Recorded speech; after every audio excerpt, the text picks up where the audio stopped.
The broadcast is now starting. All attendees are in listen-only mode.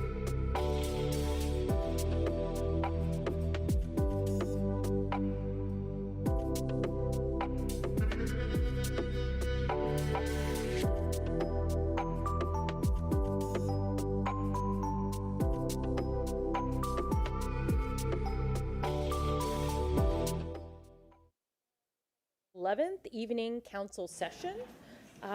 Could I get a roll call, please? Miranda, here. Maniscalco, here. Young, here. Vieira, here. Carlson, Clendenin. You're muted, Mr. Clendenin. Before we can, why don't we just see if his audio works, if we can. It looks like the organizer had muted me. I'm unmuted now. Clendenin, stay here. Can you hear me? Yes, stay here. Yep. Yeah, I think the organizer had me muted. I am here. Thank you. Okay. Hertech? Here. We have physical quorum. Okay, I am going to make a motion. I need a motion to allow Councilmember Clendenin to participate remotely. So I have a motion, I believe, from Councilmember Maniscalco and a second from Councilman Vieira. All in favor? Aye. Madam Chair, if I may, Councilman Clendenin will be appearing remotely, and as such, he's not going to be acting as chair tonight. Mr. Clendenin, would you like to address that? Yes. Actually, I was going to after they accepted my virtual participation, so I officially can be actually at the meeting. So. Okay. And maybe let the chair. And you are in effect passing the gavel to Councilwoman. Well, I can't do anything until they accept me in the meeting. They just accepted you. Okay, very good. Yes, and obviously participating remotely would be impossible to me to run a decent meeting. So I would like to pass the gavel to Chair Pro Tem Lynn Hertech to run the meeting. Thank you. Okay. Thank you. Thank you very much. Also, Councilmember Carlson is stuck in traffic. He will be here, so we will have a full council. So we're going to go through the housekeeping first, please, Ms. Pope. Okay. Good evening, Stephanie Pope, Development Coordination. Good evening, council members. We have some items to clear on the agenda this evening. I'll let Planning Commission clear item number 3 first. Good evening, Quinn Steele, Planning Commission staff. Item 3, which is TACPA 2510, needs to be cleared from tonight's agenda. The case was misnoticed due to a misunderstanding of the notice requirements from our staff, so it can't be heard this evening. At your discretion, we respectfully request that council waive the procedural limit on the number of cases that may be scheduled for a single hearing night so that this item may be added to the January 29th agenda. Thank you, and I'm happy to answer any questions. So move to remove item 3 for being misnoticed. Well, we also need Yeah, to, plan the, what's the next date? November. no. We need a motion to waive the rules to allow Motion, raise the, second for raise the rules. to allow for additional meetings for an evening session. So I have a motion from Councilmember Miranda, a second from Councilmember Maniscalco. All in favor? Aye. Aye. Okay, and the motion? Is to reschedule to January 29th, 2026 at 5:01 PM at 315 3:15. East Kennedy Boulevard, Tampa, Florida, 33602, third floor. This is file number TACPA 25-10.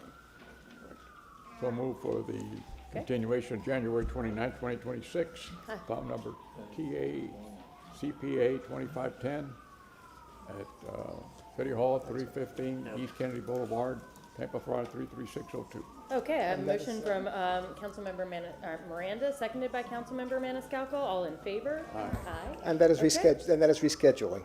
Yes, that is rescheduling. Okay, next. Good evening, Stephanie Pope, Development Coordination. There are 2 items which are associated. One is item number 2, VAC 2515, and it has a rezoning. Item number 6, REZ 2597. Council, the request is to move item number 2, VAC 2515, to be moved down to be heard with item number 6, REZ 2597. The items should be opened and heard together. Okay, I have a motion from Councilmember Vieira, a second from Councilmember Maniscalco. All in favor? Aye. Aye. Aye. Any opposed? Okay, next. Stephanie Pope, Development Coordination. Item number 12, REZ 2577. The applicant has requested a continuance for this item. If granted, this item would be continued to April 9th, 2026. I have confirmed there is space on the agenda. And is this their first continuance? Yes, ma'am. And they provided the documentation a week prior, so this is by right. Yes, ma'am. Item number 12. Yes, that is correct. Item number Okay. 12. Mr. Shelby, do I still need to take public comment? No, ma'am. Okay, What's that, 12? yeah. Has there been a motion to open the public hearings? Oh. Wait.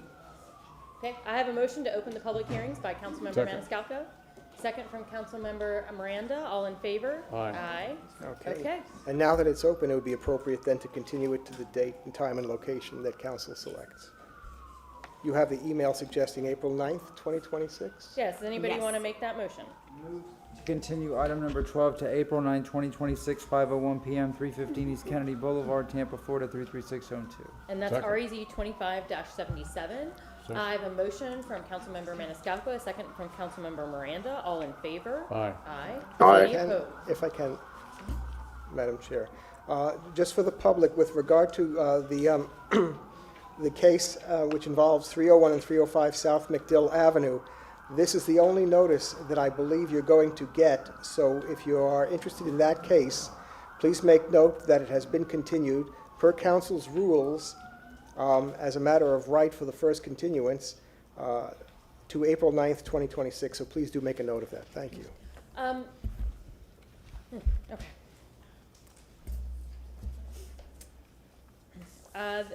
Go ahead, Ms. Pope. Stephanie Pope, Development Coordination. Item number 13, REZ 25114. This application has been withdrawn. Therefore, the item will not be heard this evening and needs to be removed from the agenda. Move to remove item 13. Second.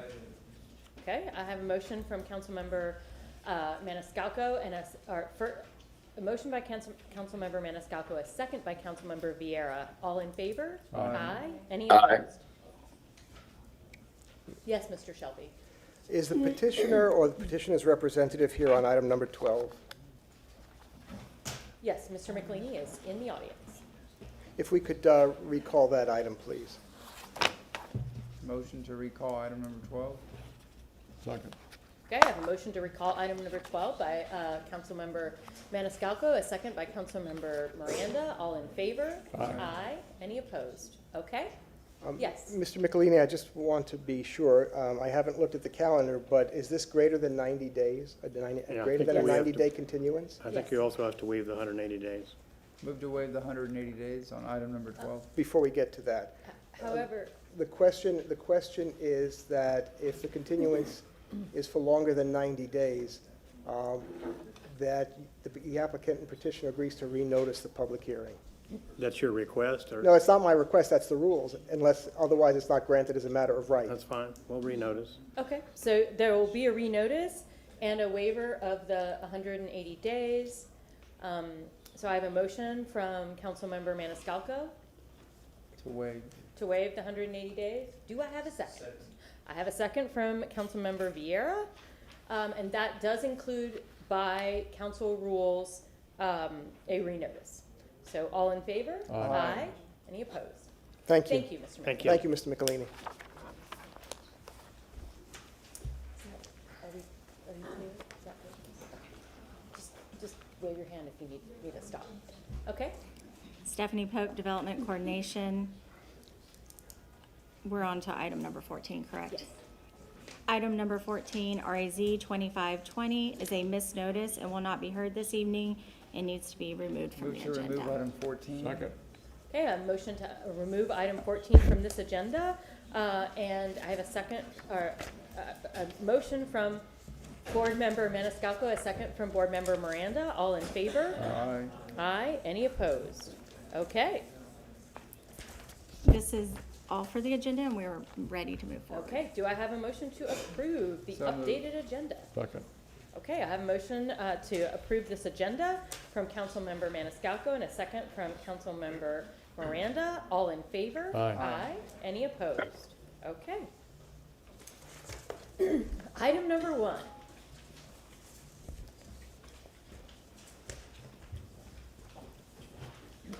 Good afternoon. I should have a presentation, please.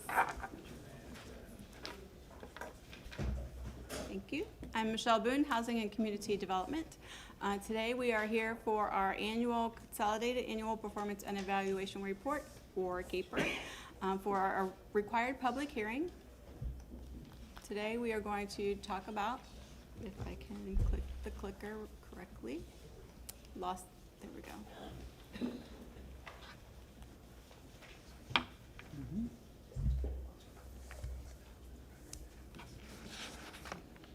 While we're waiting, I just want to mention that Councilmember Carlson is here, so.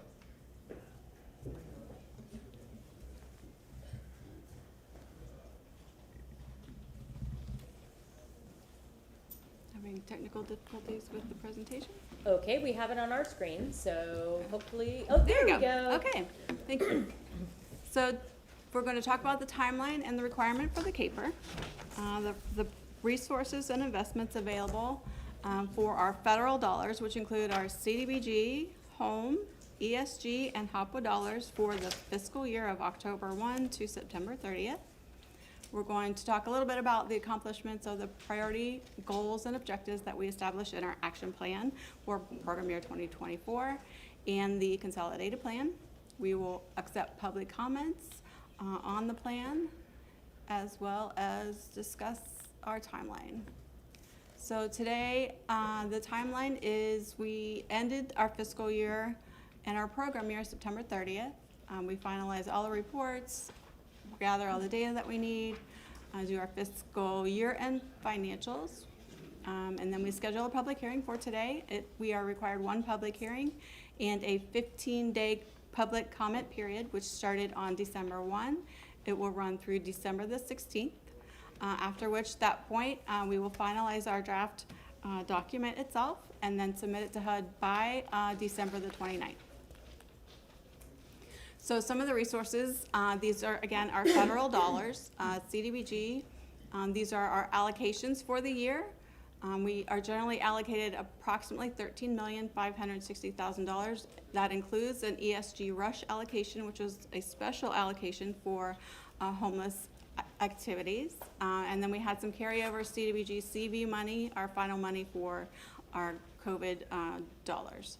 So we did expend slightly less than our allocation, but it does include some rollover funds in some of the categories. And if you'll notice, the ESG rush category, we have not expended dollars. We just enacted those agreements this past quarter, so we don't have any reimbursement requests yet. For our homeless assistance, this is across our 3 federal programs. We served a total of 2,081 clients for shelter beds, homeless prevention, rapid rehousing, some emergency shelter, and our tenant-based rental assistance program with vouchers for rental assistance. And then again, some of the housing assistance activities that we finalized this fiscal year. Direct financial assistance to homebuyers is our DPA program. You notice it's a $0, but we do use our state dollars for that. If you'll note at the bottom, we did assist 77 clients with our state dollars, which is about $3 million. We built 2 new housing units with our CHODO. We rehabilitated 16 single-family housing units. We rehabilitated 5 multifamily rental units. And then through our public service and housing counseling activities, we served almost 900. So our housing opportunities for persons with AIDS funds covers a 4-county area. The city manages the dollars for that those 4 counties, which is Hernando, Hillsborough, Pasco, and Pinellas. These are some of the activities that we provided: short-term rental assistance, tenant-based rental assistance. We do not typically add new units or build new units with the HOPA dollars. Housing, shelters, and support services. So our actions today is to open the public hearing, accept any public comments from the audience, as well as provide information on where the document can be found, which is on the city's HCD website. There's also printed documents in our office. If anyone wishes to come view the documents or make any comments, they can contact me, and my email address and everything is up there. So we would invite any comments at this time. Okay. Thank you so much. Any questions? No. Okay, is there anyone in the public who wishes to comment on this tonight? Okay, seeing none. I have a motion to close from Councilmember Miranda and a second from Councilmember Maniscalco. All in favor? Aye. Aye. Any opposed? Thank you so much. Thank you. Also, TNI, if I could also have Councilmember Clendenin's video on my screen so I can make sure if he has something to say, he can get our attention. Thank you. Okay. On to item number 4, I believe. Actually, so now we need anyone who's planning to speak tonight on any issue going forward. If you are planning to speak, please stand and raise your right hand to be sworn in. If you even think that you might possibly speak, there's a lot of people sitting. Okay, yeah. Stand, raise your right hand. Thank you very much. Okay.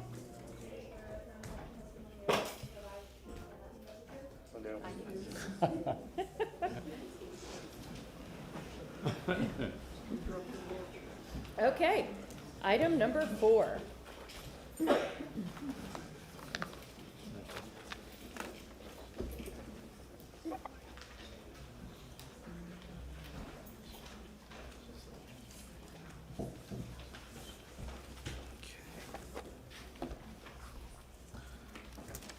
Good evening, Council. For the record, Christopher DeMonch with Development Coordination.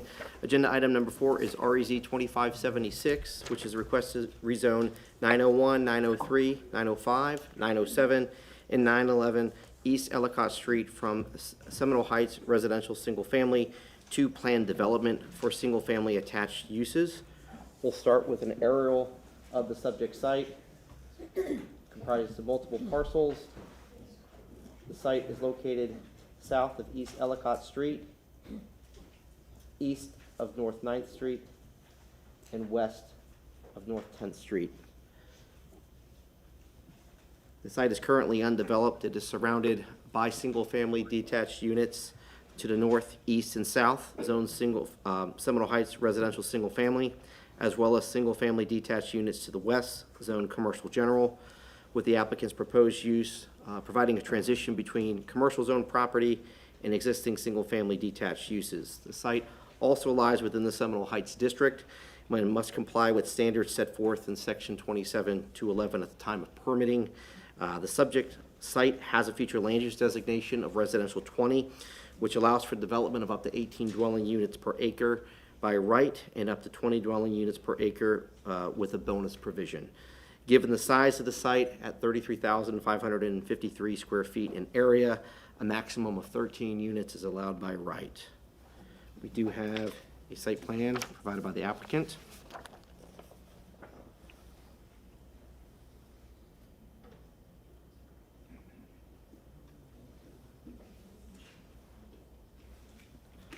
Looking at the site plan, we can see the site is proposed with 4 buildings. There are 4 guest parking spaces oriented towards the middle of the site. There is a 2-way drive aisle running east to west, providing ingress, egress along both North 9th Street and North 10th Street. There is an existing 6-foot sidewalk along the north side of the property running east to west, with a 5-foot sidewalk proposed to run north to south along North 10th Street, and a 6-foot sidewalk proposed to run north to south on North 9th Street. Each of these units would have a 2-car garage. Looking at front door orientation, in Building A, Unit 1 would have front door orientation towards North 9th Street. However, Units 2, 3 of Building A, as well as Units 4, 5, and 6 of Unit B would have front doors oriented towards East Ellicott Street. Unit 7 within Building B would have street frontage or doors oriented towards North 10th Street. And then looking at Building C, Unit 8 would have its front doors oriented towards North 9th Street, whereas in Units 9 and 10 would have their doors oriented towards that drive aisle. And lastly, in Building D, Units 11 and 12 would have their front doors oriented towards that 2-way drive aisle, and Unit 13 in Building D would have its front doors oriented towards the street.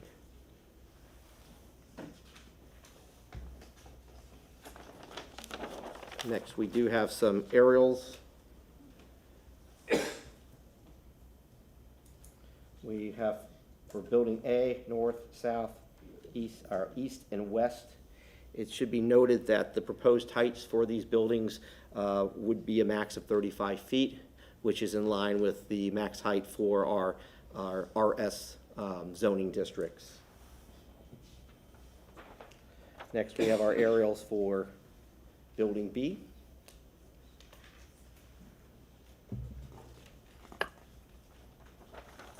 Next, we have Building C.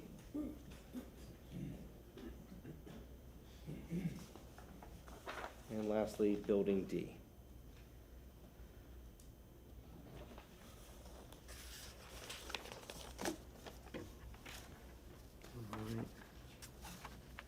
It's important to note also that the applicant is requesting 1 waiver, which is noted in the staff report. We do have some photos to show. This is a photo of the subject site looking east. This photo is from the northeast corner, North 10th Street, East Ellicott. This is a view of the subject site looking south from East Ellicott. This is the northwest corner, East Ellicott, North 9th Street. North of the subject site. One additional showing a little further down on the north side. Photos to the east. south of the subject site, this is along East New Orleans Avenue. Additional set of houses along East New Orleans Avenue. West of the subject site, and one additional property to the west. Development Review and Compliance staff has reviewed the petition, and we do find the request consistent with the applicable City of Tampa land development regulations, and should it be the pleasure of City Council to approve the application, further modifications to the site plan must be completed by the applicant between first and second reading, as stated on the revision sheet, and I will be available for any questions. Any questions? Again, I can't see Councilman Clendenin's video, so if I you have, could. I do have questions. Okay. So, Councilmember Clendenin. I'm looking at it, trying to see the garage sizes. Am I correct in assuming some of these garage sizes are as small as 20 feet wide?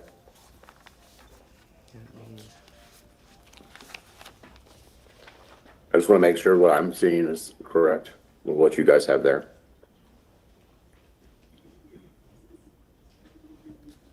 We are showing 22 feet in depth and 20 feet in width. 20 feet wide. Okay, very good. Okay, thank you. That's what I needed to know. My other questions will be for the applicant. Thank you. Any other questions? There was an email I received. Okay, yes, Councilman Miranda. I think there was an email I received from the Old Seminole Heights Neighborhood Association Land Use Committee concerning about number 4, REZ 2576, stating that them nor the president of the OSHNA president received notice under section 27-149 within 300 feet of the zoning proposal. I don't know if it'll be a fact or not, but I received an email like that. Ms. Wells. Thank you. Good evening, Kate Wells. For the record, I received a copy of that email this morning, and I checked with Suling Lucas. She confirmed all of the neighborhood associations that had been noticed. I independently did a search on the city's website to identify all of the registered associations that are required to receive notice, and Old Seminole Heights was not included for any of the folio numbers that are part of this development. So Okay, we I just did wanna not make see a sure since we misnotice. got some. Thank you so for very asking. much. Okay, any other questions? I have a question. I noticed in your photos that everything surrounding it was single family. How in the world did you find this consistent? Sorry,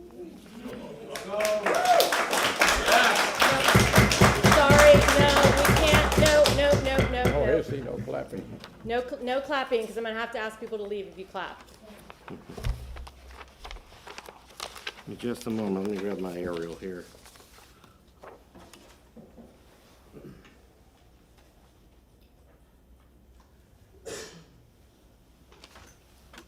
In analyzing the site as well as the surrounding parcels, staff does recognize that we do have single-family detached to the north, to the south, the east, and the west. There's two things we looked at. We looked at these parcels to the immediate west. They would be on the west side of North 9th Street. Those parcels are zoned Seminole Heights Commercial General. So we had to take into consideration that although they are developed with single-family detached units, there is always a possibility in the future they could be developed for CG uses. So we looked at it and we said, well, if the sites were developed for commercial general uses, we looked at how this development would fit in. And so in terms of if you have development in the future, if let's say you had commercial general development built here, the townhomes would provide a transition to those single-family uses that are to the east of that CG zoning. Additionally, we looked at the future land use designation of the site.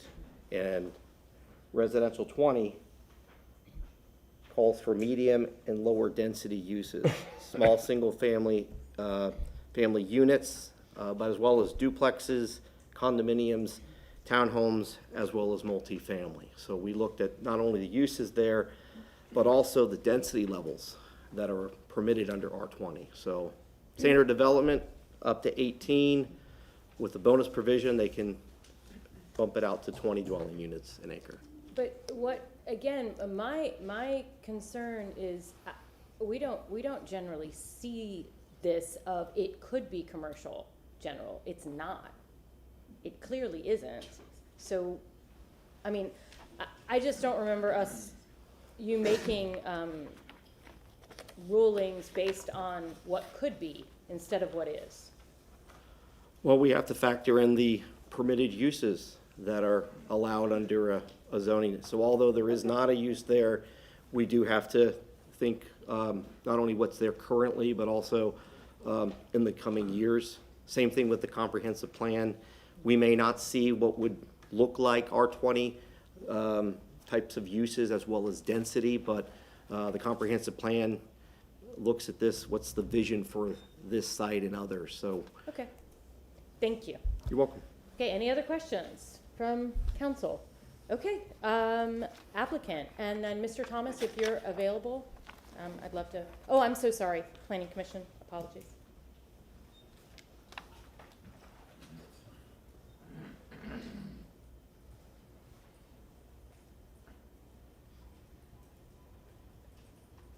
Thank you. Quinn Steele, Planning Commission staff.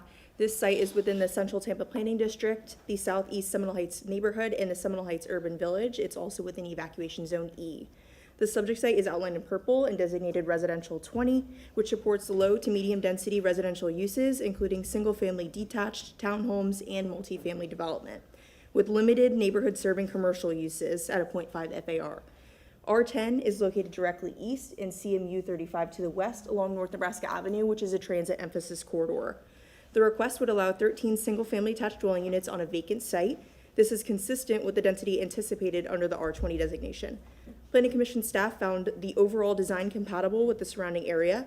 The project orients front doors towards the street where possible and includes internal sidewalks, with units 9 through 12 facing an internal drive aisle. While this meets the intent of LU Policy 9.2.6, there remains potential conflicts for vehicles and pedestrians when cars are backing out of garages with a 0-foot setback. The proposal provides compatible infill development within an urban village and near a transit emphasis corridor, providing additional housing near transit, employment, and commercial uses. Between first and second reading, Planning Commission staff is requesting a painted crosswalk between the guest parking areas along the internal drive aisle to improve pedestrian safety. Overall, this request is consistent with the long-range development pattern envisioned under the R20 designation and the comprehensive plan, and I'm available for any questions. Okay, any questions? Okay, seeing none, thank you very much. Okay, applicant. Good evening, Council. Steve Michelini. And as you've heard from the staff, both the city and the county planning commission have found it consistent.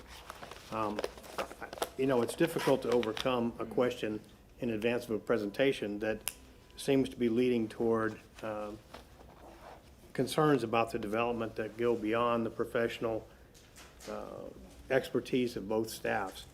We worked very closely with them. We removed units so that we would not be pushing the density on this project.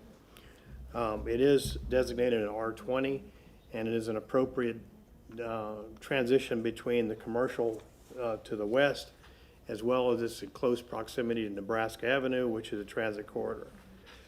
We've worked very closely with them. We're providing double the green space. I think that you've already seen that on the site plan, but I'll show it to you again. This is not an intensive, can you see that, or I need to move it up?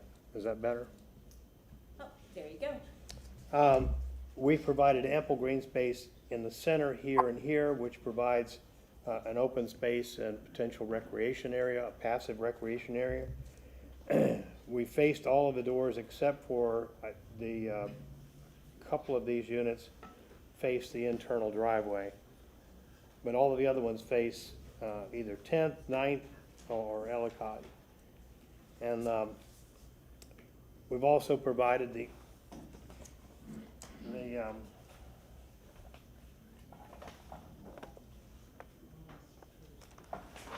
over 4,000 square feet of green space, which is double what's required under the code. Exactly, we're providing 12,738 square feet of green space, which is consistent with, and it's a sensitive, it's a nod towards sensitivity regarding the development itself. The Planning Commission has already pointed out to you that it's consistent with the land use policies. I think we had this at the last minute. We had a letter filed that said that we were misnoticed, which they've confirmed that we did not misnotice. In fact, we used all of the appropriate procedures assigned by the city to identify the appropriate designations and notices to the properties and the homeowner associations. We're proposing 13 units. The maximum height is 35 feet, which is consistent with single-family residential that's surrounding there, as well as the others. The setbacks are 7 feet to the north, 23 to the south, 20 to the east, and 20 to the west. We've also provided you with additional protections for the neighborhood and for the area that shows the buffering that we're providing for you for consideration. And the buffering is, again, back to the site plan.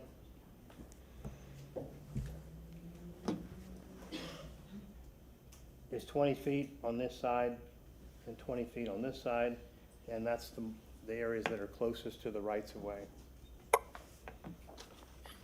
When going through this proposal, there were more units that were initially proposed, and the owner and developer reduced those, removed them from the site plan in consideration of the density issue that might come up. The site lies within the Seminole Heights district, and we've met the standards we will have to meet the development standards according to 27-11. And the development, as I said, by right is 13 units. When we go through the criteria for consideration, promote the efficient and sustainable use of land and infrastructure.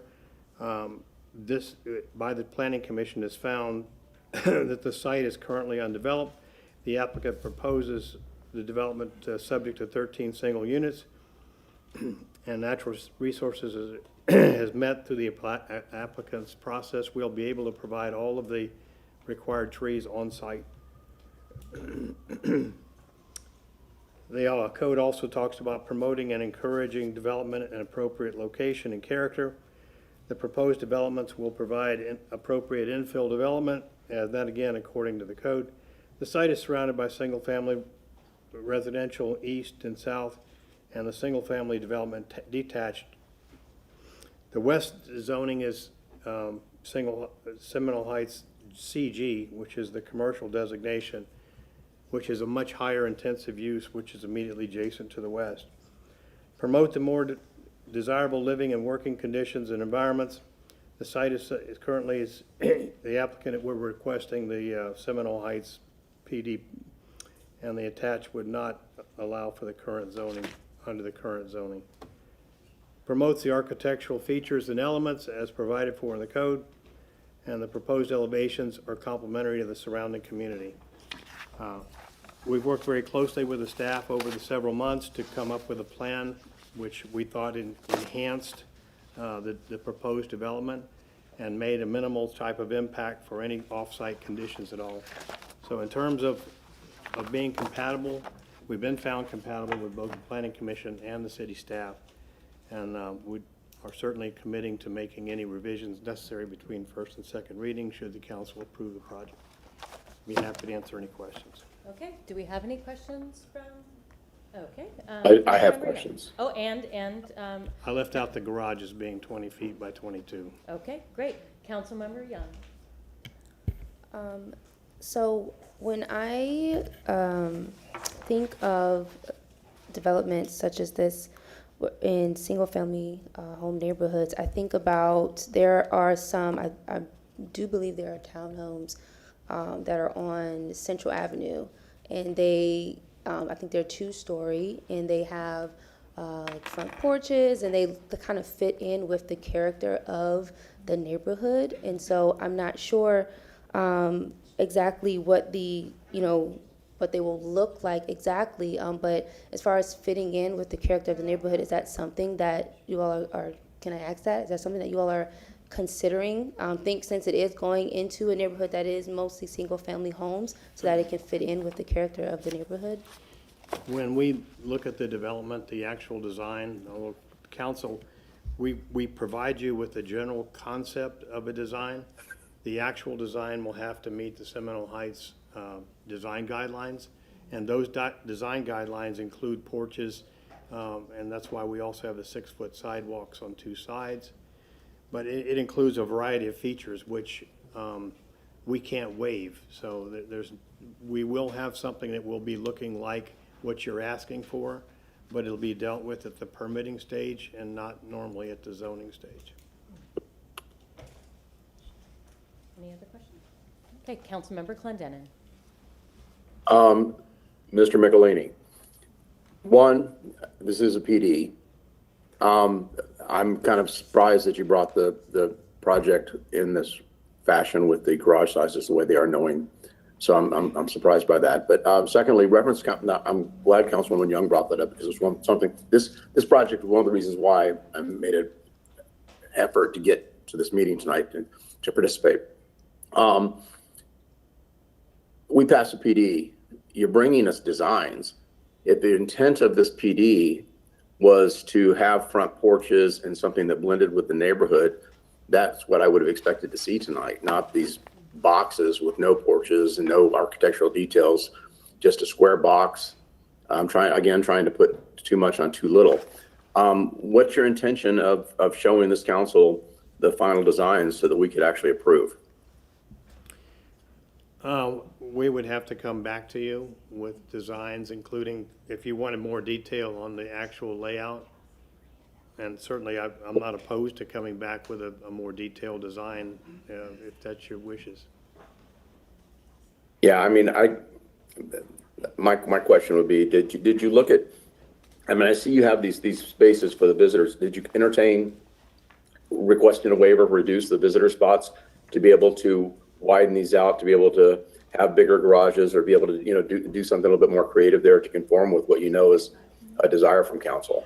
We have additional green space there, which would not require us to waive the visitor spaces.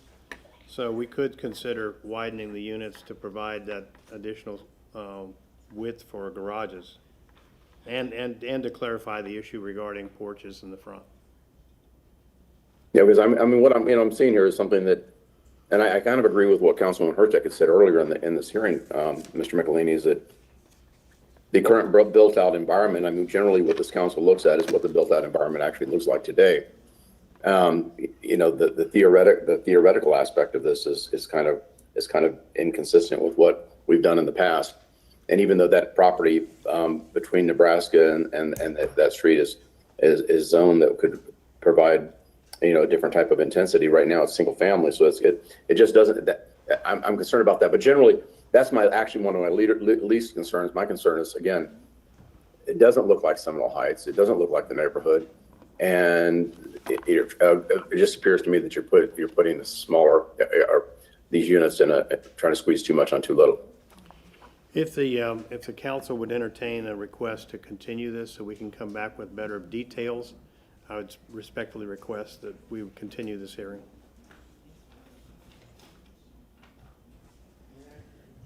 Generally speaking, that is not part of council's rules, but I will entertain if. I have no objection to a continuance. I mean, if there's changes that are going to be sought that seek to address council's apparent concerns, I think that's reasonable. I mean, obviously, I assume we have to, maybe not, but we have to hear from the folks here about it. But yeah, I'm fine. One of the things that happens is that if we're within 30 days of a hearing, we cannot make changes to the site plan and give you additional information.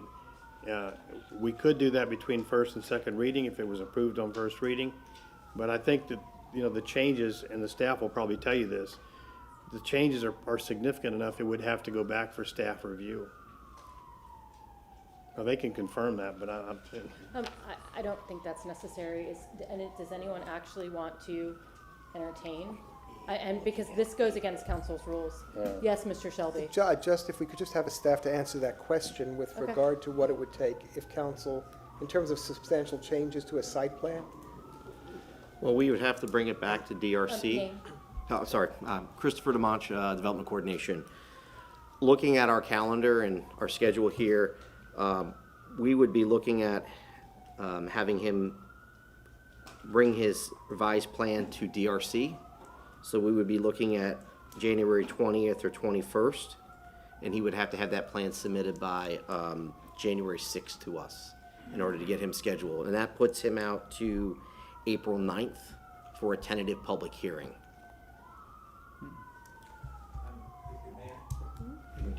And I know it requires a waiver of the rules, but again, I'm fine with that. I'd make a motion if I may and see what council thinks. Yeah, one thing I might want to mention to council, that no one contacted us regarding any concerns regarding this, and apparently there are concerns. It would also give us an opportunity to meet with the neighborhood association to discuss the site plans. So I have a motion by Councilman Vieira. Is there any second Rescind the motion. to continue this? To the, I guess it would be to April, correct? April 9th. April 9th, yeah. I'll second that. Okay. Any comment on that? Are we going to take public comment as to the continuance? Yeah, I mean, so, yes, we can. I'm just going to say no because we're opening a really nasty can of worms. We have a rule that says once you open a hearing, you can't ask for a continuance. And so if we do this all night tonight, and it sounds like we have quite a few people here that want to speak on this, and I'm not inclined to give a continuance, but it is up to the rest of you. Council, if I could, we're not always enabled the benefit of any comments. Mr. Michelini, right now, council's debating fine. amongst ourselves. Okay. So do I have any other comment about this before we make a vote? Was there a second? Yeah, Yes, me. there was a second. We have a rule on council. We have created rules for ourselves, and the rule is that once you start a hearing, you are not allowed to have a continuance. This, Yes, you Councilmember said that we Carlson. were going to hear public comment as to the continuance before we voted, or? Oh, okay. It's council's pleasure. I but- mean, certainly if council wishes to hear whether people want to say, first of all, I don't know how many people are here to speak to this particular item, but the question is, Mr. Michelini, did you want to have an opportunity for the public to have doesn't have to be a full 3 minutes, but whether or not you agree to a continuance or not? Mr. Michelini has indicated that what he intends to do between now and April 9th, but it's council's pleasure as to how you wish to proceed. There is a motion and a second on the floor, so unless... Any other commentary on what we want to happen? Now, if I can, Mr. Vieira, your motion is to continue it to April 9th, 2026, Yes, sir. and 26. that would be at 5:01 p.m. at 3:15. Yes, sir, 5:01 PM at 315 East Kennedy, yeah. 33602. That's the motion that's on the floor, Madam Chair. Okay. Let's go ahead and get public comment.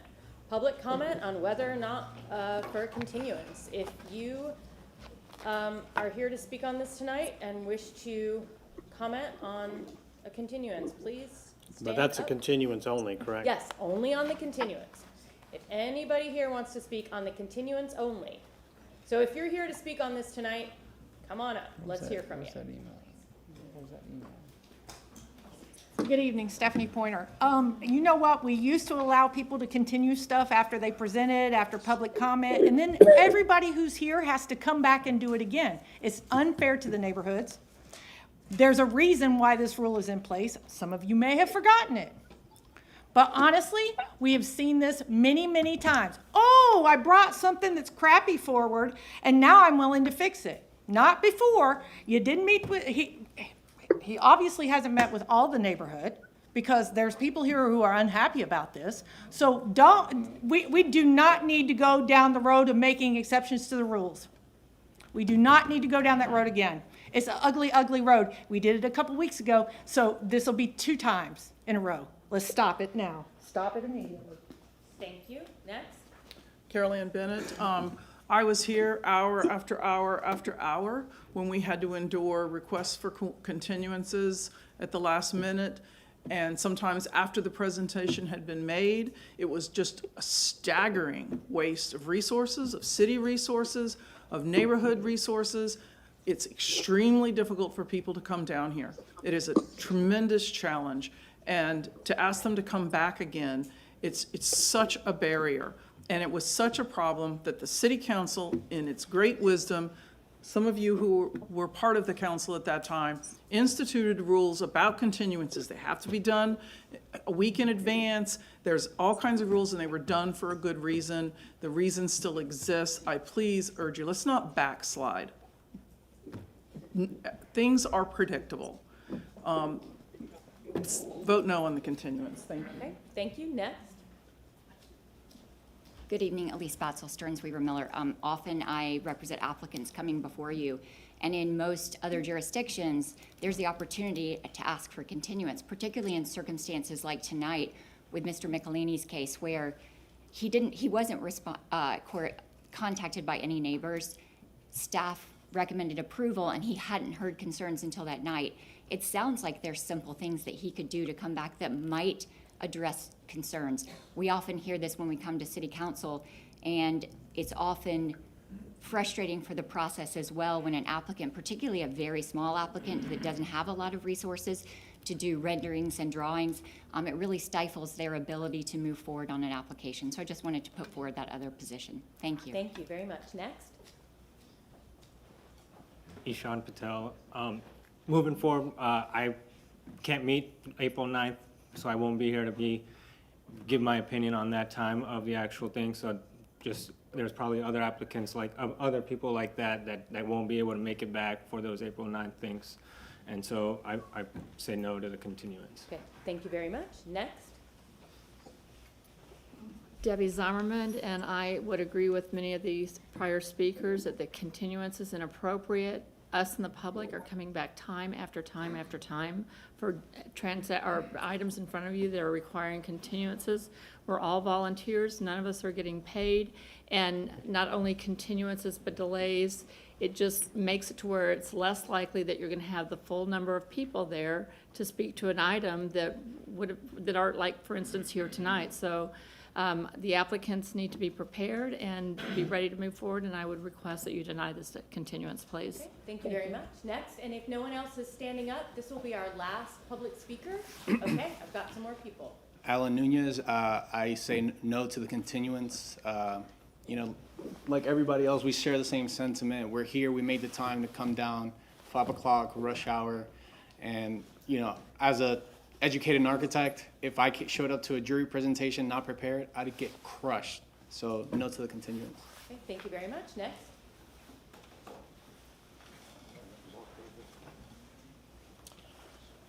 Thomas Maiolo. I actually live at 905 East Caracas, which is the corner of 9th and Caracas. It is one of those CG mentioned homes that I've lived in for over 20 years. I am not moving. I am not selling my property. People ask me every day on the phone if I'm selling. I'm not selling my property. And I vote no for the continuance at this point. Thank you. Next. Remember, we are talking only about the continuance. My name's Lance Ackerman. I do live on one of the commercial property sites on the west side that we were discussed. On the continuance, I understand why they're looking for the continuance to change something or this, but that still doesn't change the fact that we're doing a continuance. We got to bring us back here again. We all took off of work, and that still doesn't change the fact that there's roads of Ellicott, and that out road comes within less than a half block. You've got cars turning in there, which doesn't change the reason for the continuance of changing what the townhome looks like. Okay, thank you very much. Next, and this will be our last speaker to the continuance unless I see anyone else. Okay. Hi, I'm Kim Noonan. I live right across the street from this proposed development, and I vote no for the continuance. Also, none of us were directly reached for any discussion of this. All we got was the formality of the hearing. Nothing was said, let's meet, let's work together. So no continuance. Thank you very much. Anyone else? Okay. So council. Council, may I address you for a second? Yes, Mr. McLean. A couple of years ago, you instituted 2 notices. One was a notice of filing, and the intent of that was to allow homeowners and homeowner associations to contact the applicant, whoever it was. And obviously, that didn't happen because we didn't receive one call, not one, regarding this project or any concerns related to it. So the first time that we hear about concerns is tonight. I think, you know, as a matter of due process and fairness, we need an opportunity, and they may come to the same conclusion that they don't like it. But we certainly deserve an opportunity to address their concerns, which we've never heard before. And the staff, both the planning commission and the city staff, found it consistent.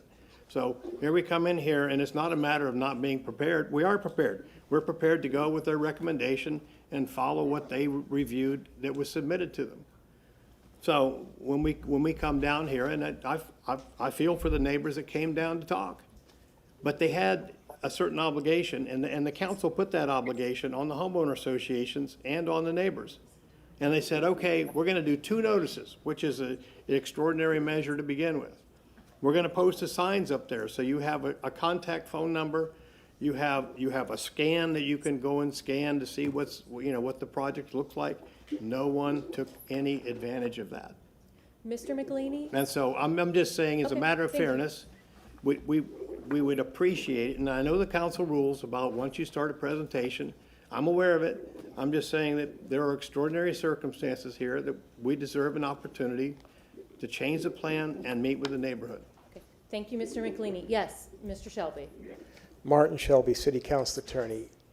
Council, and thank you, Mr. Miranda, for bringing into the record the letter that you had received regarding neighborhoods getting notice about this. I had the opportunity to do some investigation this morning, and it's come to my attention that I believe that even though this is legally not a misnotice, there may have been a lack of communication between perhaps, and I'm speculating to know exactly what happened, but with the information that was provided to the applicant to send out notice and the actual neighborhoods that were affected. Well, I looked at that notice list, and there were 2 for the actual neighborhood itself. So my question to Mr. McElhaney is, did you reach out to this neighborhood? Did you call the president of the neighborhood? Did you reach out to the president of the neighborhood association? It is a very active neighborhood association. No, I understand that. There is a service that we hire that's part of the engineering service. But I didn't personally. Yeah, but that's my question. Did you personally I didn't reach personally, out? but Okay. the obligation rests on 2 sides, not just one. And if I can. Yes. Madam, Mr. Madam, Shelby. no, Madam. No. Madam Chair, if I can. Also, I should point out that your code, as it's presently written, does not require that. It is not a requirement of your code. If it's council's pleasure to make that a requirement, then that has to be placed into the code, but it is not a basis for a decision in this case. You are correct. It is not. I just simply asked a question. Okay, so we have a vote in front of us. We're going to go ahead and do a roll call vote for this. We have a motion from Councilmember Vieira to continue it to April 9th. We have a second from Councilmember Maniscalco. Roll call vote, please. What's the legal ramification? You just spoke about it, but what's legal? Mr. Shelby, there said there is no... The legal ramifications, if I can, Madam Okay, Chair. I'm sorry. The legal ramifications are, if you vote to continue this, then it would be a continued first reading and public hearing. It would come back on April 9th. Mr. McElhaney has made representations of what he would accomplish between now and then. You would not need to take any further public comment. Mr. McElhaney, as of now, as we speak, has agreed to meet with the neighborhood. He has not had the opportunity to hear the entire testimony tonight of the competent substantial evidence in order to make a decision. So if it is continued, it'll come back, and whatever changes Mr. McElhaney chooses to make would have to go through the design review committee, as Mr. DeMoncha stated. If the motion to continue fails, then my recommendation would be that you continue with this hearing, you continue to take the full testimony of all the competent substantial evidence that exists for tonight in the record, and then come to a decision at the point that you close the public hearing after rebuttal of what it is council wishes to do with regard to this particular petition. So just do our normal stuff. Okay, great. So go ahead. Yes. Madam Chair. For the record, Christopher Demonch, Development Coordination. We would just add that with that motion, if you could, just include a waiver of the 180 days. A waiver of 180 days and re-notice. Thank you. Oh, wait a second, if I can. Yes, Mr. Shelby. I don't believe that I heard from Mr. Michelini as to whether he would renotice this We if it's can renotice. continued. Pardon me, sir? Yes, sir. The answer is yes, you would renotice. Yes. Thank you. Ready? Yes, roll call, please. Miranda. Yes. Maniscalco. Yes. Young. Vieira. Yes. Carlson. No. Clendenin. No. Hurtak. No. Motion fails with Young, Carlson, Clendenin, and Hurtak voting no. Okay. Mr. Michelini, do you have anything else you would like to present tonight? Thank you for your consideration. I guess we'll hear from the neighbors. Thank you. Okay. So now I have public comment. Anyone who wishes to publicly comment tonight is going to stand on this side, please. If you have entered the chambers since we swore people in, we're going to do another swearing in because I saw several people come in. If you plan to speak tonight and you have not been sworn in, please stand and raise your right hand to be sworn in. Excuse me, counsel, but the owner has just advised me we wish to withdraw the request. We wish to withdraw the petition. You do, okay, and that is, for the record, you wish to withdraw at this time? Yes. Yes. All right, we have a motion, Okay. motion to withdraw item number 4. So RZ 25-76. Can Marty explain to the public what yes, that means? can Tell you them please what it is. explain what that means? And if you want to hear this, you got to stop talking. Thank you so much. If we could, Ms. Wells, I don't know whether you want to state it or Mr. Dimash from staff, what constitutes a withdrawal and what is the effect, please? Christopher Demonch, Development Coordination. Withdrawing would be pulling it from the further review consideration by council. And what would that mean to an applicant wanting to go? Yeah. Go ahead. It would be, they would have to wait a year before coming back. Unless there was a substantial Change which had to be reviewed deviation by to the. address the concerns of city council, and then it would No. be it would be a decision, okay, no, No, it's just not 1 to- year, it's 1 just- year. So from my understanding, withdrawing is just taking it and it's gone. It's no longer. It would have to I be misspoke. refiled. I misspoke. Refile, yes, they wouldn't have to wait 1 year, just, they're pulling from the process. If they were denied, then there would be a period. And Mr. McLean, did you say you wanted to add something, or no? I'm sorry? Did you say, it looked like you wanted to add something or say I something. just said that, we wish to withdraw the petition, so it's no longer before council. There's no longer a discussion for this item on your agenda. That's good, I think that'd be sufficient. Motion to withdraw RAZ 25-76. Okay, I have a motion to withdraw from Councilmember Maniscalco. I have a second from Councilmember Vieira. Any discussion? Okay, all in favor? Oh, I'm so sorry. We have to roll call because of Mr. Clendenin, yes. So roll call, please. Carlson. Miranda. Yes. Maniscalco. Yes. Hurtak. Yes. Young. Vieira. Clendenin. Yes. Motion passes unanimously. Okay. Thank you very much. Item 4 has been withdrawn. It's no longer here. So thank you very much. Moving on to item number 5. You know what? I'm gonna give a minute for council chambers to clear. Just 1 minute. Don't go anywhere. Well, I mean, if you're. No, we're not taking 5. We're taking 1.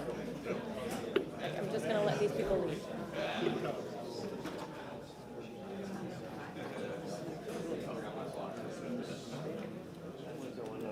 Okay, thank you very much. Moving on to item number 5. Good evening, Stephanie Pope, Development Coordination. Agenda item number 5 is RAZ 2588, request to rezone 2316 West North B Street from RM16 to PD for residential single-family semi-detached uses. We'll start with an aerial view of the subject site and the surrounding area. You can see the subject site outlined in red. on the south side of North B Street. The development pattern in the immediate area of the subject site is a mix of residential and commercial uses. North, west, and east of the subject site is comprised of residential uses. South of the subject site is commercial, and then this PD, which is a residential. And west of the site is residential.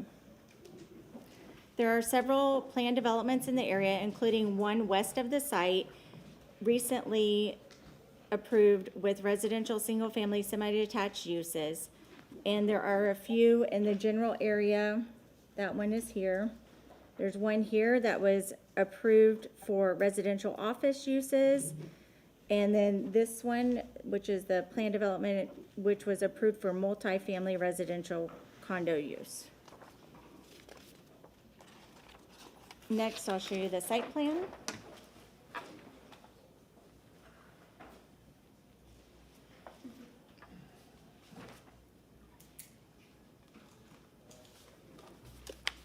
Here's the site plan provided by the applicant.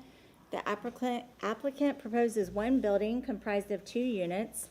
Front door orientation is towards North B Street with front porches and internal sidewalk connections to the existing 6-foot sidewalk. Each unit proposes a 2-car garage with access from the 15-foot platted alley to the rear. The site is in the West Tampa overlay and must comply with regulations at the time of permitting.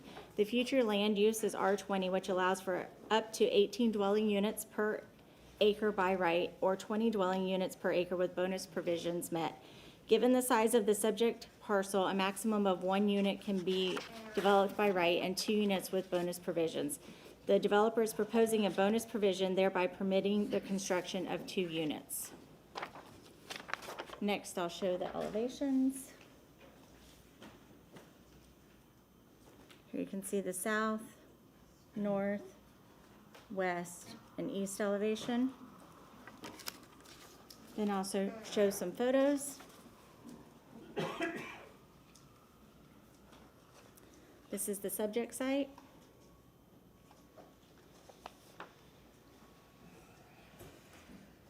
This is looking southwest, internal to the site.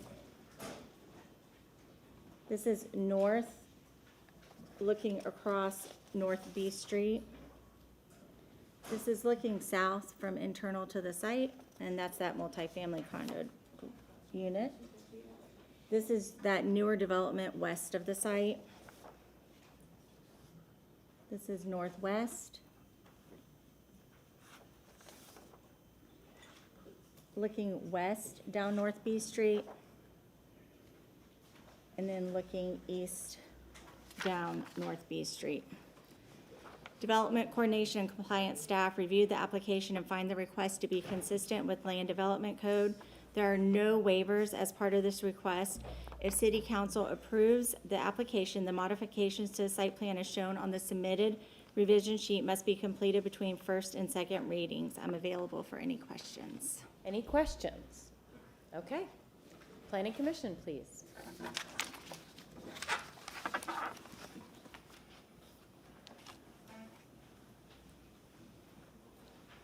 All right, Quinn Steele, Planning Commission staff. The site is within the Central Tampa Planning District, North Hyde Park neighborhood in the West Tampa Urban Village. It's also located within Evacuation Zone C. The subject site is outlined in purple and designated Residential 20, which is also along this portion of North B Street. It's also within 2 transit emphasis corridors, North Howard and North Armenia, which are both designated transit emphasis corridors with multifamily and commercial uses. The request would allow for a duplex on an underutilized site consistent with the density anticipated under the R20 designation. Planning Commission staff reviewed the application and found it provides compatible infill development within an urban village and near transit and employment services consistent with the comprehensive plan. Both homes are oriented towards North B Street, provide a pedestrian connection to the sidewalk and load from the alley. Overall, the request is consistent with the long-range development pattern envisioned under the R20 designation and the comprehensive plan. That concludes my presentation. I'm available for any questions. Any questions? Okay. Applicant? Good evening, council. Seems like I've been here before. This this is adjacent to other, Can you start with Steve your name? Michelini, Thank you. representing the petitioner. This project is one of several or townhouse projects to the west of this that, and the staff has pointed out to you that this is a continuation of a development program between two transit corridors, Howard and Armenia. I have some pictures here I want to show you that basically outline what the surrounding properties look like.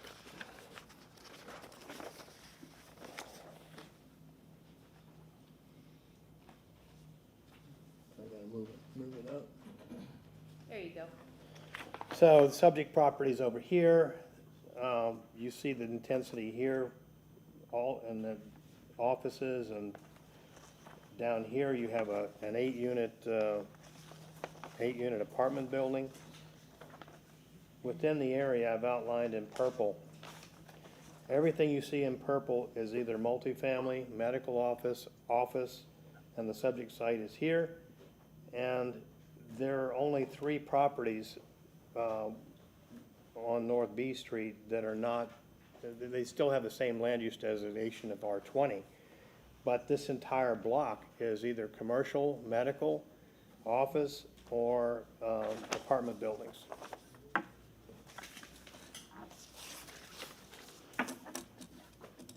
Both the units have pedestrian connections to the front doors with porches, alley access. The garages are provided. There are no waivers being requested. The green space, it meets the green space requirement. The city and the county planning commission staff have found it to be consistent. I got a letter that said that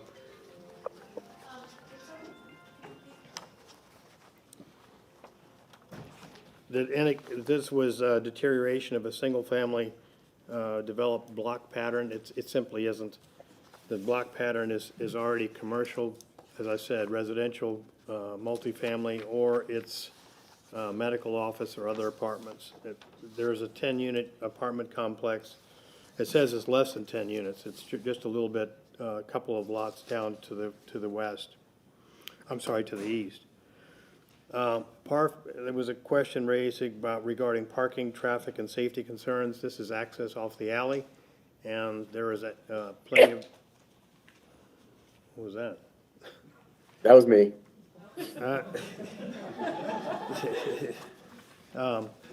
There's ample room for stacking of visitor parking in the back behind the garages.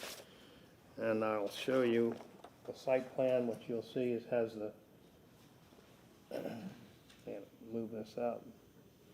That's 18 feet between the edge of the alley and the back of the garages. It's 22 feet in depth of the garages and 19.6 on the width. And again, we're not asking for any waivers, so we meet all of the landscape codes, and we've been found to be consistent by both the Planning Commission and the city staff. The request to provide additional housing in the North Hyde Park area, in addition to the comprehensive plan, directs the greatest share of growth in the urban villages. This is part of the urban village. It's also on that bicycle core path that we remember we may have talked about that a few months ago. It's just south of JCC. The comprehensive plan recognizes the role of alleys in defining the character of the neighborhoods, and the proposed site plan shows the vehicular access from the alley, which we are consistent with that. The rest of the Planning Commission report says, in conclusion, the proposed PD is consistent with the overall policies, direction of the comprehensive plan. The request is consistent with development pattern anticipated under R20. The designation is comparable and comparable and compatible with the surrounding area. Based on the above recommended considerations, Planning Commission staff finds the proposed plan development consistent with the provisions of the comprehensive plan. The purpose of this is to provide zoning districts that recognize unique conditions, that allow design flexibility and promote plan diversification and integration of uses and structures. We've checked all the boxes regarding that. And with zoning districts, it cannot be accommodated. You may recall that we're trying to provide a little smaller unit which makes those units more affordable as opposed to the larger units, which are far more expensive. Promote the efficient and sustainable use of the land and the infrastructure. We're already connecting to existing water and sewer systems. In the event that any of them are found to be insufficient, we will have to upgrade both the water and sewer connections. The applicant proposed to meet the Natural Resources Code at the time of permitting, and again, we've met that requirement and provided the necessary green space. So we're not trying to put too much into too small of an area. We've designed this around the fact that it's code compliant. Encourage the flexible use of land development. The site is proposed to provide green space 709 square feet. There's required 594 square feet. We're 200 square feet above what's required. The site is designed with a front yard setback and preserves existing tree locations located north of the subject site, and the setback allows for adequate use of tree protection and the tree radiuses for existing trees. Promote and encourage development where appropriate in location, character, compatibility, and surrounding impacted neighborhoods. As I pointed out to you, and I showed you the map, that this is immediately adjacent to two other townhouse projects on the one side, a commercial office on the end, which is down here. There's a commercial office here, a townhouses project here, another townhouse project which was approved here. Down here is where, I'm sorry, I gotta think of, there we go, it's upside down. Apartment buildings down on the other end, and all of this office stuff down here, and this is the parking for that. So anyway, the development pattern is clearly just already is assigned. I mean, there's already been established to be for townhouse style projects. Promote the more desirable living and working conditions. This is between two transit corridors, which provides bus service on both sides, north-south and north and south, as well as it's only a couple of blocks north of Kennedy Boulevard. Promote the architectural features and elements which complement the surrounding area, and the elevations submitted are complementary to the surrounding community. We have met the code. We have not requested for any waivers or variances. We have exceeded what was required by the code, and we've been found to be consistent by both the Planning Commission and city staff. I'll be happy to answer any questions. I have a question.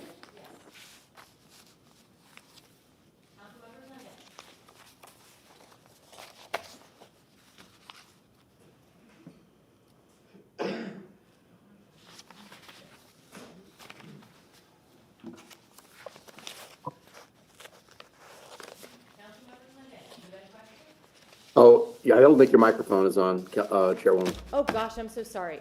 You had a question? Yeah, I did. I'm sorry. I saw your lips moving, but I didn't hear anything. I didn't want to talk until I was recognized. Yes, Mr. Michelini, you're going to be sick of hearing from me for tonight. Question for you. This set, I know you said it doesn't require any variances. It doesn't require any variances because you're asking for a PD. So let's get that right. Can you talk about the adjoining properties that are already developed and what the front setback, or maybe that would be city staff might answer that question, but because I'm wondering about what the front facades of these houses are set back from the street, and what the side setbacks are. The front setback is 10 feet. The rear setback is 18 feet. And If we could see that, CCTV, thank you. There. 5.6 feet on the side yard setback, and the adjacent parcel here is a townhouse. It's a duplex. Is that currently developed or just approved? It's approved for a duplex. Okay, do you know what the setback was approved for that? No, sir, I don't recall. Okay, and what's the setback on the other side? Was that the east side? Looks like I think it's 5.6 or 5. Okay, and that's a single family house that still exists on that side? Yes, with a driveway. So the house is not. Okay. The house is not adjacent to the side. Okay, gotcha. You know, I mean, I don't have any problem with the density. I wish the driveway was just a foot longer so that you could easily accommodate a car there, just keep it out of the alleyway and clear. I mean, I think a 19-foot long driveway would be more appropriate, and then you could just basically call the garage what it is a 1.5 car garage. But okay, that's all my questions. Thank you. I think one of the struggles that we have is, you know, the code still requires that. And, you know, I know council's talked about, you know, how to adjust that and how to make it more reasonable. But as you require more parking, you're also, you're causing issues regarding density and the size of lots and size of development. So, I mean, it's like a water balloon. You squeeze on one side and it's got to come out another. Mr. McLean, I'm sorry, didn't the front, we didn't talk about that. The other adjacent properties, how are they, what is their front setbacks?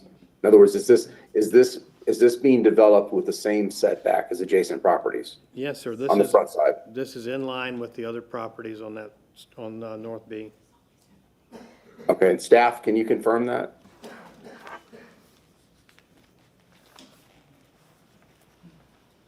Stephanie Pope, Development Coordination.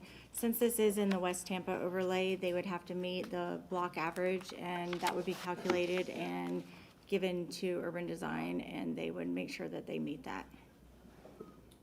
Wouldn't that have happened before we Yes, got sir. to this point? Yes, Okay, so and they're that would consistent.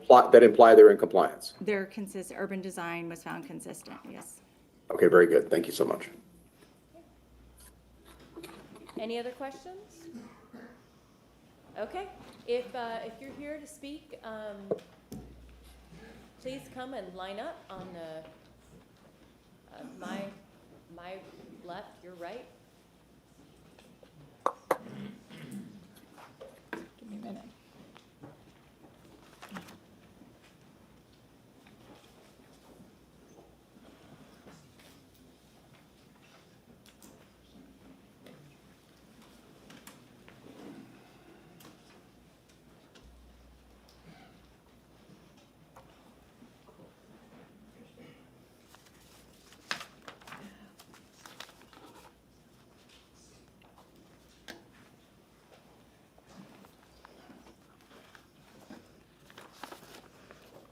Mr. Shelby?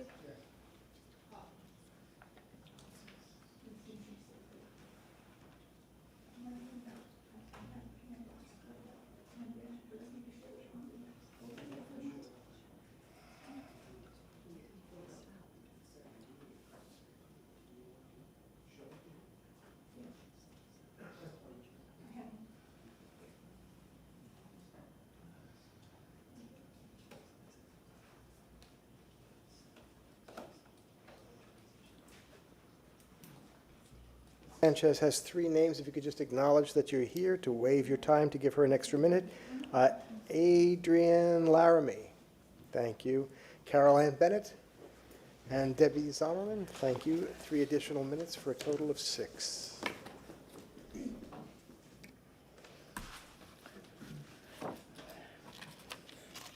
Does everybody have their packet? Yes. Okay. Good evening, City Council. My name is Sandra Sanchez, and I'm here to ask you to deny this petition. I've asked Stephanie to turn the pages of the presentation so that Alan Clendenin can see it. On page 1, it shows, and if you will follow with me on the thing, on page 1 is the immediate neighborhood. This block has Armenia on one side and Howard on the other, and those businesses face those major thoroughfares. The block is entirely, or was entirely, single-family homes, our missing middle.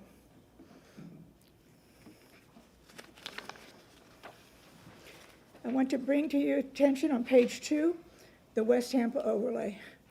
And the main thing that I want you to remember, I'm sorry, I'm not well tonight. The main thing I want you to remember is that the West Tampa overlay takes priority and should be considered first before moving forward. On page 3, the top picture is the completed building. one of 3 and maybe 4 that are tended to be built on this block. Further explanation when we get to page 4. Working with an overlay. If a developer wants to circumvent the overlay, city staff asks them to find comparables that are adjacent to the location of the site. The second picture is what I think they used as one of the comparables. Staff remarks in the Salle only address the comparable as being adjacent, gives no addresses. There aren't any other flat-roofed multifamily units around. These look like the overlay was utilized, but it was not. These buildings were actually built in 2021. They were built against city code because they ignored the West Tampa overlay, which was in place at the time. All 3 of those buildings across that they used for a comparable did not use the West Tampa overlay. When you look these sites up in a Salle, there's no mention of the West Tampa overlay. Back then, back in 2021, when I asked city staff about if they said they were sorry they missed it, they said they were sorry that they missed it. Imagine missing the West Tampa overlay for 4 units. Nevertheless, these properties should not be considered to be comparable. They were built illegally per city code. Mr. Michelini, and 2 wrongs don't make a right. Mr. Michelini mentioned the building that's behind. It's not on North, and staff, it's not on North B, it actually faces North A. It's one of the original tunnel homes, tunnel complex that were built. It was built before the West Tampa overlay was in place. I do not think that they should be used as comparables. On page 4, and just to mention, with the extreme changes that this developer was going to make, they did not get in touch with the neighborhood. The assumption that a yellow sign means it's an invitation to call the developer is not a notification. This developer, because it is so drastic a change, should have made the effort to contact the neighborhood. This is the buildings that they're building. The first one, 2320 West North B, is completed. You saw that on the picture. 2318 West North B has already had the rezoning approved. 2316 is what we're rezoning today. Next to 2320 is 209 North Albany. The fourth one, Armenia, is owned by a number of LLCs, but I noticed that this developer utilized the property as if it was their own. So that is just an assumption I'm making, but there's a possibility that a fourth one will be there. Page 5, I direct you to the comprehensive plan. The comprehensive plan, livable city, land use goals to build a livable city that enhances the unique attributes of Tampa's diversity, where heritage is appreciated and celebrated, creating diversity communities, neighbors, interconnected through walking, bicycling, and transit through excellent urban design with public spaces. I especially point out Land Development Policy 1.2.18 to promote harmony in the visual relationship and transition between new and older buildings. New buildings do not need to imitate older development, but should be sympathetic to its scale, form, proportion, and materials. This can often be accomplished by repeating existing building, fenestration, and surface treatments. Where new buildings are larger than their surroundings, they should be articulated and textured to reduce their apparent size to reflect the pattern of the neighborhood. Obviously, this was not considered. And I also take you to Land Use 1.2.23, continue to require that the scale of new development is mixed use. Corridors provides building height, bulk that are sensitive to the physical and visual. Page 6. Page 6 is a bonus. I just threw that in there in case you wanted it. But I'm asking you to deny it. This third building that is subject right now directly conflicts with the current comprehensive plan, and neither staff nor developers seriously address the West Tampa overlay. The other two buildings that are complete or in process have already been approved. Nothing Thank else can you. be done. Thank you But very I do much. ask you to deny this, as it does not fit in with the neighborhood, and it did not follow the correct rules by Thank you. addressing the West Tampa overlay. Thank you. Next.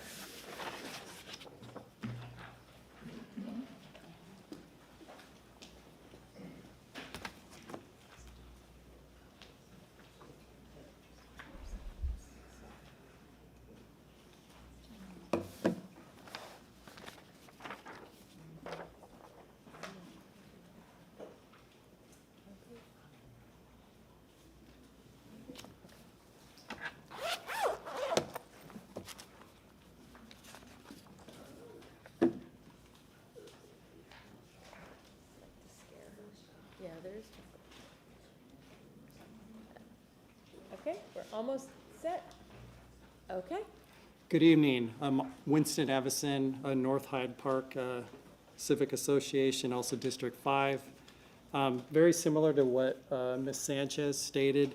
Our belief is this is what the purpose and intent of the West Tampa overlay.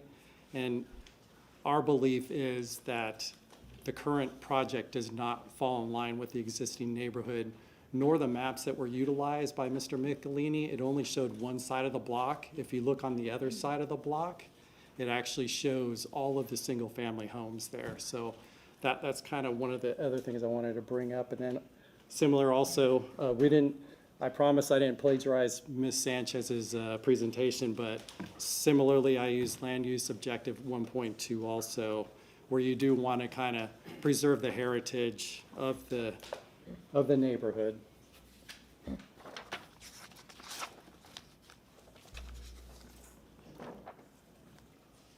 And then I did want to also reference the development and growth management, that section. This is the gentleman that wrote the letter. And then, I kind of circled where that memo that was put in the application, it says it is consistent. I don't see how that's possible unless where you kind of noticed where everything is referencing that one PD that was approved here. So I think that's where they're kind of utilizing that PD as the entire thing, because back when I went to school, a block average uses more than just one. So the rezone 2343, I think, is where they're utilizing that as for the entire to represent the neighborhood, which I think is also not in line with, West Tampa overlay nor averaging a block, because that's one particular structure.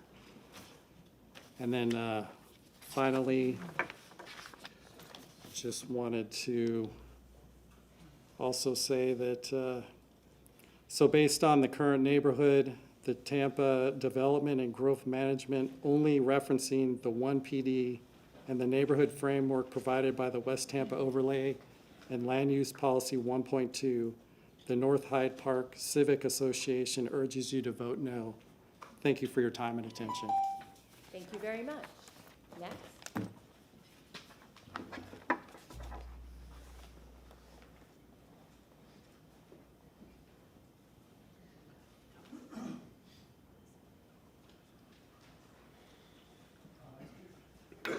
Please acknowledge your name for an additional minute.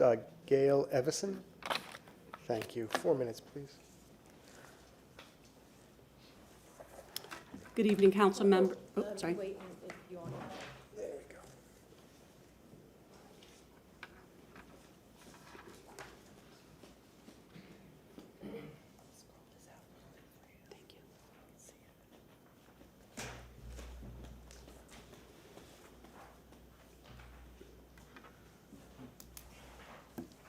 Okay.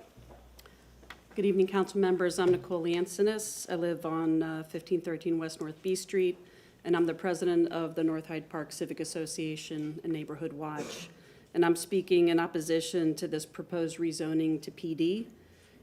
Also want to add that we did not have an opportunity to meet with the developer to discuss our concerns. This change is, it's a fundamental shift to the character of the neighborhood. It threatens the livability, the predictability of our neighborhood. and the current zoning allows for high density. So switching to a PD zoning not only undermines the comprehensive plan, but when one parcel is zoned PD, then the next one, others will follow, and as is the case here, more and more of these residences and lots will be transitioned, kind of transforming and dismantling the character of North Hyde Park. So we deem this to be incompatible. Going to the handout, this is the property next to the plot in question.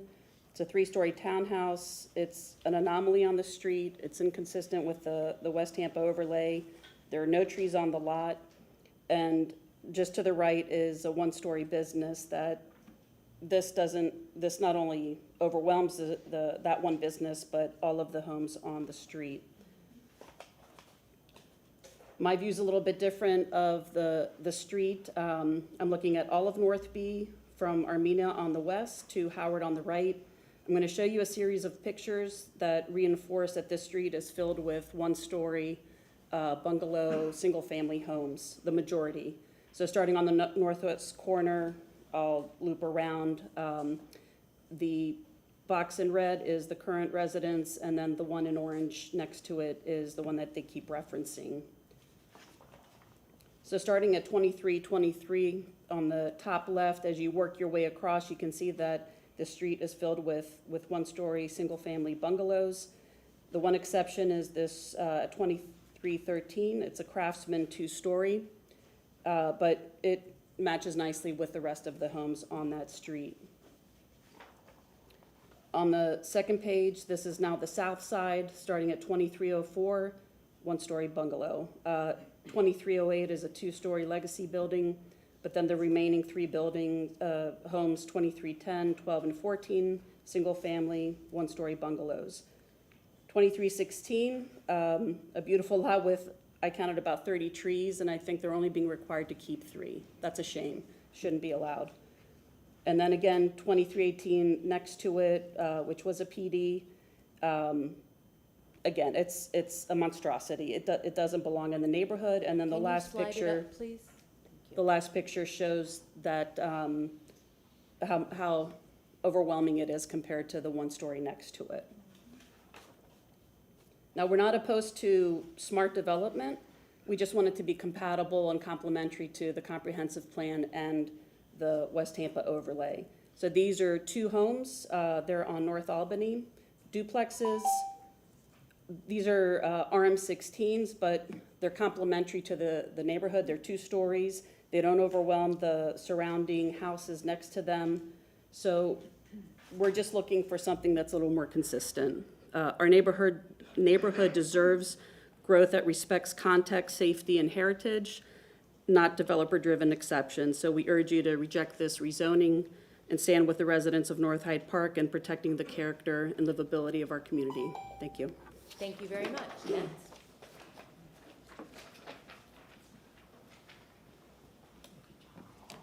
Good evening, Councilman. I'm Daniel Green. I own a parcel on the block. I'm here to support the project. I think it's consistent with what's going on in the area. I think the project looks great. I just want to give my support. Thank you very much. Next. Good evening. My name is Stephen Gold. I'm one of the neighbors, and I approve of 2316 North B Street PD approval. So, and I'm a neighbor. Thank you so much. Thank you very much. Next. He owns the property next door. That just had a rezoning. I'm pretty sure that's his name. You can ask him. Oh, neighbor, okay. Yeah, anyway.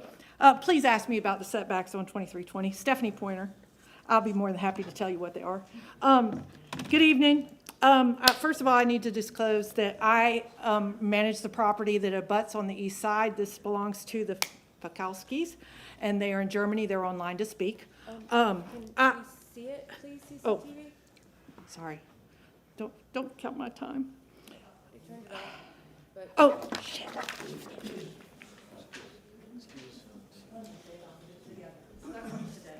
CCTV?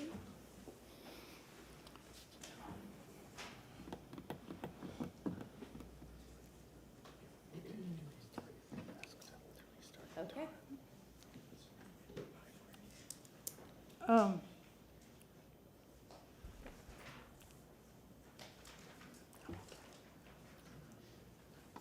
go ahead, please.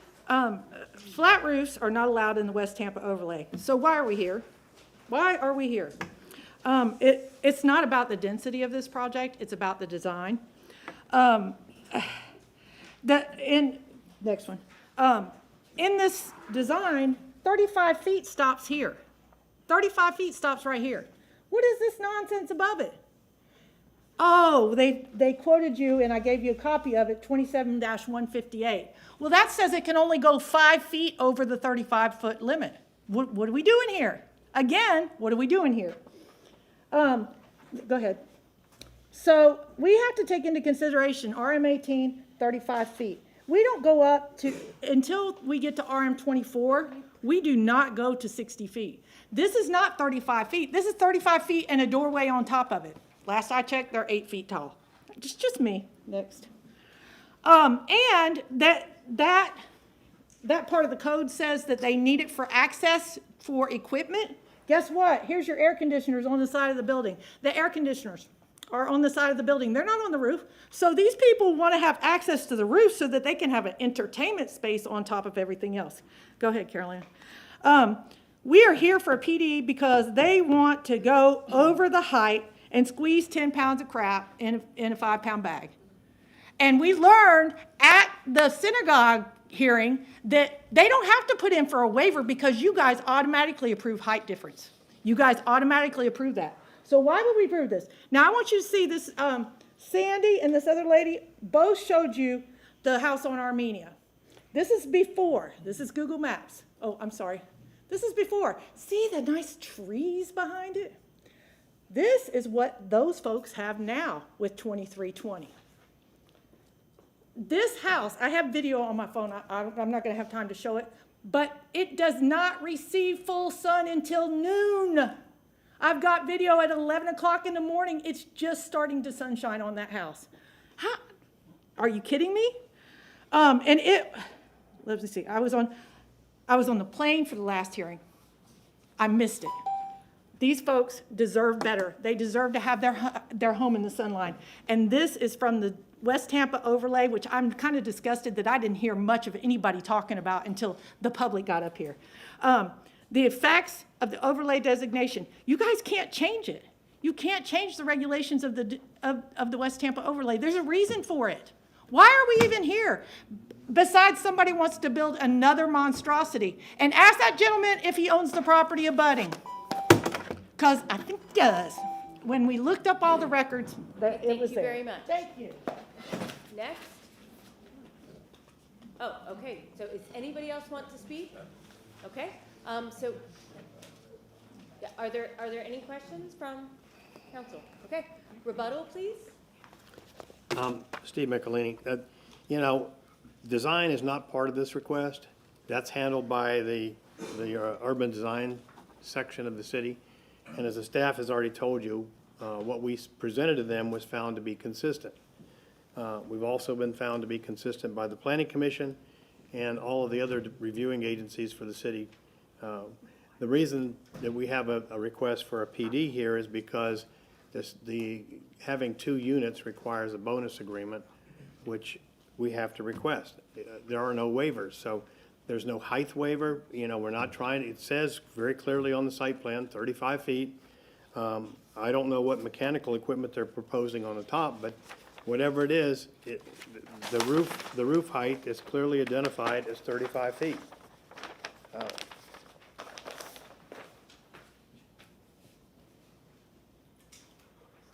I know that this question has come up before about where you're going to store the garbage. The garbage containers are shown inside the garage here. I don't know what else I can tell you. We meet the code. We have no waivers. The design is not controlled by zoning. It's controlled by the urban design section, and we have to be compatible with and approved in accordance with the West Tampa overlay. It's not. There's no way to waive it. It's a requirement. So, and we're talking about the use here, not the design. And I know that the those that spoke focused on design. It was a problem. They didn't like that. That's not the issue here before council. The issue is this a compatible use? Does it meet the code, which the staff has told you it does? And is it, is it consistent with everything that you've wanted? I showed you the pictures. I didn't make these up. I took them right off of the property appraiser's webpage. And I also identified the uses that are there. Every one of these uses is either commercial, medical, or townhouse, apartment buildings. Excuse me, I don't need the interruption. Would you pause my time, please? Yes, pause. And you're not allowed to submit additional documents. She didn't submit it. Well, I don't know what it is, but wait, respect me the way I respect you. Okay, that's unnecessary. Okay, what? I mean, council, this is completely No, uncalled for. I'm sorry. I think this was my fault. There was public comment online. Okay, well, apologies. Oh, no, can you stop Mr. Michelini's time, please?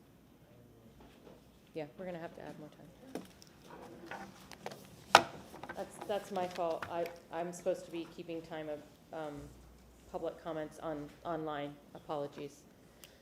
Would you like me to sit down? No, the person who's supposed to be on public comment isn't online, so. Could we reset my time? Yes. Please. We'll just take a second to make sure that the person who registered, and again, this is on me, it's my first time chairing, so I apologize. It's okay, council, it just seems like when somebody jumps up from the audience and they want to hand you something, it's completely inappropriate. I don't do that. Agreed.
Okay, so we have no response.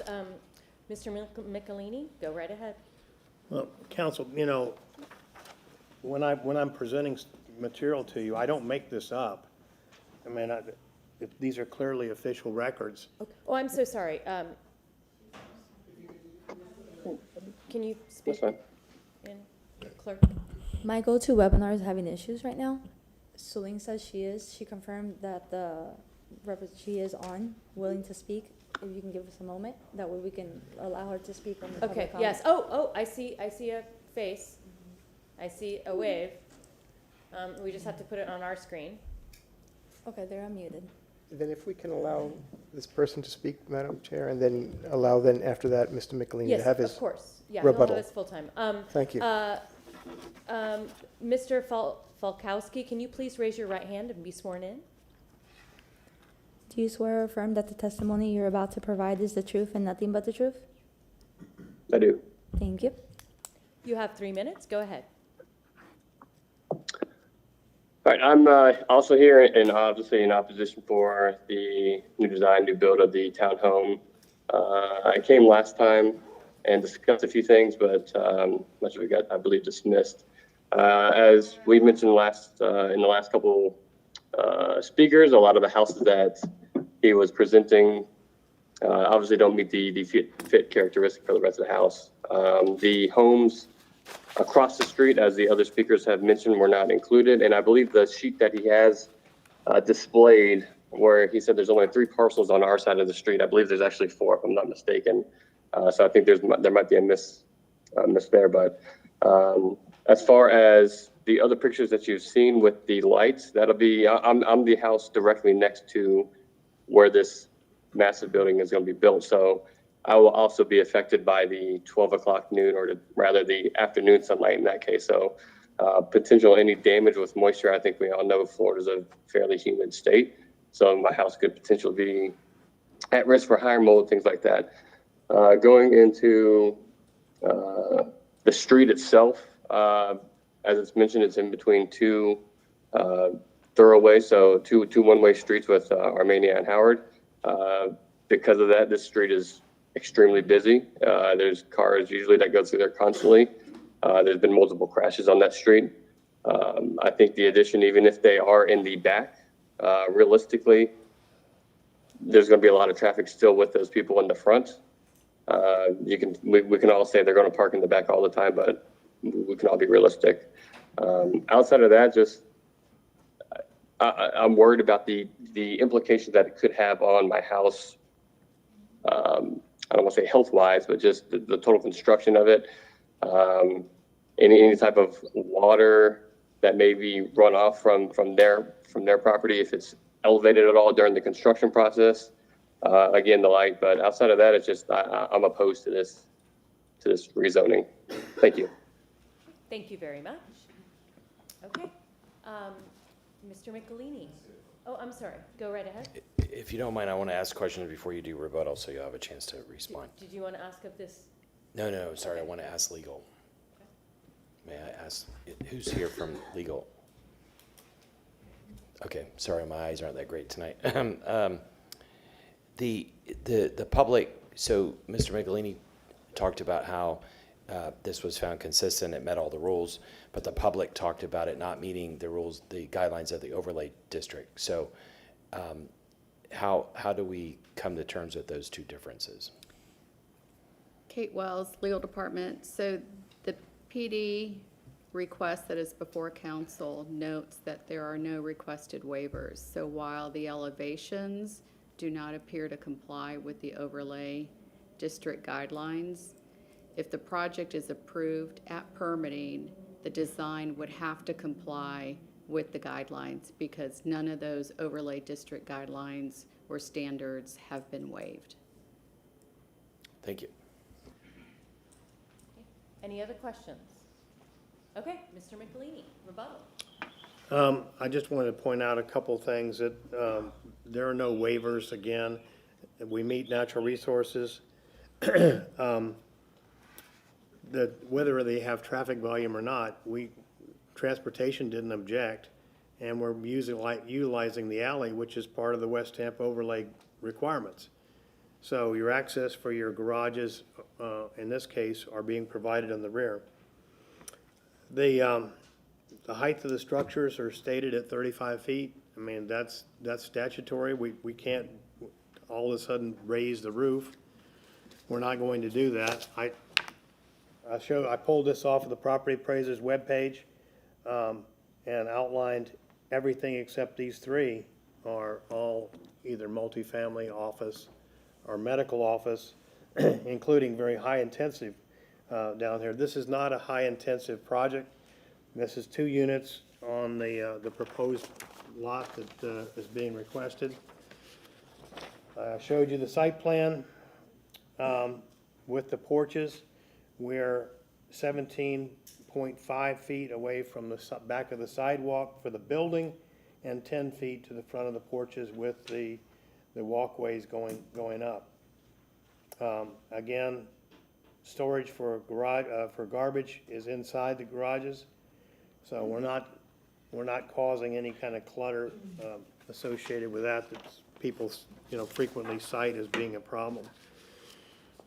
I can go through all of these comprehensive plan provisions that we meet, but I just will reference, and I ask that this report be received and filed and be made part of the record. But the infrastructure goals and objectives and policies are met. Provide multimodal options have been met. Hurricane evacuation shelters issue is met. Land development regulations, goals, objectives, and policies met. Overall residential development and redevelopment met. Multifamily residential provisions in the code, met. Low, medium density multifamily areas, met. Adequate sites to accommodate housing needs, met. Compliance with the comprehensive plan has been certified by the Planning Commission staff, that's met. Objectives, policies of the Tampa Comprehensive Plan, city design goals, objectives, and policies, met. City planning strategies, goals, objectives, and policies, met. Public realm, met. Urban villages, goals, objectives, and policies, met. I understand the emotional aspect of this. I understand that people don't like changes sometimes. We have to meet the design guidelines when we go through permitting. There is no waiving of that, and if some other building, which was used as a comparison, that they didn't somehow meet the code, is not what's before you and has nothing to do with this project. We intend to meet the overlay district as provided for in the code. We've been found consistent. Respectfully request your approval. We have met or exceeded all of the guidelines required by the city. That concludes my presentation and respectfully request your approval. Okay, thank you very much. Do we have a motion to close? Okay. I have a motion from Councilmember Maniscalco, a second from Councilmember Vieira. All in favor? Aye. Any opposed? Okay. So, do we wish to speak about this, or does someone want to make a motion?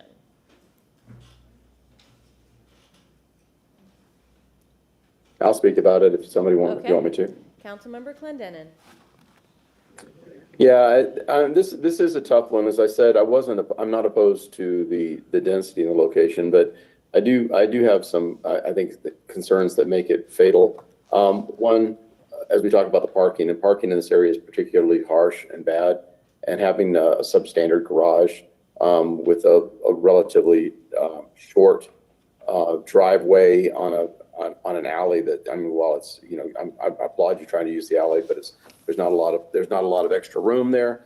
And I'm afraid it's just going to create compounded problems with parking. I do agree with some of the neighbors' concerns about the, again, Mr. McElhaney, you spoke about, no waivers, no this, but this is a PD. You're asking something because there's no entitlement to it, and of course with the bonus provisions for that density. So, the city council, we have to weigh everything out and make a determination about, are we giving up? Are we getting something that's worthy of giving something up? And that's what. And then this one, I just don't think it proves that this is a building that is compatible with the block. While obviously it was pointed out you have a monstrosity sitting there, we don't want to repeat that mistake. And it's definitely not incompatible with the current built structures that line both the north and the south side of B. I think trying to bring in Howard and Armenia and the density on Howard and Armenia is disingenuous, because those are very different streets than the perpendicular residential type neighborhood. And again, I'm not opposed to the density, and I think if you had more site control and a little bit more land, and you could build, I can't remember which public speaker showed examples of multifamily that would be highly desirable in this neighborhood. I think that would have been something this council would be very willing to support and build in these areas. I think it looked great. It was duplexes, but they were appropriately designed and seemed to be right size for this lot. So I'm not going to support this one tonight. Thank you. Okay. Councilmember Young. No, I would just have to agree with Councilman Clendenin. I definitely think that we need housing. Housing is a very big issue, and we want to have more housing. But housing that fits into the neighborhood and the characteristic of the neighborhood, I think, is really important. So again, I think housing is important, but I would have to agree with the sentiments of my council member. I'm listening to all sides, and what concerns me is that you have an overlay, you don't have an overlay. In this case, you have an overlay, but you don't have an overlay. So those are things that I just have trouble swallowing. I don't know who's right, I don't know who's wrong. I don't know if the petitioner's right, I don't know if the city's wrong, or the city's right, and the petitioner's wrong. So the neighborhoods expressed their opinion about the the difference in the sizes of the dwelling that's being put, it doesn't meet the overlay, yet it got consistent with both the city and the planning commission.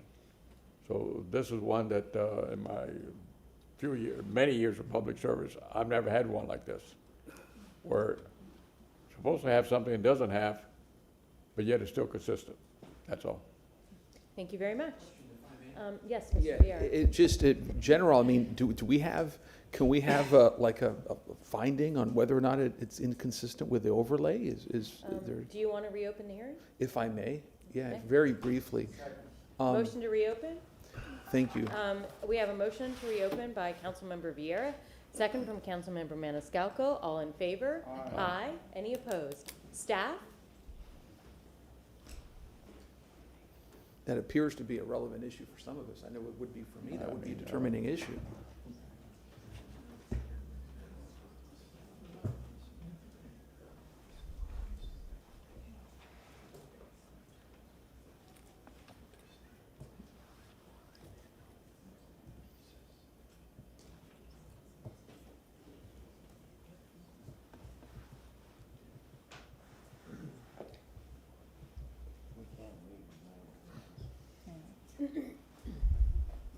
Stephanie Pope, Development Coordination. Urban Design does review these. They do have to follow the West Tampa overlay. They also, once it goes into permitting, they do review that as well, and it has to meet that at the time of permitting. I don't know if that answers your question. May I? Yes, Councilmember So, Vieira. so what you're saying is to proceed with this, there is a presumption that it will meet the overlay. Is that what you're saying? And if you need to caucus with people for a proper answer, you can take your time. I know that if you need to, Madam Chair, if you want to give them, do you need to speak? I have a follow-up question to that. Yeah, that's fine. Because I know how it's like to be put on the spot. Yeah, Alan has a follow-up. I saw that. Okay, are we changing our mind at all on timing here? I don't know. And Councilman Clendenin wanted to Well, speak. yes, I know. That may give us time. But while we have a moment, I didn't know, because we're hitting 7. So I know. And we still have 1, 2, 3, I 4, like how you 5, think. 6, 7. It's full speed ahead. Good. And you're only going to keep me for one more hour, by the way, Oh, FYI. okay.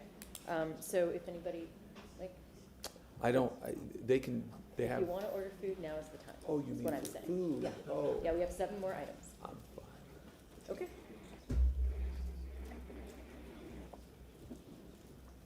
Maybe I could ask that question because it's probably related to what they're looking into right now. They're doing a little powwow, so we may Okay. want to wait until they finish their powwow. Okay. Yeah, I can't see that off camera. No, that's why I was telling you. Thank you. Y'all look fabulous with the Christmas decorations, by the way.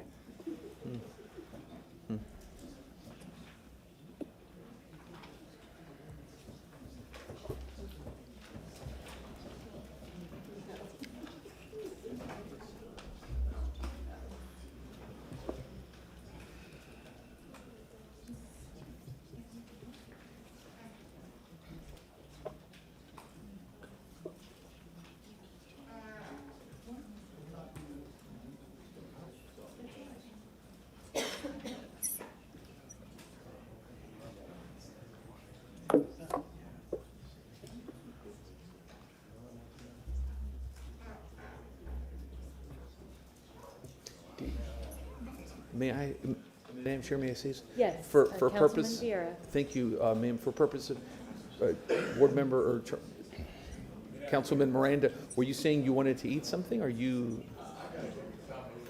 Okay, so let's ask Mr. Thomas to come when he has a moment. I just said that out of deference. No, very fair. We can always just do how about after this case, we'll do a quick break? Yeah, so, yeah, Mr. Thomas, never mind, we'll wait. We'll wait. Fast. Yeah, we're gonna do a break right after this, and we'll talk about it. So, thank you, sorry about that. Oh, my goodness. Do you need him to get something for you? Okay, yeah, go for it. If you want to go to it right now, this will be going on, so.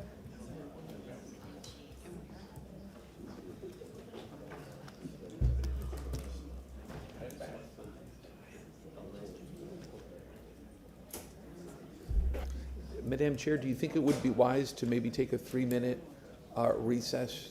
I mean, like, we literally Yes, don't. okay, so we are going to take a 5-minute recess. We will reconvene, so we'll do it, make it nice 6 minutes at 7:15. So, we are adjourned, we'll be back at 7:15. Recess, I'm sorry, recess, apologies.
Muted.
Unmuted.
Miranda.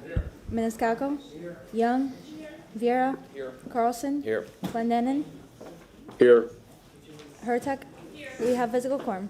Thank you so much. I believe we have a question. Or Ms. Pope was in the middle of answering. Oh, gosh. I believe that Ms. Pope was here. It was in the middle of answering Yes. Councilmember Yes, ma'am. Viera's question.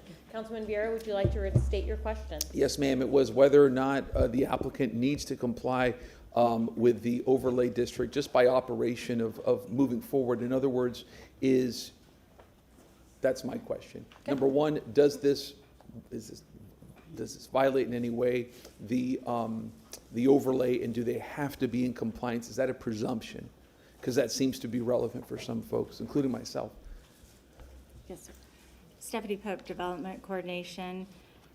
Urban Design did review this and found it consistent. I just want to show this on the staff report, just so we see that they did review it and found it consistent. I'm sorry, we can't see it, so we're Oh, going to have sorry. to wait till CCTV puts that. Okay, thank you. And Can you leave that up? We of course. didn't get a chance to take a look at it. And if CCTV could take the closed captioning off of our screens so that we could see better, we would appreciate it. Thanks. And when urban design does review, they do look at the surrounding properties. And they look for a precedent in the surrounding properties. So when they reviewed that and found it consistent, they looked at the surrounding area to determine their consistency. May I? Yes, Thank Mr. you. Viera? So, yes, ma'am, thank you. So are you telling me, correct me if I'm wrong, that by virtue of urban design finding consistency, does that infer or does that include by presumption consistency with the overlay? That would, they review for the overlay. Okay. So, yes, sir. So that's Yes, okay. that is correct. Question answered. Thank you. I have nothing. Thank you. Ms. Pope, does anyone else? Okay, Ms. Pope, do Yeah, you have a Councilwoman, photo of the I- the house next door? Oh, I'm sorry, Councilmember Clendenin. Yeah, this goes in hand with Councilman Viera said, and this is part of my grave concern. And I think how that question was answered kind of led us to where we are today. If this council was to approve this right now, this would be another example of construction that would be used as precedent setting to undermine the overlay for West Tampa. We have to figure out a way to get to the urban design staff to say, basically say the BS on this thing. They cannot use these designs that have been inappropriately constructed as an example to continue a mistake. So if a mistake was made, we can't keep doubling down on that mistake. And that's what's going to happen today if we approve this. So that was my point of the question for staff was, and she answered exactly what I thought it was going to be. That the urban design did evaluate this. They found it consistent, as you saw in the staff report, which means that would have been, and if we approve this today, that's just the way it's going to fly. And it's going to be another example of construction that'll be used for the next project. That'll be used for the next project. We got to put a stop to it now, and somehow we need to get to the urban design people to keep them from doing this again. I have a question. Do you have any more questions, Mr. Councilmember Clendenin? I'm good, thank you. Okay, so can you please put down a photo of the house next door? The townhouse next door. When was the West Tampa overlay put in? That was established in,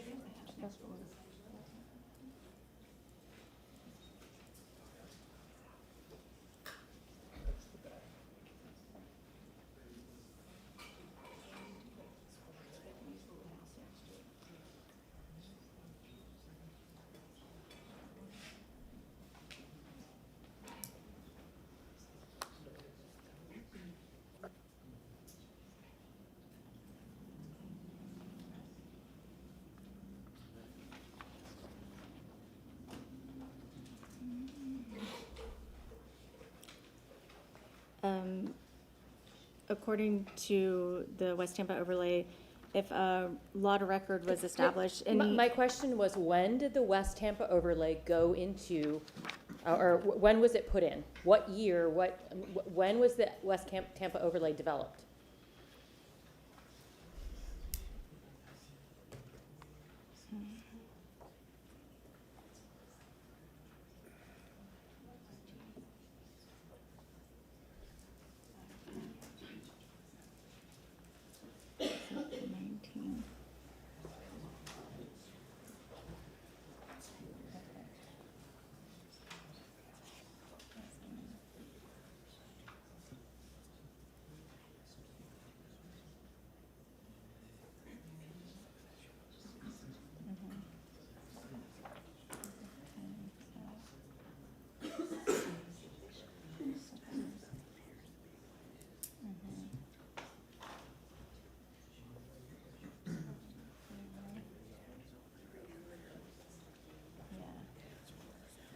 So it sounds like there's some people in the back who might know. I see. 2005. So, okay, can someone please stand up and come and put that into the record, please? I'll take any takers at this point. It's sworn testimony if they Yes. come up and just announce Yes. their name. So, yes, and that's what we have, someone from Domain Homes who works insistently in the West Tampa overlay to let us know when the West Tampa overlay was put into place. Council, could I just add something? No, I need my question answered first, please. Kevin Robles, for the record, January 1st, 2005, that was when the overlay was created. 2005? 2005. 2005 was when the overlay was created. Thank you. Ms. Pope. Yes, ma'am. Robles. Kevin Robles. Going back to the photo of the building, does this meet the overlay?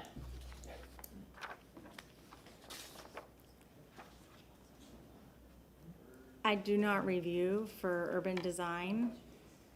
Is anyone from urban design here tonight? No, ma'am. Okay, thank you. May I? Yeah. Yes. Councilmember Carlson, I'm sorry, I keep forgetting to leave my mic on. You all, and Ms. Wells, in answering my question earlier, said that once this process is done, the final design will go to the staff for design approval, something like that. Since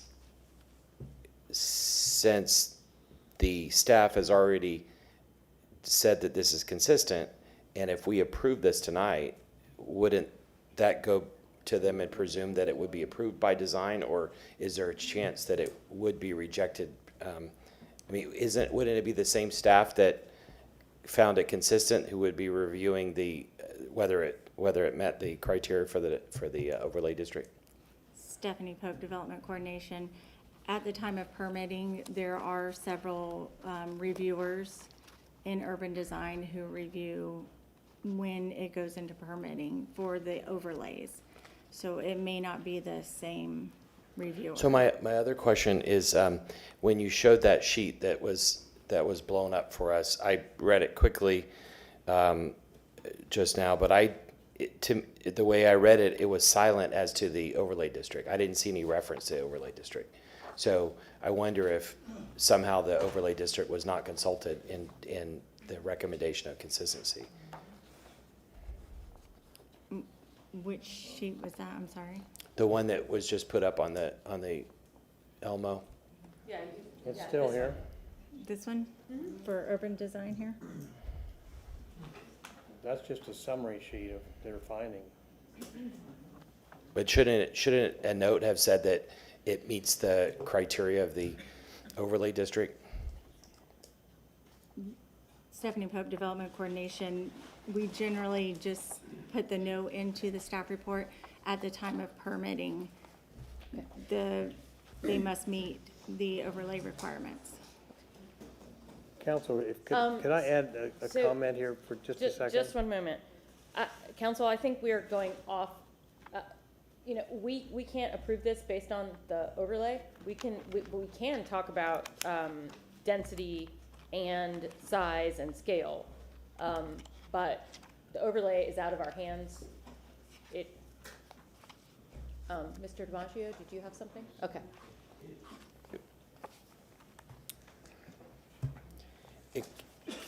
It concerns me that there's no one here to testify as to whether Agreed. that was reviewed. And in the absence of having testimony that proves that that criteria was reviewed, it brings into question other criteria. And that's all I'll say at this point. We can talk Okay. new business. Mr. Michelini, you have, if there are no more questions, Mr. Michelini has rebuttal. What I was going to offer was a suggestion, is that no one's trying to waive the West Tampa overlay design criteria. You can't waive it anyway. So, I mean, certainly it would be, I think, appropriate to put a condition in there as part of an approval that says we have to meet that design criteria and bring it back to you, whatever that design is, between first and second reading. I mean, that we can do. We can't change, if we start changing setbacks or heights or things like that, we have to go back to DRC, we have to have a continued hearing and going forward. But it seems to me, if design is the issue, which is not part of that's not part of the rezoning criteria anyway. But, you know, the spacing on the street, the setbacks, that's part of the criteria. You know, I think, you know, maybe going forward, if council is wishing for a statement to be placed on the site plan, I don't think anyone has a problem with that. You know, my clients have said, you know, if we'd known, we would have given you something, you know, that looked a little different. We looked at something that met the code. And the design is not part of that plan review. I mean, you've been advised that the overlay is not part of it, and yet we keep inserting it into there. And I'll be happy to put a note on there that we must comply with the design guidelines. Everything else is compatible. There's nothing in there that says you have to have something bigger than a depth of 18 feet on a driveway. That's another criteria that's not in there. And if you want to ask Jonathan Scott from Transportation, does it comply? It complies. So it seems like we're adding things in for a review and considering that as part of either a support or not support that aren't in the code. And so, you know, that leaves us as a proponent of a project, where do we go? Are we trying to anticipate whatever questions you all might have? Or do we follow the code? Because you're adding things in that aren't there. The staff has told you we've met the code. 35 feet is allowable on any one of these lots by right. It's not excessive height, it is 35 feet. Whether it creates a shadow for somebody next door or not, that's the code. Any one of these bungalows that exist in the area, any one of the other properties are allowed by right to go to 35 feet. The issue here, and the reason they're in a PD, is because we have to have a resolution for the bonus density to allow 2 units. It's not to waive parking, it's not to waive setbacks, it's not to waive anything else. And we certainly can't waive design. It's not possible. You know, the staff has they had a letter where they're talking about the spacing along the street. They talk about the setbacks. They talk about a variety of other things that urban design was looking at. At this point, they're not looking at design. But we have to comply. And if, you know, council, you know, if I can get your support, we'll certainly put a note on there that we must comply with the design guidelines and make it look like what is supposed to be, you know, viewed in the West Tampa overlay. I don't know what else I can do. We certainly have tried our best to meet the criteria. Staff says we have. Urban design says we've met the criteria for spacing and height and setbacks, and we've added the porches that you all said you wanted. We've added the access to the rear, which you said you wanted. We've added the garages with the garbage enclosed inside. You all have said all of those things. There's not one thing that we've ignored, not one. And so when we come before you, there's a reasonable expectation that, you know, if we've listened to you and done what you've asked, we would appreciate your support. And certainly I'm coming before you and asking respectfully for your support in approving this project. We can make whatever changes in notes that you want between first and second reading. Thank you for your consideration. Thank you very much. Okay, I have a motion to close by Councilman Vera. I have a second from Councilman Maniscalco. All in favor? Aye. Aye. Okay. Discussion. Yes, Chair Clendenin, or Councilman Clendenin. You know, I told you I was like right on the edge, but you know, I think I've been pushed off the edge in the no way, in a hard way. One, I'll address what Mr. Michelini just discussed about what he could do. We know he could do is come in and he could build something that's Euclidean zoning, something by right that you have an opportunity to build here. When you come into this council and you're looking for a PD, you're looking for something because you're not entitled to build it. You're entitled to build a utility. You know, you have land rights. You have things that you can build on these lots by right. This is not one of those. You're asking for something. You're asking for exceptions. When you ask for those exceptions, we have to balance the entire project. I agree. I'm unfortunate. I do believe that urban design set this up for failure. They did evaluate this, and I actually believe that if council approved that, the design that we would see is exactly the kind of design we see on that was submitted by the applicant for this project. They submitted the design. The drawings that we see are designs that obviously do not comply with the overlay district. Why? Okay, you asked about bringing projects forward in the future to this council.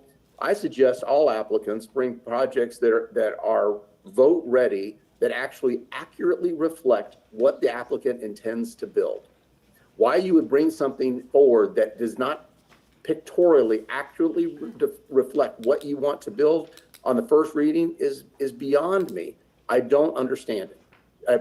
If you brought something that really reflected what the council wants. I mean, again, you're right. I'm not using the garage size because it's not a requirement. I'm just saying that you're asking for something. If you had given a little bit on this, maybe I could give it a little bit somewhere else. But honestly, again, this is not the project. We want to set another precedent to allow this to continue to be built in this type of construction and to be replicated over and over again. You have to say no sometime, and this is the day to say no. Okay. Anyone else? Okay. Can we get a motion?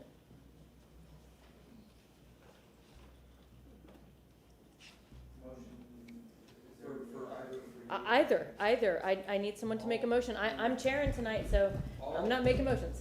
Okay, I have a light. Were you going to read it? Councilman Maniscalco. All right, I was going to make a motion to deny. Do whatever. You put your light on first. All right, I make a motion to deny REZ-25-88. And looking at the Tampa 2040 Comprehensive Plan, Land Use Policy 1.2.18. I do not believe this project promotes a harmony in the visual relationships and transitions between new and older buildings, as we saw in photographs that were shown during public comment. New buildings do not need to imitate older development, but should be sympathetic to its scale. And we see the scale and proportion off, especially since you have the single-family homes right around there, right next door. There's so many different examples. Land Use Policy 1.2.23. Continue to require that the scale and massing of new development and mixed-use centers and corridors provide appropriate transitions in building height and bulk that are sensitive to the physical and visual character of adjoining neighborhoods. So we saw one example of a very large building next to a single-family home. There was testimony there regarding how the sun doesn't even appear until 11 o'clock in the day. So that shows right there that you have a very large building next to a single-family home. Looking at section for the PD code criteria, I was looking at that 27-136.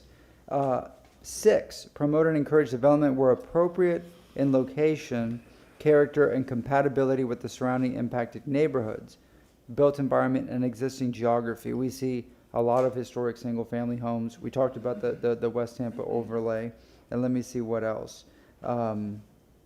Promote architectural features. This is section 8 of 27-136.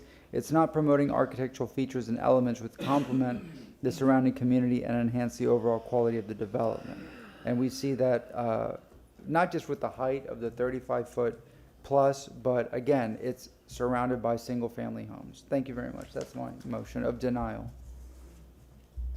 Okay, I have a motion from Councilmember Maniscalco, a second from Councilmember Carlson. Any more discussion? Okay, roll call vote, please. Maniscalco, Yes. Young,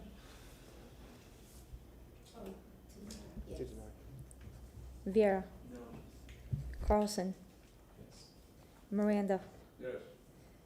Clendenin, Yes. I can't see him. Where is he?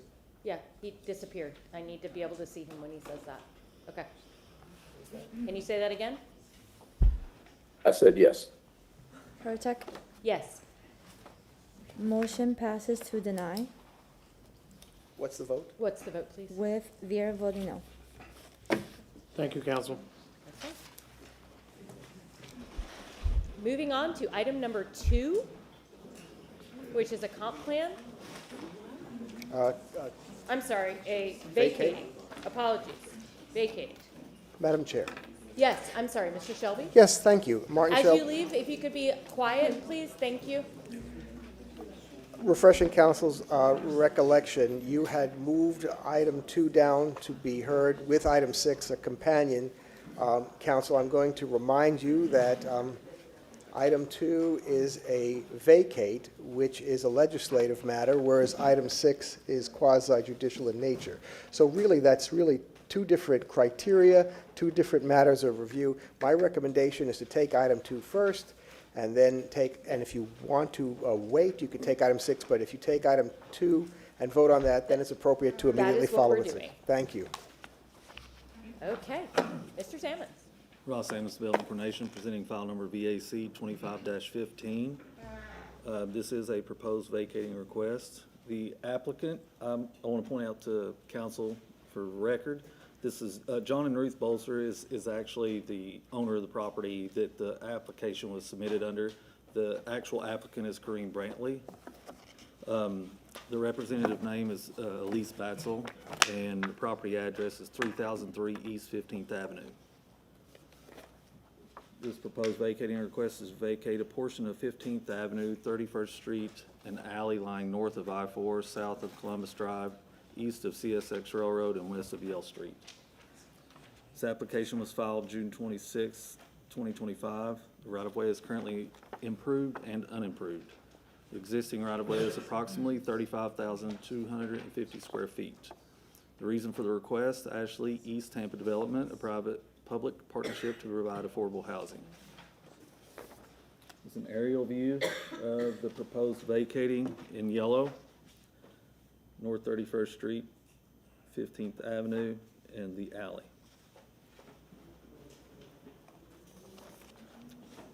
This is the area, the proposed vacating request is as it was platted. It's an image of 31st Street looking south from Columbus Drive. This is image looking west from Yale Street, 15th Avenue. And this is looking west from Yale Street near approximate location of the alley in question. Staff has no objections to the vacating request. Easement reservations are required by Wastewater and Frontier. Special conditions are natural resources must comply with Chapter 27 as regards to tree preservation and site design for any improvements placed adjacent to trees in any vacated area. That concludes my presentation. I'm available if you have any questions. Any questions? Okay. Applicant? Or, I'm sorry, no, there's no. Good evening, Elise Batzel, Stearns Weaver Miller. Our understanding from a procedural perspective was that the vacation would be opened, then the PD would be opened because they're companion items, and you would hear evidence on both so that you could see the whole project that the vacation was related to, and then you would close the hearing, take a vote on the vacation, and then vote on the PD. We chose not to do that. So. Okay. We are available to answer any other questions. This is related to the ETIC development. We can go ahead and give you our entire presentation if you want to, but then I'll need to do that twice for the record. Do we need a presentation? Okay. No. We've heard no. Thank you. Okay, do we have any members from the public who wish to speak to this item? Okay. I have a motion to close by Councilmember Maniscalco, a second from Councilman Vieira. All in favor? Aye. Aye. Any opposed? Okay. Council? To read an ordinance being presented for first reading consideration, this is VAC-25-15, an ordinance of the City of Tampa, Florida vacating, closing, discontinuing, and abandoning a portion of 34th Street, a portion of 15th Avenue, and that alleyway that are located north of Interstate 4, south of Columbus Drive, east of CSX Railroad, and west of Yale Street, within the map of Vedado, a subdivision in the City of Tampa, Hillsborough County, Florida, as more fully described in Section 2 hereof, subject to certain covenants, conditions, and restrictions as more particularly set forth herein, providing for enforcement and penalties for violations, providing for definitions, interpretations, and repealing conflicts, providing for severability, providing an effective date. Okay. I have a motion from Councilmember Maniscalco and a second from Councilmember Vieira. Any more comment? Okay, roll call, please. Vieira? Yes. Carlson? Yes. Miranda? Yes. Maniscalco? Yes. Young? Yes. Clendenin? Yes. Hurtak? Yes. Motion carries unanimously. Second reading and adoption will be held on January 8th, 2026 at 10 a.m. in City Council Chambers at 315 East Kennedy Boulevard, 3rd floor, Tampa, Florida, 33602. Okay, thank you very much. Item number 6.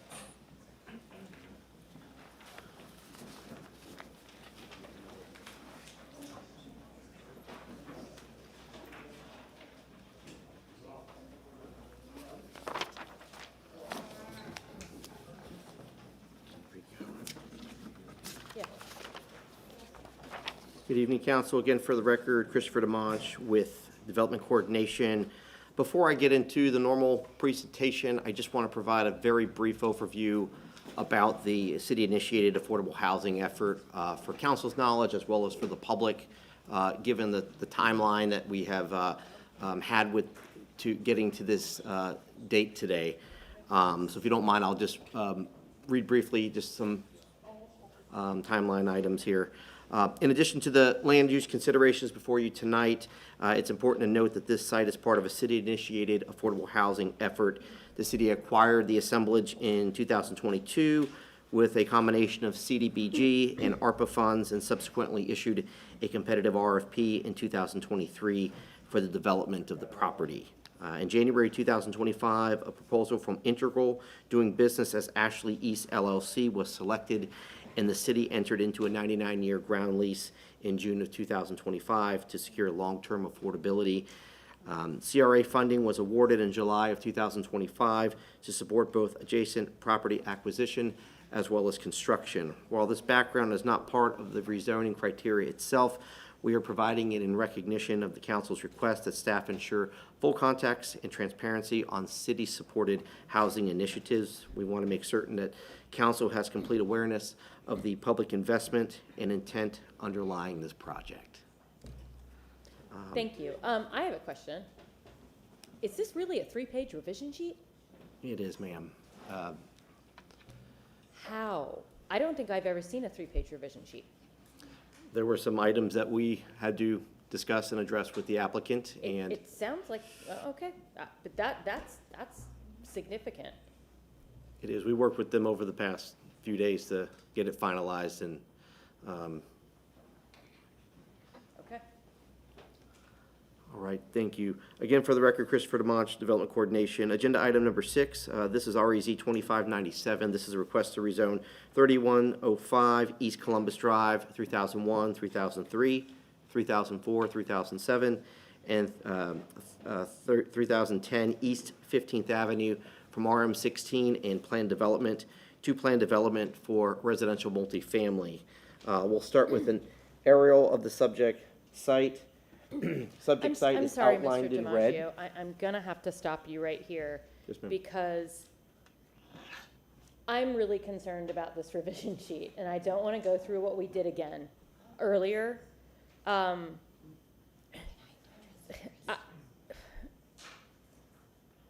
I'm concerned that we're gonna end up in a spot where we're gonna want to continue this because of the revision sheets.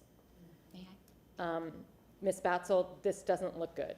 So, I mean, if you would like to speak to this, if a continuance is necessary, let's discuss it now. Elise Batzel, for the record, no continuance was necessary. Our engineer found an error in the legal description. And because we found an error in the legal description last week, that caused all of the calculations to be just slightly off. And so what you're seeing there is you're seeing changes to every then calculation on that site plan changed just slightly based on that engineering calculation. He's here and he's happy to explain that if you'd like. It had to do with the little area that was vacated or that is proposed to be vacated. So yes, we are not asking for a continuance, and we've worked very closely with staff to ensure that we don't need to ask for one. Well, I'm very uncomfortable. I don't know about my colleagues, but I'm uncomfortable moving forward on this. So I just want to have this discussion now so that we're not, I have Councilmember Carlson and then Councilmember Clendenin. So the applicant just testified that, that there was this error, and she didn't say who caused the error, but that this was meant to fix the error. If the staff can verify that that happened, then, and this is the normal solution, then it seems like, I don't know what else the remedy would be. Okay, Councilmember Clendenin. Without tipping my get hat, staff is it possible to get staff to validate what she said? Okay, just one moment, Councilmember Clendenin. Staff. Thank you, Madam Chair. Christopher DeMonch, Development Coordination. Yes, the applicant brought it to our attention that there was a remnant parcel on the southern part of the property, and that did throw off some of their numbers. Slightly, it wasn't anything, outrageous, and so there was those adjustments. Okay, Councilmember Clendenin. Perhaps this is better stated as a question to staff, and maybe that will give an indication to people in this discussion. This project faces the single-family neighborhood on Columbus, right? On the other side? Correct. There are single family across on the north side of East Columbus Drive. And so, the garage is, and a substantial portion of that part facing Columbus is open and not units or, not built out to kind of blend into, or at least be a buffer between the single family and this complex? I can bring up the landscape plan to show that.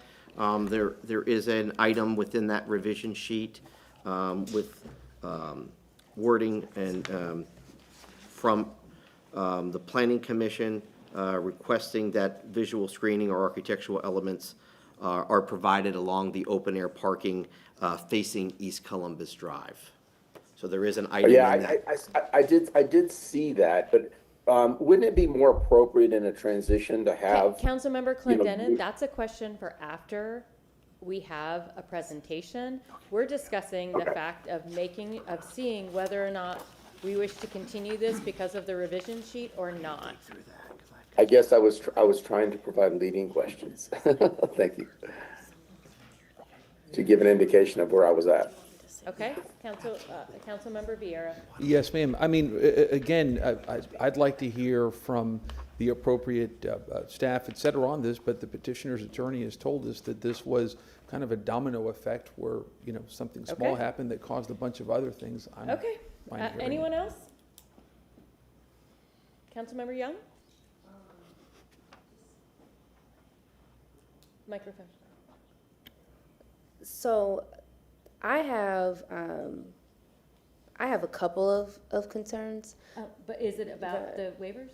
Because otherwise we'll wait for the presentation. Okay, so if we wait for the presentation, then we can still talk about it. Okay, yeah. Okay. So you don't have any concerns about waivers. Okay, then it was just me, but I wanted to bring it up because if we needed to continue, we needed to do it before it started.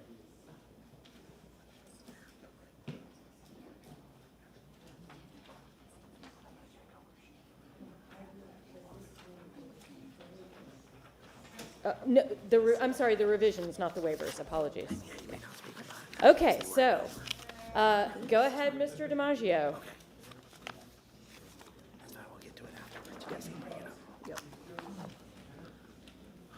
Dimanche, sorry.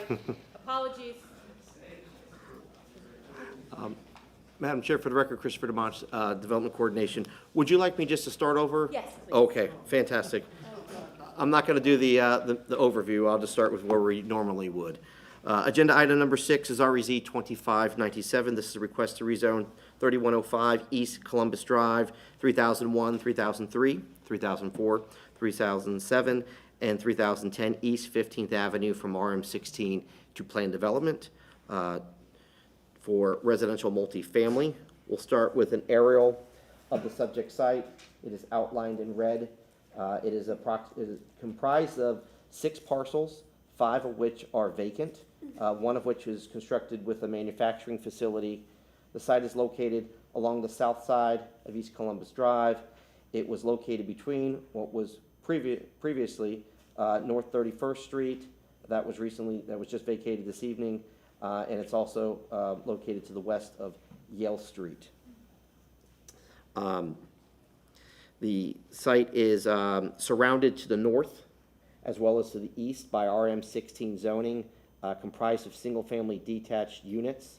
To the west, there is a vacant parcel that is the future home of the East Tampa Innovation Center, zoned CG. And of course, south of the subject site is Interstate 4. The subject site is part of a joint public-private partnership to provide affordable housing as well as job training and vocational education services through the East Tampa Innovation Center. The site does have 2 future land use designation, Community Mixed Use 35 and Community Commercial 35. Both designations allow for medium intensity, density, both horizontal and vertical mixed use, as well as single use commercial and residential development. The CMU 35 and CC 35 future land use designations allow for development up to 30 dwelling units per acre or up to a 1.0 FAR, floor area ratio, by right for standard development, or up to a 1.5 floor area ratio with vertical mixed use development by right, or up to 35 dwelling units per acre or a floor area ratio of up to 2.0 with a bonus provision agreement. The applicant proposes 128,904 square feet of development at a floor area ratio of 1.32. They have also entered into a bonus agreement which requires a minimum of 10% of the units provided to be affordable units. The applicant is providing 100% of the units as affordable. The site's also in the East Tampa overlay and shall meet this section 27240 at the time of permitting. We do have the site plan to provide. CCTV, could you please take the closed captioning off of ours so we can see these site plans? Thank you. The light appears off. Let's see. There we go. Whoa. We'll let that settle. It looked a little dark there, so, all right. Okay, so the total site is 97,352 square feet, approximately 2.24 acres, with 250 feet of street frontage along East Columbus and 200 feet of street frontage along Yale Street.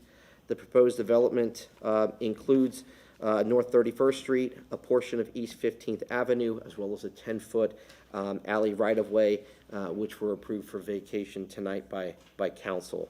The applicant is proposing a 5-story single building to provide 118 units. I have provided an outline in green highlight to assist. The site does provide egress along East Columbus Drive as well as Yale Street.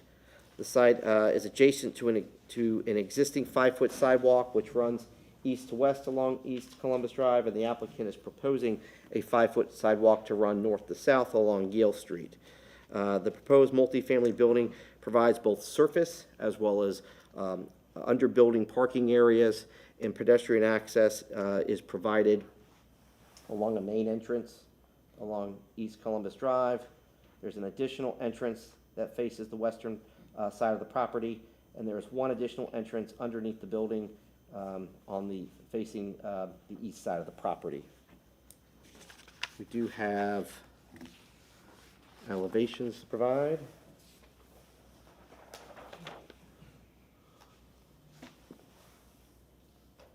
The elevation at the top is a view from the southeast corner of the lot, looking to the interior of the site. And of course, the elevation on the bottom, this is the view looking at the site from the northwest.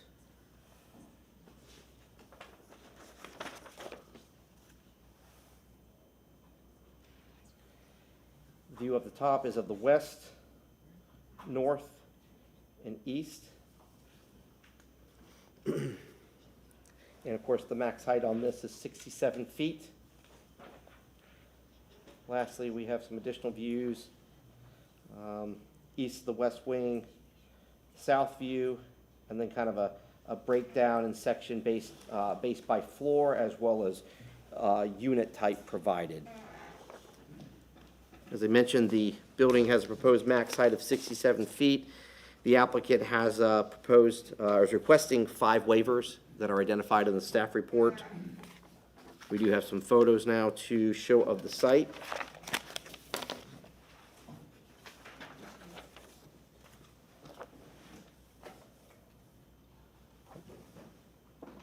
First, we have the subject lot. This is the view if you were on East Columbus looking south. Next is the view looking from the southeast corner of the subject site. Our next shot is from East 15th Avenue. This is looking north to Columbus. This is looking east onto the site from North 31st Street, or what was previously North 31st Street. North of the subject site, we see the detached units. Looking south, you can see both the existing manufacturing facility as well as the wall there for the interstate. Here's another view looking at the south side of the property. Looking east, we have some additional single-family detached units. This is looking west. This is looking at the future E-Tech site. Looking east on East 15th Avenue. Looking west on East 15th Avenue. This is looking north on North 31st and south. Development review and compliance staff, we've reviewed the petition. We find the request inconsistent with the applicable City of Tampa land development regulations.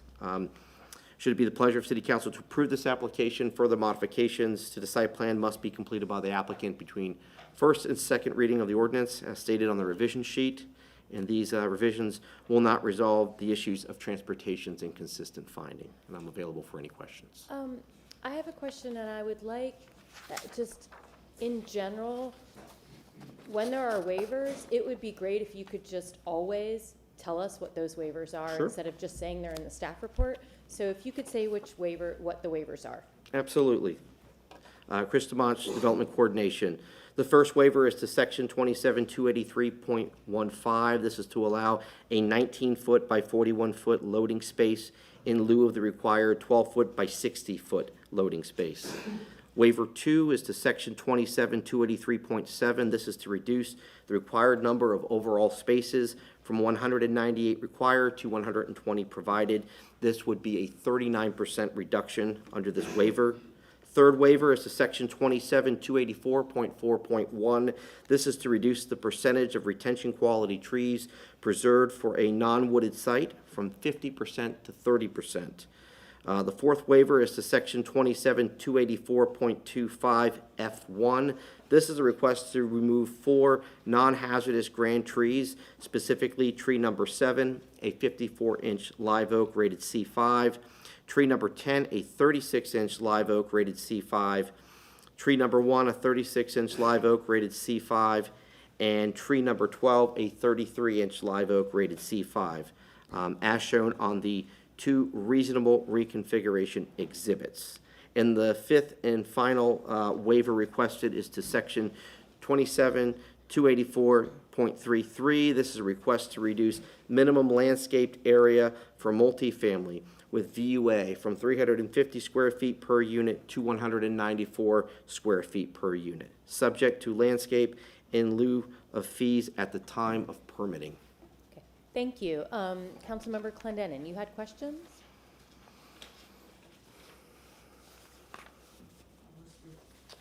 Yeah, it's in reference to the transition between this higher intensity use in the single family neighborhood. I understand that you've got in there about the screens, but it just seems like it would have been more appropriate to have the residential units basically facing Columbus and, street walk up kind of thing, similar to what we did in East Tampa at that complex. Is that something that could be accomplished, or is that between the first and second reading, or is that something that just throws this thing, all the way back? I think we probably should wait for the applicant on that one. Okay. Oh, I was curious from the staff's perspective, is that something that could be accomplished? I would say if it involves reconfiguration of the building, and if we're looking at ground units or something that would involve staff to thoroughly look at a reconfiguration or a change in the layout of the building, I would say that we would need additional time and likely a DRC review. Thank you. Okay, any other questions for staff? Okay, applicant. Oh, I'm very sorry. I have my list. I should simply be following it, and I'm not. Planning Commission. Thank you. Quinn Steele, Planning Commission staff. This site is within the Central Tampa Planning District, the Jackson Heights neighborhood, and the East Tampa Urban Village. It's also within Evacuation Zone E.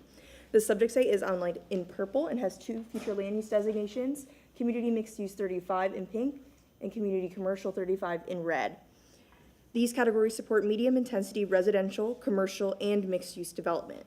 The site fronts East Columbus Drive, which is a transit emphasis corridor. Single-family homes are located to the north and east, and the future East Tampa Innovation Center will be immediately west, and then I-4 is directly south. The request would allow a multifamily residential building at a 1.32 FAR, which is consistent with the CMU 35 and the CC 35 designation. Planning Commission staff reviewed the request and found it compatible with the surrounding development pattern, providing an appropriate transition between I-4 to the south and the single-family neighborhood to the north. Between first and second reading, the applicant has agreed to add a marked crosswalk along the eastern drive aisle and a sidewalk connection to the southeastern portion of the site. Staff also notes that vehicle movements and service functions remain concentrated in the center of the site, where additional pedestrian features could further improve pedestrian safety. The applicant has also agreed to incorporate visual screening or architectural treatment along the open-air parking podium facing East Columbus Drive, supporting policies that call for parking areas to be screened and integrated with building design and the public realm.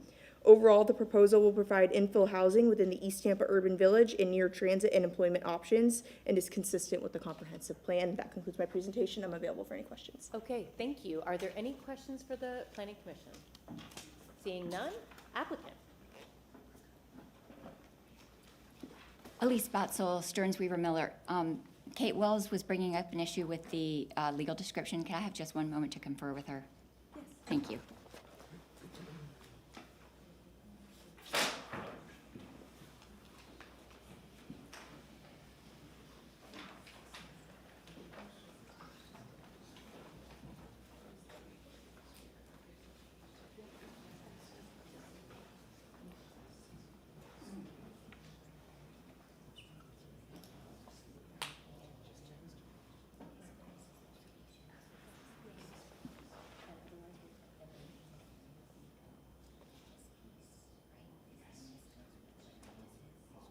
Oh, yes. If anyone, while they're conferring, if there's anybody who's come in that needs to be sworn, if you could please stand and raise your right hand.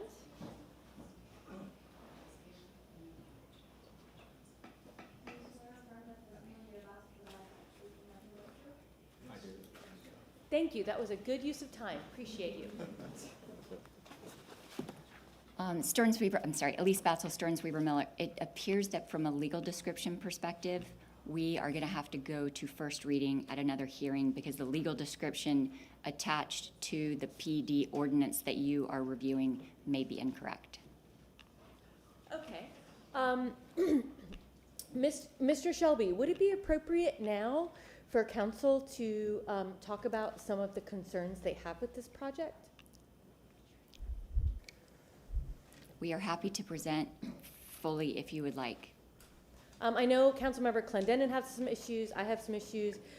In order to prevent this from having to go back further, I know that Councilmember Young has some questions. Could you give a very abbreviated presentation so that you can take the comments and suggestions so that Absolutely. they may be fixed in Yes. between. I think I'm trying to have a nice balance here. Mr. Shelby, is that appropriate? You have the opportunity to take evidence if there's no objection by the council. No objection. Okay. Thank you. We do have a presentation. I will go very quickly and skip slides. That would be great. You know where this property is. I will skip the future land use and the zoning and skip the public-private partnership. This is 118 affordable units. Just for the record, 20% of those are 50% AMI or lower, and all of the units are 80% AMI or lower. This site has a number of really important site constraints, so I think a number of your questions and concerns are going to relate to some of the site constraints. I'm going to quickly move forward with those for your benefit. There was a big concern about tree preservation. You can see the trees that are preserved and the two big clusters. At the southwest corner, there's a 44-inch live oak and a 31-inch live oak. At the northwest corner, a 26 and a 22-inch live oak. There is also significant sanitary sewer lines in purple that you see there. The gravity sewer system flows directly south. And what is interesting is that there is a pre-manufactured stormwater system, and the manufacturer will not allow you to build a building on top of that. So we have the tree preservation, we have an odd sanitary sewer system, and we have a stormwater system, stormwater vault that can't be built on top of.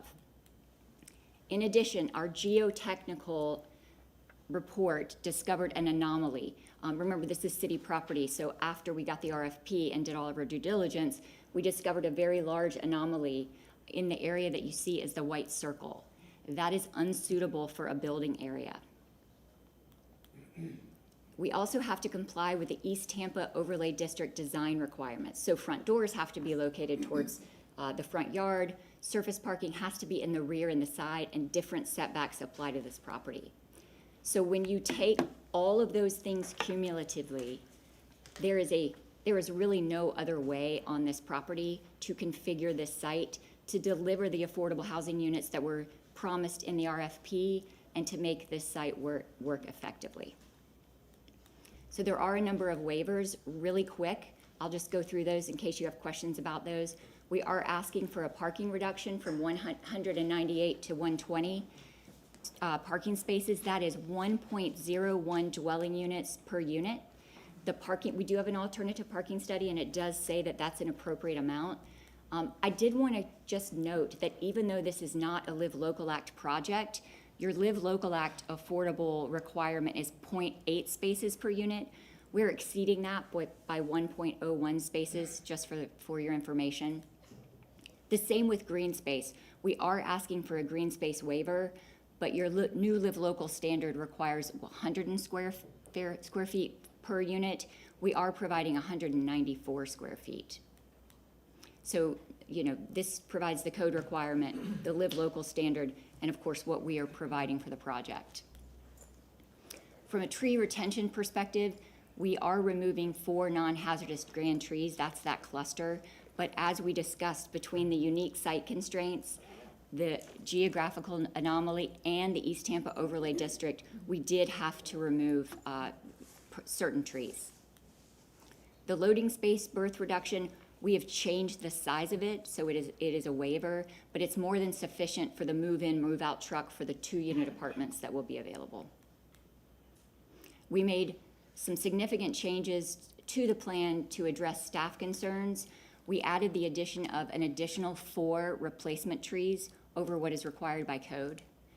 We provided, you see the darkened area along Columbus to the north and Yale to the east. We provided significantly additional landscaping at staff's request. We also added type 2 trees along Yale Street as well. We also added different pedestrian connectivity areas within the site. You can see all of these areas in red that lead to the circled areas that are actually the entrances to the site, including along the eastern boundary. You'll see there's an additional internal sidewalk as well as the exterior sidewalks. And the final thing that we did to address staff concerns is Planning Commission staff in particular was concerned that the area of the podium that you're seeing from Columbus Avenue was open and people walking by could see the cars underneath. We agreed to a condition that would require that we use some sort of screening material so that you didn't see the cars. There are a number of SEPTED principles that we incorporated into our plan. We actually met with a SEPTED officer and we talked through the site and we incorporated those that are required by the East Tampa Overlay District. And yeah, we will stop there. Thank you. Okay, questions? Councilman Clendenin. Yeah, I appreciate the effort put into this, and I understand that it's very difficult, but I also understand the city's invested in a lot of proper money in this as well.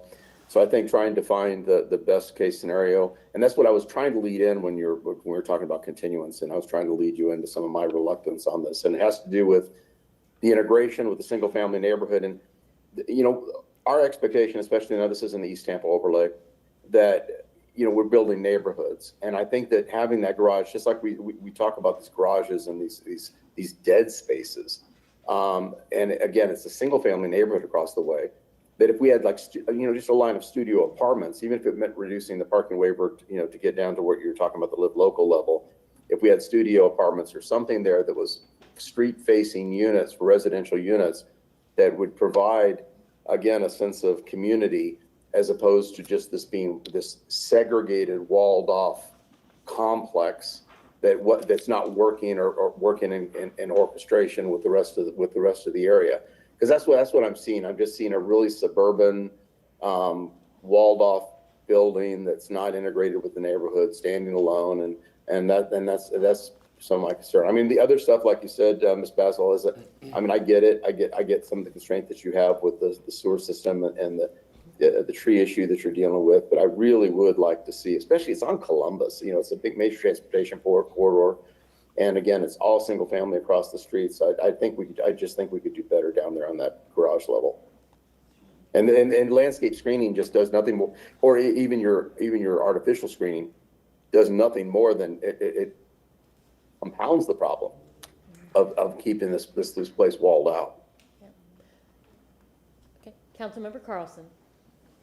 Ms. Bansal, you talked about some of the constraints. What were because City Council is not involved in RFPs, what are the requirements that because of the RFP and the proposal that was accepted? Of course, I'll let Kareem Brantley, who's actually the developer who went through that process with the city, address that for you.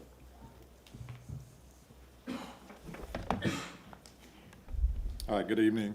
Kareem Brantley with Integral Florida, the developer for the project. We have offices in East Tampa, I'm sorry, in Ybor on East 7th in Tampa here, as well as South Florida. May I have the question? I can try to answer it. Ms. Bansal talked about some of the physical constraints, but what are the requirements of the one that the RFP, and then two, yours based on your specific proposal to the city? So the number of units or whatever is required. What are you required to do by the city? Yeah, so we proposed that we would do the 118 units for affordable housing. One of the conditions from the city was that 20% of the units, at least 20% of the units be at 50% AMI or area median income or below. We had numerous community engagement meetings, and we still have more to go. We're not going to do something without presenting our plan, even once it starts to take shape with the design development drawings. But ultimately, at the end of the day, the requirements for the CRA as well as the city required us to do that community engagement. And we came up with the 118 unit plan. We proposed that to the city in response to the RFP. And what you see here is the results of that requirement. So, just a follow-up question, maybe either you or Ms. Batsell. She talked about the sewer infrastructure that was underneath, and then also that anomaly, which we don't know what it is.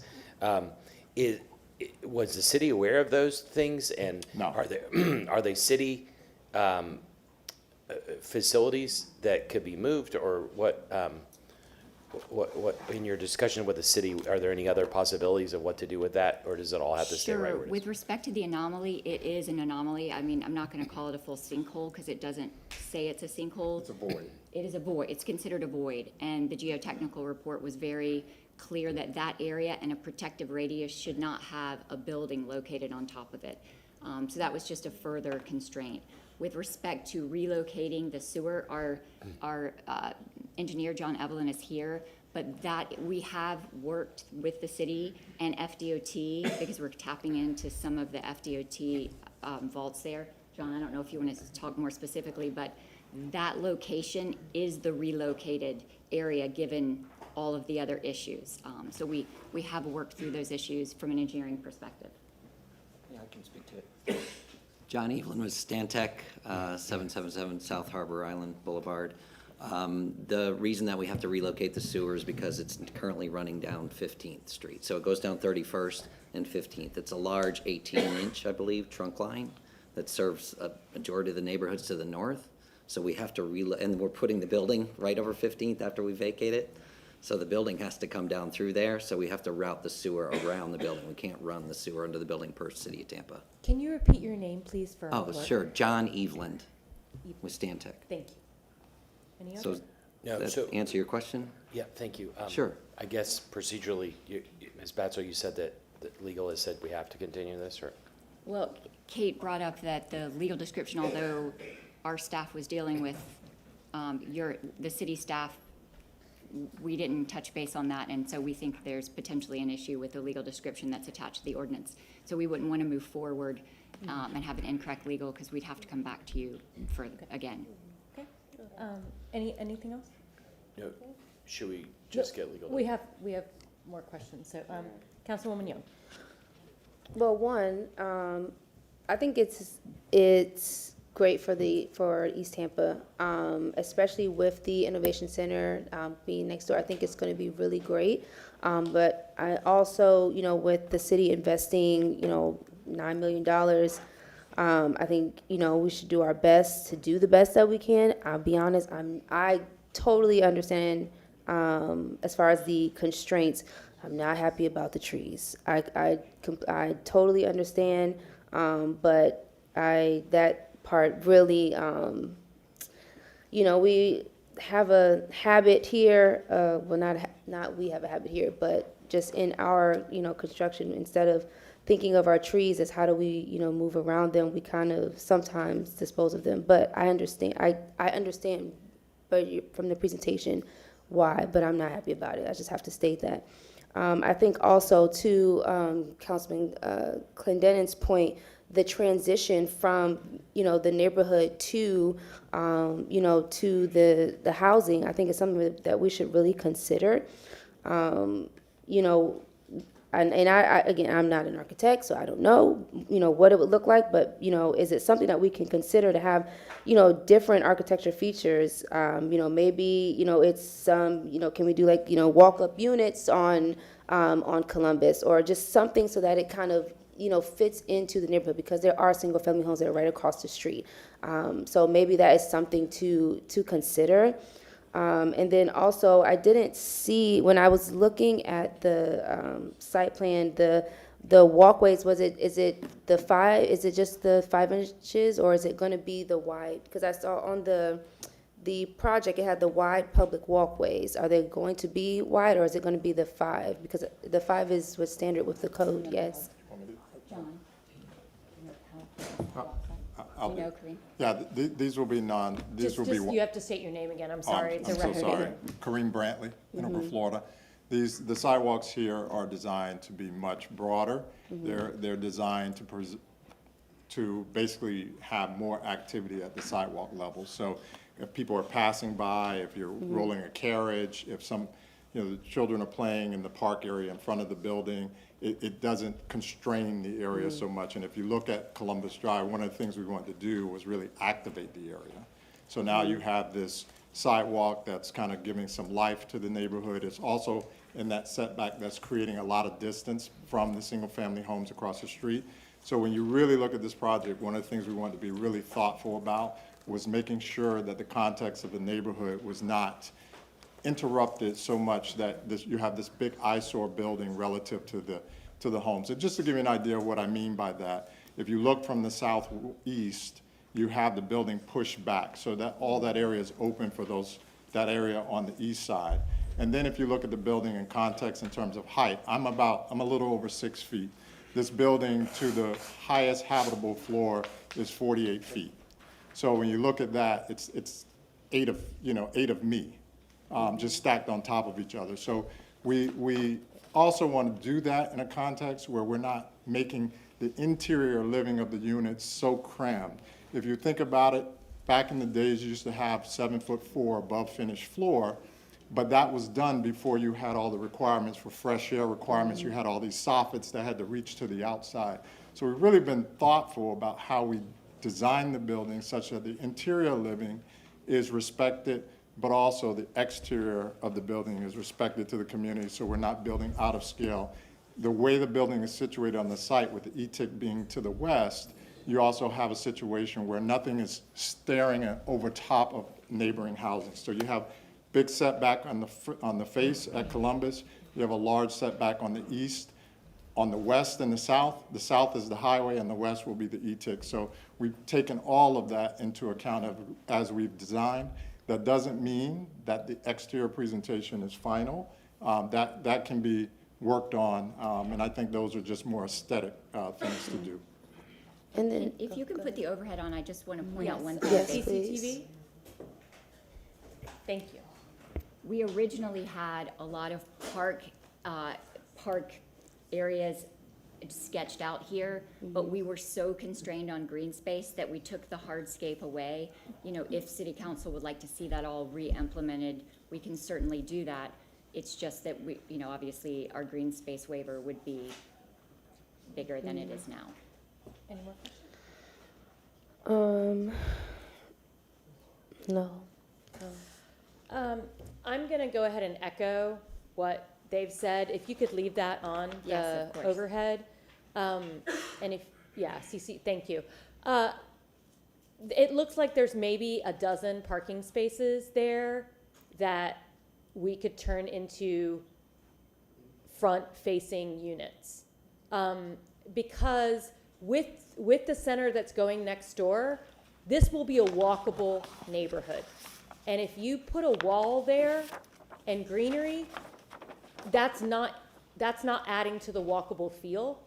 I echo Councilman Clendenin. I would be fine with taking, a parking waiver doesn't bother me. If you want to go all the way down to the local parking waiver, but we really, this needs to be, yes, that's just, it is suburban, it screams suburbia. I don't have a problem also with the green space waiver if we're having more activation up front. Sidewalk, maybe even a hardscape out front with a patio with some seating, just anything that really connects it to the street. And this is why I wanted to have this conversation, so you didn't have to come back. Yes, ma'am. Because we very clearly see this, and several of us are saying the same thing. This is a city of Tampa, this is a jewel for us. We're putting a lot of money into this as well, and I know, so we want to, when anything that we put our money into, we want it to be something that we can point to others and say, we're doing what you're asking us, or what we're asking of others. So this is, for me, this is a deal breaker to not have a walkable connectivity to Columbus Avenue. And may I just, for clarification, you mean because it does not have the units at the ground floor? Okay. The walkable only on Columbus, doesn't have to have many more. And if that, I know that will significantly change the outcomes, but I think what you're hearing from at least several of us is that we'd be willing to take a further parking waiver for it. We could, if you're showing some green space amenity or some outdoor amenity for the residents, that's fine. We can, also it would be great to know how close any public parks are. If you bring that forward next time, if in building the space next door, is there going to be any green space accommodated in that? Like, how will these two things interact with one another? Even if we don't have a full rendering, that's fine. But what are we what are we envisioning? How are we envisioning the two interacting? How are we envisioning this building interacting with the neighbors across the street? I don't think we're very concerned about the height here because of its, I mean, the neighbor's already looking at I-4. Anything you're putting there is gonna be nicer than what they're looking at right now. Right. So that is not a concern for me. I think I can speak for others as well. We just, you know, the units, the height doesn't bother me. If you need to go higher, I don't have a problem with that either. That's just me. I'm just speaking for myself. If you need to go higher, that's fine. We just want it to be, we want it to fit in. I want some walkable units only on Columbus. However you can make that happen. More usable, green space, again, make it less suburban, more urban. All right. Received. Councilor Hurtak, if I may respond? It is on me. I did not want to have the units along Columbus, and I will only tell you why. I will only tell you why. One of the concerns I have, and again, we're always trying to balance, is those residents that will live along Columbus will be a little bit more isolated from the rest of the community in the building. And so when we look at the amenities that are inside the building, like the bodega, if it's 10 o'clock at night and you were in your evening wear and you wanted to just, you know, go to the elevator and go to the bodega or go shoot a little pool, now you probably can't do that depending on your gender. You have to walk outside, walk around and do that. So I had a concern about residents having to do that. And so if we're comfortable with doing that, I will certainly change, but it was done out of a thought of those residents being excluded and separated from the larger community within the building. And I didn't think that that was the right thing to do, but I am willing to fall on my sword and put the units in, knowing that those units, 3, 4 units, whatever it will be, to fill that gap, will not have the same access to the amenities that the other residents will have in the building. But they would still have access. Yeah, they would And- just, yeah. it would be a more difficult access. So I would say that there's depending on the always time. people who would live in an apartment complex that would want that privacy and would not want that connectivity. So I think there's a way, but also Ms. Batzel knows, as she's been watching us for so long, this is the kind of stuff that we're encouraging as we're trying to develop a theme around urban design and urban. We're trying to transition from a suburban community to urban, and so we are asking for those. So Ms. Batzel, you were right on target. I'm going to allow Councilmember Maniscalco, anything? Sure, Or did you just thank you for keeping an open mind. Yeah. We have the opportunity for an exceptional product, and it is an exceptional product, but certain tweaks, because you see it's a barren landscape. As was mentioned, they're looking at the interstate, and the interstate was very destructive because it just divided neighborhoods. But this is something that the community deserves, and it's something that we need. You talked about the 80% and below AMI, and then everything that's going to be built around it. It's going to be community friendly, pedestrian friendly. There's a lot of positive. I love the project. A couple of changes. You've heard the concerns of everybody. I haven't spoken until now. I think it's wonderful, but again, it seems that you're receptive, to what we've said, and we appreciate that. So as we continue forward, I think it's going to be a worthy partnership that we will all be very, very proud of. Thank you, sir. Agreed. Councilmember Carlson. Yeah, thank you for, and maybe on a technicality we have to delay this, but thank you for being open-minded to doing this. And I feel bad to some extent. I think maybe some of us could give whoever in the city is doing RFPs some constructive feedback that it would be great to include this kind of criteria in the RFP so you know what you're getting into. And maybe they should take feedback from city council. Maybe there should be some general rezoning so that you have expectations of that too. I don't know, once this project is over, maybe we could talk about what the most effective way of doing it is. But I wish that you all could get that kind of feedback and the requirements or expectations in advance so you wouldn't have to come back again. Thank you. We certainly appreciate the feedback. It'll be a better project. Okay, great. So do we have a date, staff?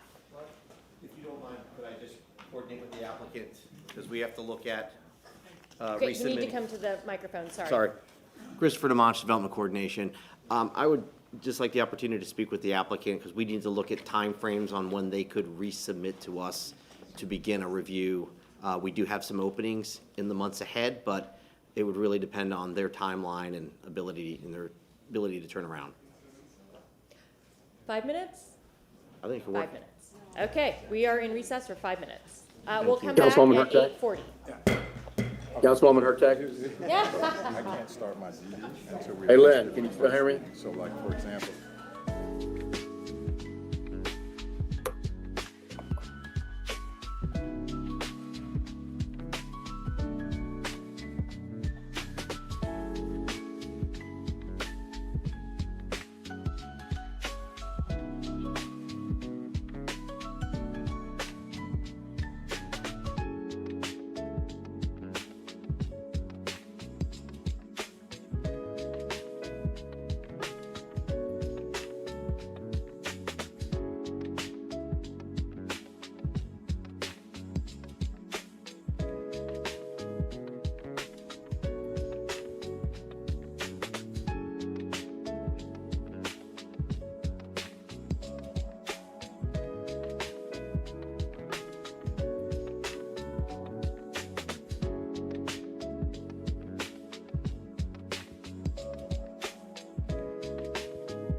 Thank you so much. Roll call, please. Miranda. Maniscalco. Young. Vera. Carlson. Clendenin. He is off now. He's off. Hurtak. Here. We have physical quorum. Okay, Councilmember Clendenin had to drop off the call, but Councilman Vieira is here. He'll be back.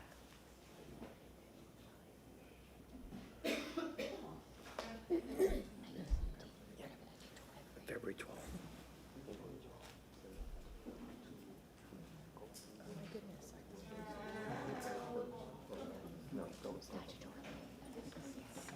Thank you, Madam Chair. For the record, Christopher DeMonch, Development Coordination. During the break, we had an opportunity to speak with the applicant and their team to talk about deadlines. What they would like to do would be to come back for a first reading in the month of February. Currently, February is full, so we would have to ask council to allow them to be added to that agenda. The goal, the timeline that we would be looking at for them to get to February and back before you, they would be resubmitting a revised plan based on the feedback they've received tonight. They would have a DRC with staff either on January 20th or 21st. Within a week's time, they would be resubmitting to us, and that would keep us on track to go to February for a new first reading. Okay, thank you very much. Additionally, does anyone have any comments or questions else? Okay, Councilmember Young.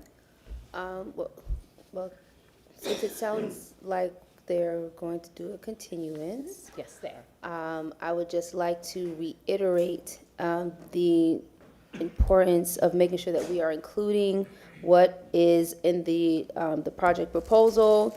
You know, there's the language at the top, but we have, you know, our computer lounge, the fitness center, the outdoor space that will have the wide public walkways, the dedicated entertainment areas, because I didn't really see what the dedicated entertainment areas outside will be. And so I just want to be sure that whatever comes back, that in addition to the comments that we had up here, that we make sure we pay attention to what is actually in our proposed project agreement.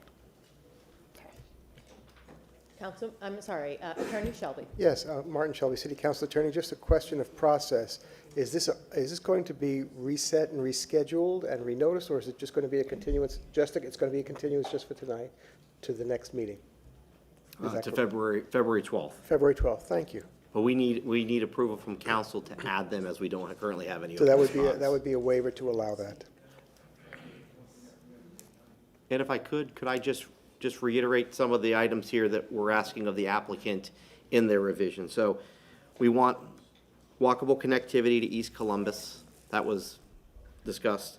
Walk-up units along East Columbus and make the site itself feel more urban, not suburban with the way it currently is.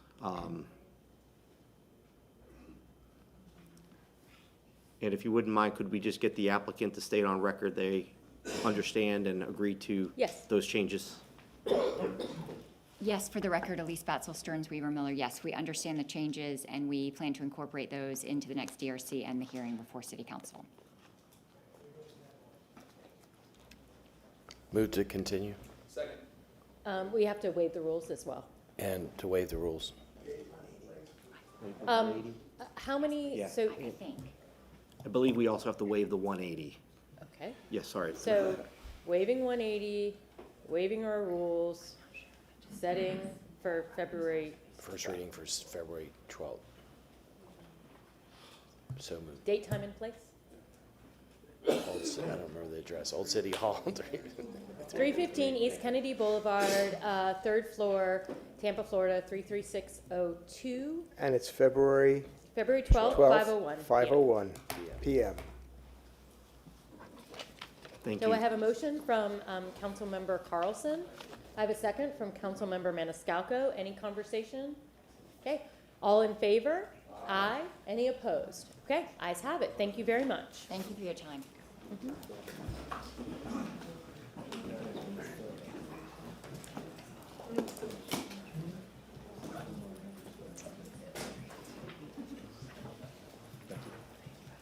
Thank you, councilors. You too.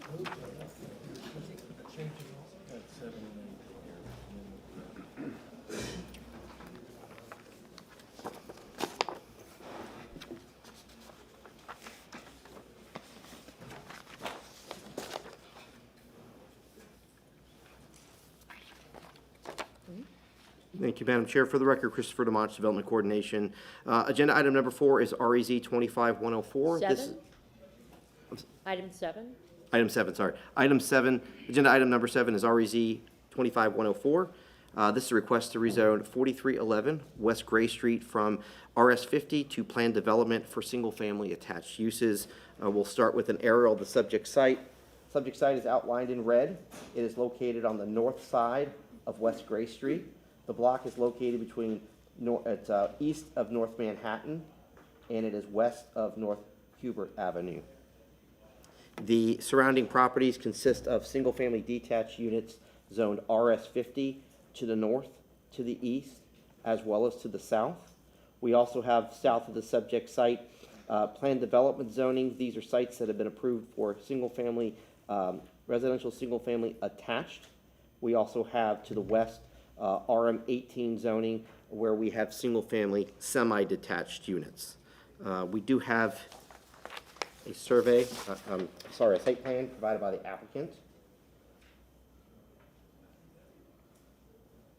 Looking at the survey, we have 4 single-family attached units. On the north side of West Gray Street, Unit 1 has front door orientation to West Gray Street. Units 2, 3, and 4 have front door orientation to the western property line. There is a guest parking spot located at the north side of the property. We also have a solid waste pickup station. It's a 3 by 12 foot pad along West Gray Street.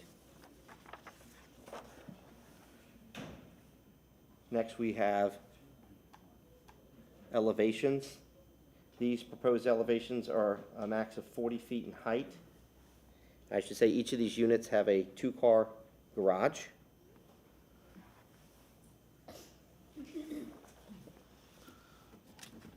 Next, we have some photos. First, we have the photo of the subject site.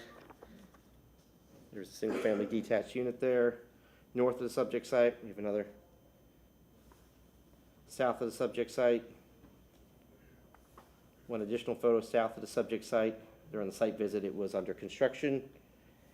Southeast of the subject site, we have recently constructed single-family attached units. East of the subject site. And west of the subject site, we have single-family semi-detached. We do have one waiver with this application. It is to section 27282.9. This is a request to allow the front doors of units 2, 3, and 4 to face a side lot line or drive aisle rather than internal courtyard or right-of-way. Development Review and Compliance staff has reviewed this petition.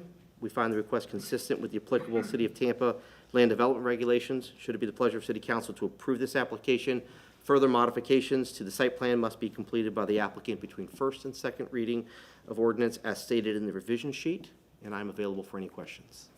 Any questions? Okay. Planning Commission, please.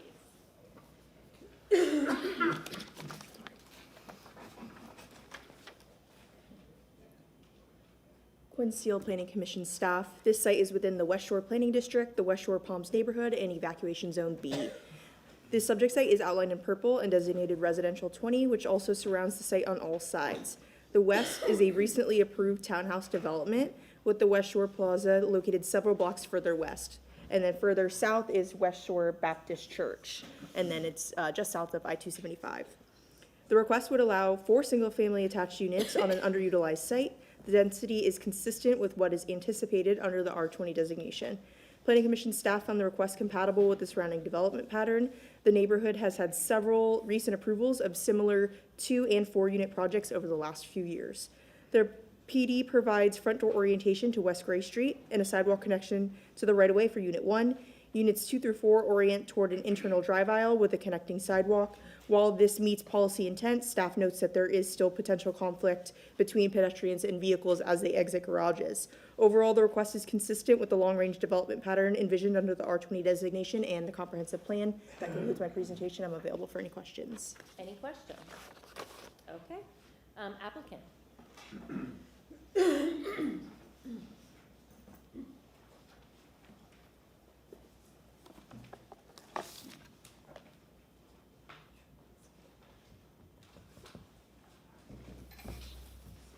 Madam Chair, council members, Todd Pressman, 200 2nd Avenue South, number 451 in St. Petersburg. This proposal comes forward with consistency from all the departments, as indicated in your staff report and as indicated from the Planning Commission. Natural Resources notes that all requirements being met through reducing as well as reducing potential impacts to the surrounding neighborhoods and is compatible. They note to you that the proposed development will provide appropriate infill development, which I think is an important factor in this area.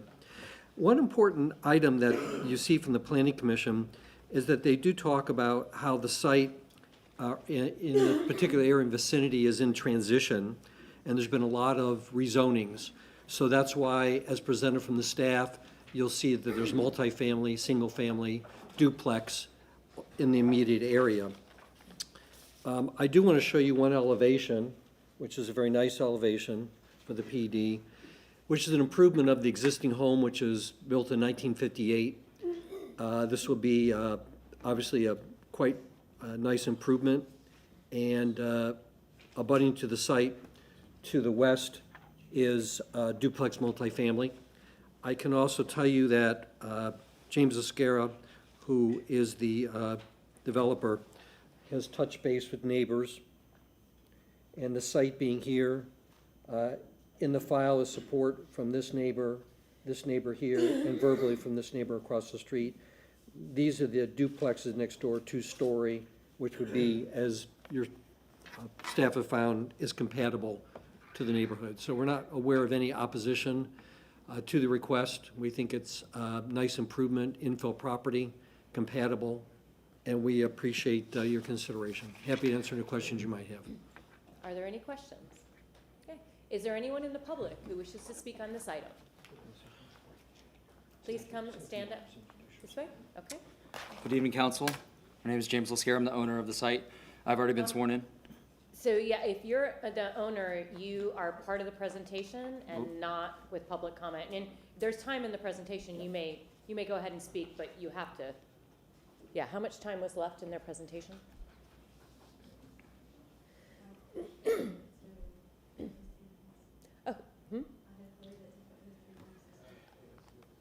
I can be fast. Yeah, I mean, I assume that you have plenty of time. You didn't take nearly your 15 minutes, so I just wanted to clarify for the record that you will be a part of the presentation. So that's fine. Thank you, ma'am.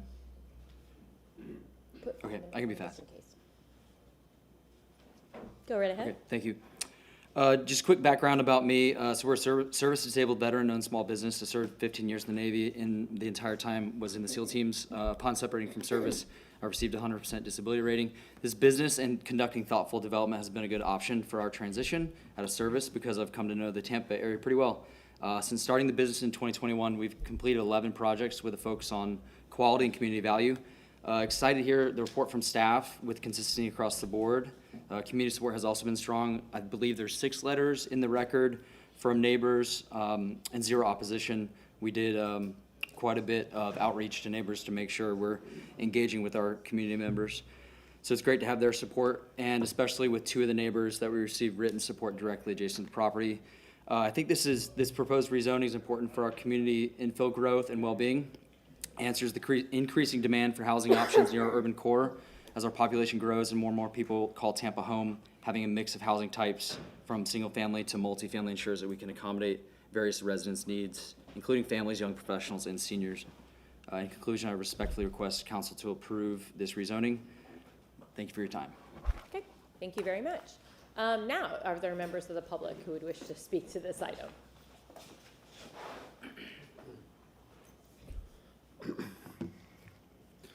Good evening, council members. My name is Ari Alejo. I am a property owner, one block west of 4311 West Gray Street. Because I know the area well, I believe that rezoning makes sense. The neighborhood already includes several multifamilies, duplexes. So creating an additional home is very compatible to the character of the block. It will provide more places for people to live, bring new families into the community, and replace older housing with modern, well-planned housing options. As someone who has seen the area grow and change in the years, I believe this project would bring real value to the neighborhood. It will attract positive investment, create more opportunities to the residents to live here, and support the continued growth of neighborhood. For these reasons, I respectfully ask that you approve this rezoning. Thank you. Okay, thank you very much. Anyone else from the public who wishes to speak to this item? Okay, no, we need to have rebuttal. Is there any rebuttal? No, thank you. Okay, so I have a motion to close by Councilmember Miranda, a second from Councilmember Maniscalco. All in favor? Aye. Any opposed? Does anyone wish to speak about this item before we? Okay, I do. I can't approve this because for me, it's just one unit too many. The rest of the block all faces the street, and these do not. And so for me, it really breaks up the block, and I think it's just too much. 3 units would have been perfect, all forward, all facing the street. This changes the dynamic of the street, and I don't like these types of developments. It cuts the block in half, and I don't think it's appropriate. Councilmember Carlson, do you want to read this one? 7, right? Yes, number 7. Move file number REZ 25-104, ordinance being presented for first reading consideration, ordinance rezoning property in the general vicinity of 4311 West Gray Street in the city of Tampa, Florida, and more particularly described in section 1 from zoning district classification RS50, residential single family to PD plan development, residential single family attached, providing effective date. And the revision sheet. And the revision sheet. I have a motion from Councilmember Carlson, a second from Councilmember Vieira. Roll call. I'm sorry? Roll call, please. Young? Yes. Viera? Yes. Carlson? Yes. Miranda? Yes. Maniscalco? Yes. Clendenin? Hurtak? No. Motion passes with Hurtak stating no and Clendenin being absent at vote. Second reading and adoption will be held on January 8th, 2026 at 10 a.m. in City Council Chambers at 315 Kennedy Boulevard, 3rd floor, Tampa, Florida, 33602. Thank you very much. Next. Good evening, Stephanie Pope, Development Coordination. Agenda item number 8 is REZ 25105, request to rezone 1112 West LaSalle Street from RS50 to PD for residential single-family semi-detached uses. We'll start with an aerial view of the subject site and the surrounding area. You can see the subject site outlined in red. On the south side of West LaSalle Street, the development pattern in the immediate area of the subject site is comprised of single-family detached units with RS50 zoning to the south, east, and west. North of the subject site is zoned RS50 but comprises Florida Department of Transportation property, and then just further north of that is Interstate 275. There are a few PDs in the area, including one rezoning southwest of West LaSalle near Arch Street, which was rezoned and to allow for 2 single-family detached units, and then further west on West Arch Street is a PD allowing development of 2 single-family semi-detached units.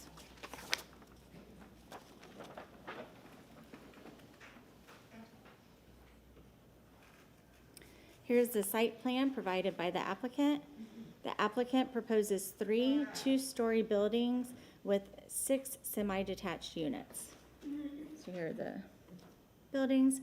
Front door orientation is towards West LaSalle for all, with pedestrian access to the proposed 5-foot sidewalk on West LaSalle Street.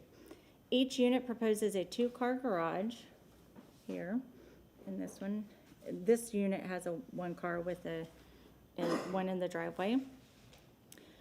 Units 3 through 6 provide rear entry access from the platted 14-foot alley to the south. Units 1 and 2 propose access from West LaSalle to allow for preservation of the oak tree to the rear of the parcel, which you can see here. The site is located in the West Tampa overlay and must comply with regulations at the time of permitting. The future land use is R20, which allows for up to 18 dwelling units per acre by right, or 20 dwelling units per acre with bonus provisions met. Given the size of the subject parcel, a maximum of 5 units can be developed by right and 6 units with a bonus provision. The developer is proposing a bonus provision, thereby permitting the construction of 6 units. Next, I'll show the elevations. These are the elevations for units 3 through 6. And then these are the elevations for units 1 and 2. And I'll show some photos. This is a photo of the subject site. This is north of the subject site, and you can see Interstate 275. This is south of the subject site. This is also south of the subject site. East of the subject site. West of the subject site. This is looking east down LaSalle. And then that's looking west down LaSalle. Development Coordination and Compliance staff reviewed the application and find the request to be consistent with the Land Development Code. There is one waiver as part of this request. The waiver is to Section 27241E2C51. Request for vehicular access for Units 1 and 2 be provided from West LaSalle Street. If City Council approves the application, the modifications to the site plan as shown on the submitted revision sheet must be completed between first and second reading. I'm available for any questions. Okay. Are there any questions for staff? Okay, Ms. Steele.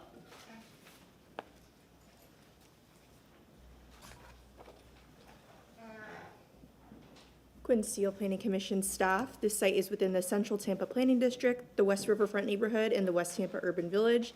It's also located within Evacuation Zone B. The subject site is outlined in purple and designated Residential 20, which surrounds the site on all sides. The area is predominantly single-family detached with some multifamily uses. North of the site is I-275 and FDOT-owned parcels, with the West Riverfront development located just north. The proposed rezoning would allow 6 single-family semi-detached dwelling units on an underutilized site, consistent with the density anticipated under the R20 designation. Planning Commission staff reviewed the request and found it compatible with the surrounding neighborhood. The project includes a sidewalk along West LaSalle Street, front door orientation to the street, and alley access for units 3 through 6, with unit 1 and 2 with front-loading driveways to preserve an existing tree.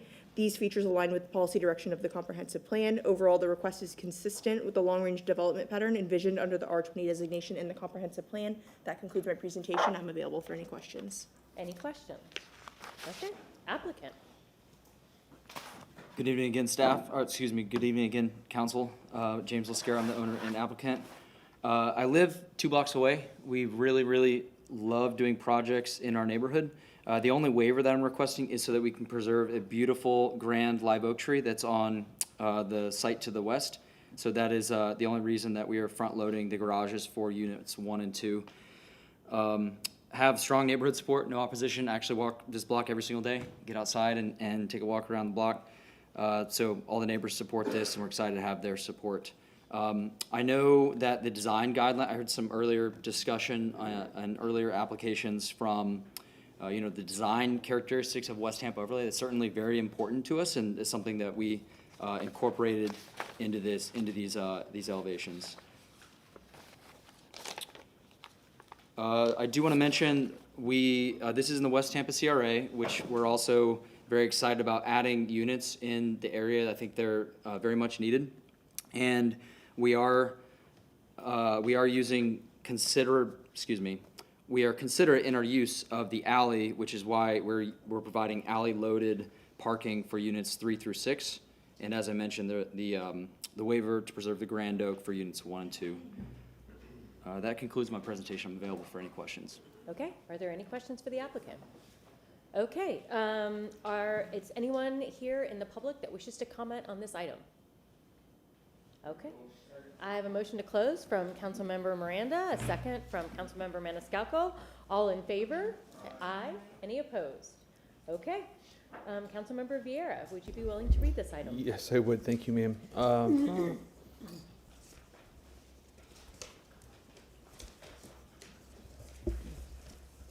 Move an ordinance being presented for first reading consideration, ordinance rezoning property in general vicinity of 1112 West LaSalle Street in the city of Tampa, Florida, more particularly described in section 1 from zoning district classification RS50 residential single family to PD plan development residential single family semi-detached, providing an effective date, Okay.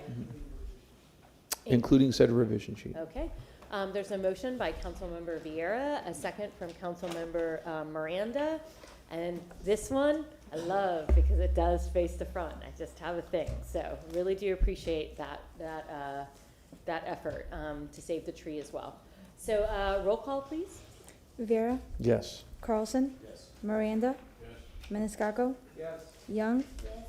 Clendenin. Hurtak. Yes. Motion passes with Clendenin being absent at vote. Sorry, second reading and adoption will be held on January 8th, 2026 at 10 a.m. at City Council Chambers at 315 East Kennedy Boulevard, 3rd floor, Tampa, Florida, 33602. Okay, thank you very much. Okay, item number 9.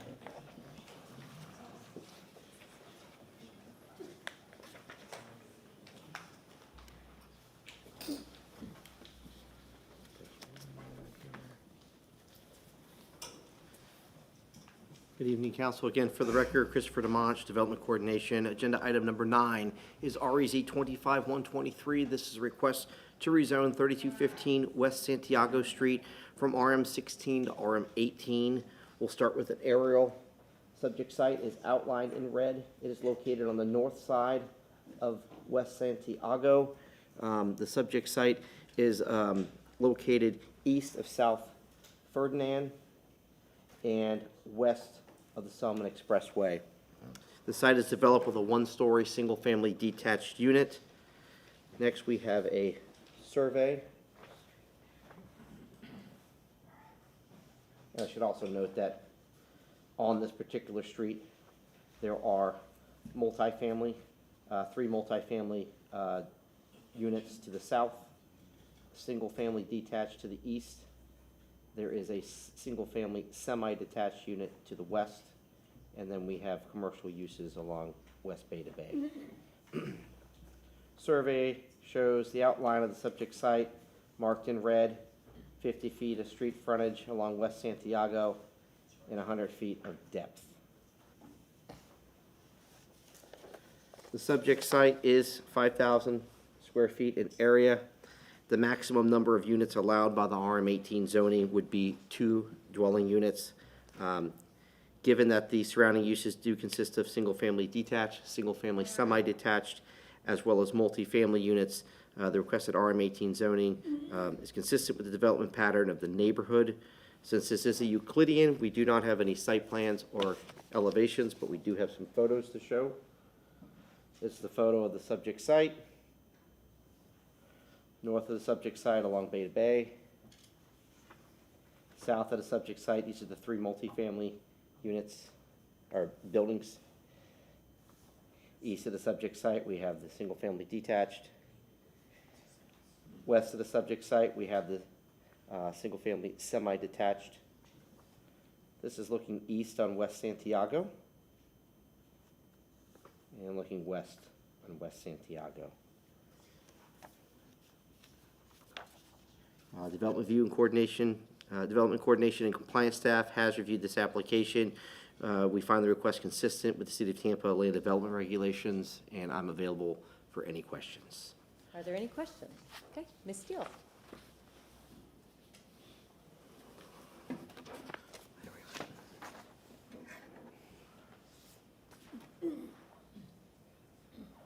Quinn Steele, Planning Commission staff. The site is within the South Tampa Planning District, the Palmasea neighborhood, and Evacuation Zone B. The subject site is outlined in purple and designated residential 20, which supports low to medium density residential uses. This portion of West Santiago Street contains a mix of single-family detached and attached homes with commercial uses to the north along West Beta Bay Boulevard, which is CMU 35. The request is rezoned from RM16 to RM18. Under the adopted R20 designation, the site can be considered for 2 dwelling units. Planning Commission staff reviewed the request and found it compatible with the surrounding development pattern and supportive of infill housing near transit and employment services. Overall, this request is consistent with the long-range development pattern envisioned under the R20 designation and the comprehensive plan. That concludes my presentation. I'm available for any questions. Okay, any questions? Okay, applicant. Good evening, Councilmen. I'm Mike Sork. I'm the father of the owner of the property at 3215 West Santiago. We're requesting a zoning to RM18 to allow us to build I have a PowerPoint presentation if they can. Okay. CCTV? Is it there? Just give them a moment to get the presentation up.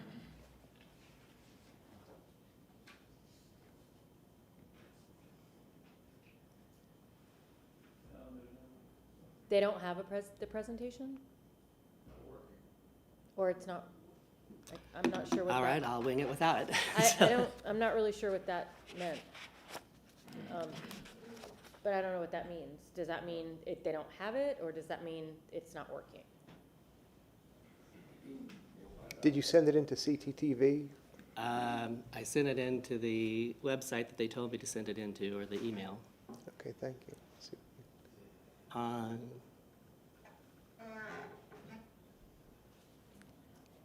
That's okay, that's fine, because most of it was a repeat of what the staff did.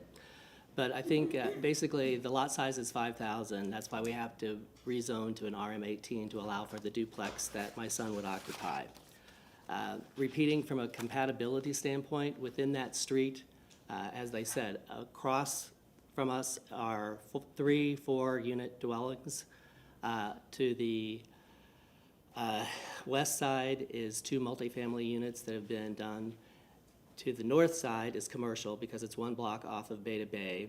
And on the east side, I know my neighbors here who just got back, is an undeveloped lot and then his 2-story frame home. And then I think further down the street there are additional family type, or different types of houses and multifamily. So as from a compatibility standpoint, this type of zoning would not pose any kind of property or problem. And it would fit into the neighborhood based on the design. I guess the other part, we looked at community benefits, and this would allow for some infill housing for an additional unit within that area, which again has many uses. And the density report in the staffs said that it was compatible, or that it applied with the density factors that the city is looking for. Lastly, we look at its impact on infrastructure. There is adequate infrastructure on that street for water, sewer, and it's close to transportation, as well as it will provide some additional benefits like sidewalks in front of the property. So lastly, we plan on building, or we would like your approval to build an RM18 city-approved ordinance structure that will be compatible with the surrounding environment, that will be supported by adequate infrastructure, and if approved, will give the neighborhood, or at least this home, an uplift. Are there any questions? I know there's some people here to probably oppose. Any questions from council? Okay, you'll have time for rebuttal. If there's anyone in the public who'd like to speak to this item, if you could stand up along the wall.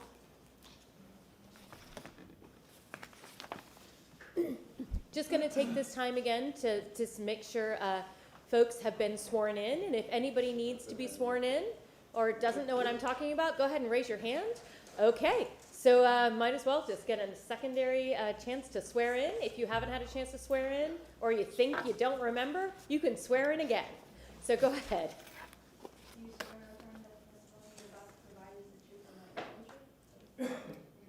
Thank you very much. Mr. Rodriguez has 7 names. If you could please acknowledge your presence, and I'll. Are these coming to us?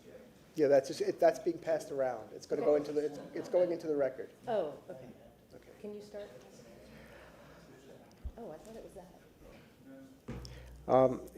Kathy Atkins? Okay, just raise your hand, please. You're giving a minute extra time and waiving yours. Amy Lewis? Thank you. Anna, is that McElroy? Do I have that? Okay, thank you. I can't make out this name on West Santiago, 3217. What is your name? Rita. Okay, and Bob at the 2213. Who's that? Okay, it's not quite legible, but I'm doing that best I can. Michael McElroy. Thank you. And Chris Lewis.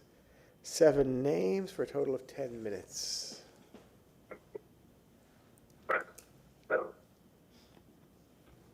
Okay? Are you ready? Okay, go right ahead. Okay. Good evening.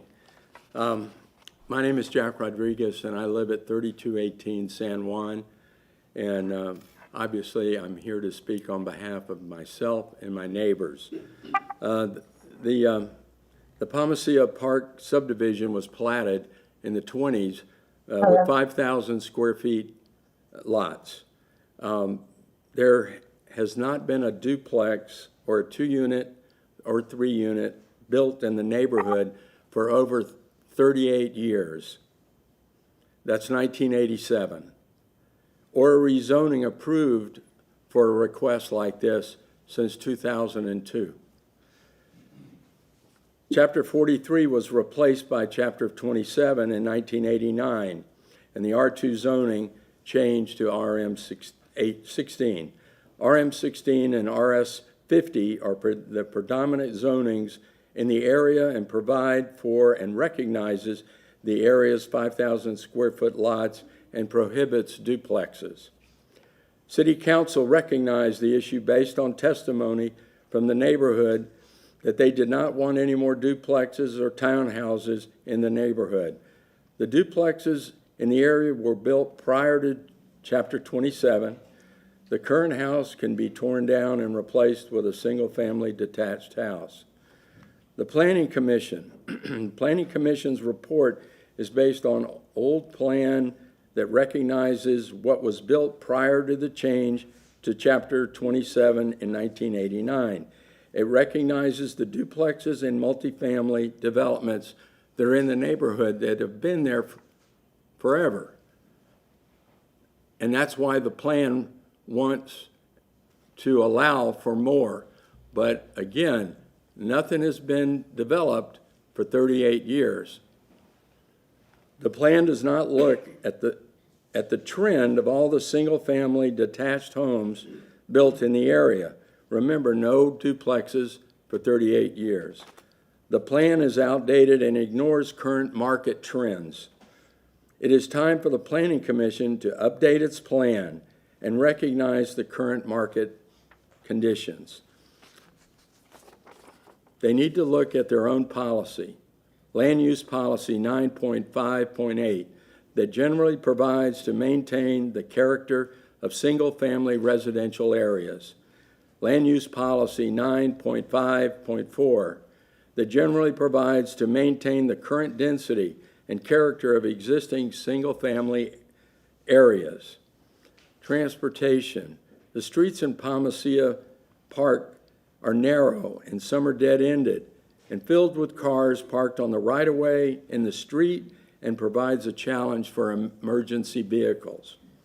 The zoning request is a spot zoning, which is defined as the process of singling out a small parcel of land for a use classification totally different from that of the surrounding area for the benefit of the owner of such property and to the detriment of the other owners. And that's from the Anderson American Law of Zoning.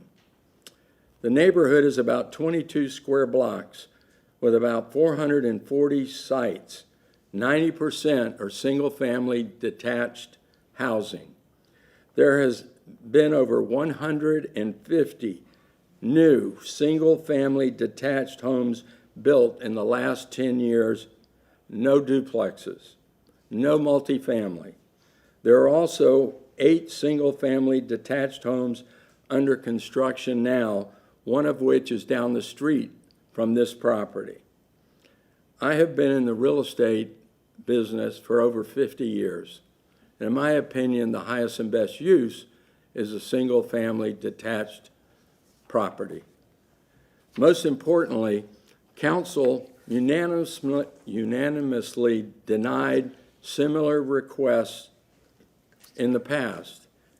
Rezoning 1636, based on City Ordinance Section 27-156A, council denies said petition based on the rule that the petition does not meet the requirements of said code. Rezoning 19-15, that council denies said petition based on its inconsistency with the development pattern of the neighborhood, which is single-family detached. Under Land Use Objective 2.1, regulating levels of building intensity further, that RM18 that was grandfathered in from previous years is not available. Under Land Use Policy 2.1.2, that limited land resources be used more efficiently and pursue a development pattern that is more economically sound. Under Land Use Objective 9.3, that compatible development and redevelopment sustain stable neighborhoods. Rezoning 18-124, that council denies said petition based on Land Use Policy 9.3.8, that it is the intent of the city that new residential redevelopment projects shall minimally disruptive to adjacent areas. This rezoning hearing is a quasi-judicial hearing, and to approve the petition, you must find competent and substantial evidence. I submit to you the current petition should be denied based on the above competent and substantial evidence provided herein. Council has spoken in the past and set the precedent to keep and protect the neighborhood's single-family detached housing. Thank you, and have a great Christmas. Thank you very much. Oh, any questions? No. Okay. Next. Hello, I'm Becky Fouché, and I'm at 3210 West Santiago Street, and I'd like to use the... Yep, just put it right there. There you go. Great. Perfect. We are long-term homeowners who have been resided on the street for more than 20 years, and we respectfully submit our opposition to the proposed rezoning. Our block represents a unique and delicate balance of historic 1920s residences alongside more contemporary single-family and some small multifamily homes, all on 50 by 100 lots. Over the past 2 decades, we've experienced steady increases in density and a significant loss of mature oak canopy that once defined our street. Larger home footprints and infill developments have reduced foliage and strained the visual and environmental character of the block. The proposed rezoning would further intensify these impacts. The continued increase in density also raises serious concerns regarding safety, limited parking availability, and long-term property values for our neighborhood. The 3200 block of West Santiago already contains 30% more family units than the surrounding blocks. As evidence here, the Ds are for duplexes, the Qs are for quadplexes. We have a triplex down the street from us as well, and you can see the density is much more so. The star is the house indicated of this petition. Safety considerations are especially pressing due to the limited green space and restricted access for emergency vehicles. Our street has experienced 2 major structural fires in the last 5 years. The first, a 1920s apartment building, rendered half of the building's units uninhabitable. Fortunately, the incident occurred near the west end of the block, so fire equipment was able to reach the house rather quickly. Following this fire, the street parking was further restricted with no parking allowed on the south side of the street to aid in the access of emergency vehicles. A second fire, which occurred last year near the center of the block, destroyed a duplex and an adjacent single-family home. Fire crews were only able to efficiently access the area because vehicles from the property owners had been temporarily removed from the roadway due to hurricane-related debris collection. Under normal conditions, the cars parked along the north side of the street, fire trucks would not have been able to reach the site. Our street is over a century old. We have no sidewalks. We have heavy pedestrian traffic, and many of the duplexes and apartments that once served renters now serve families in the area. Thank you. Okay, thank you very much. Next.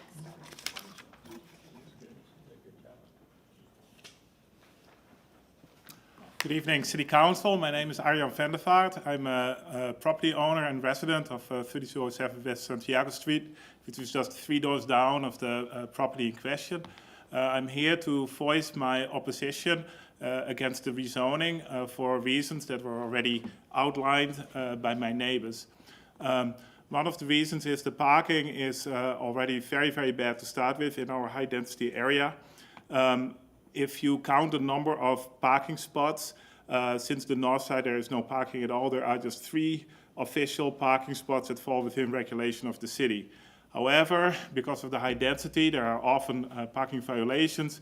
I often have 2 cars parked in front of my house that regularly block my mailbox and occasionally block my driveway.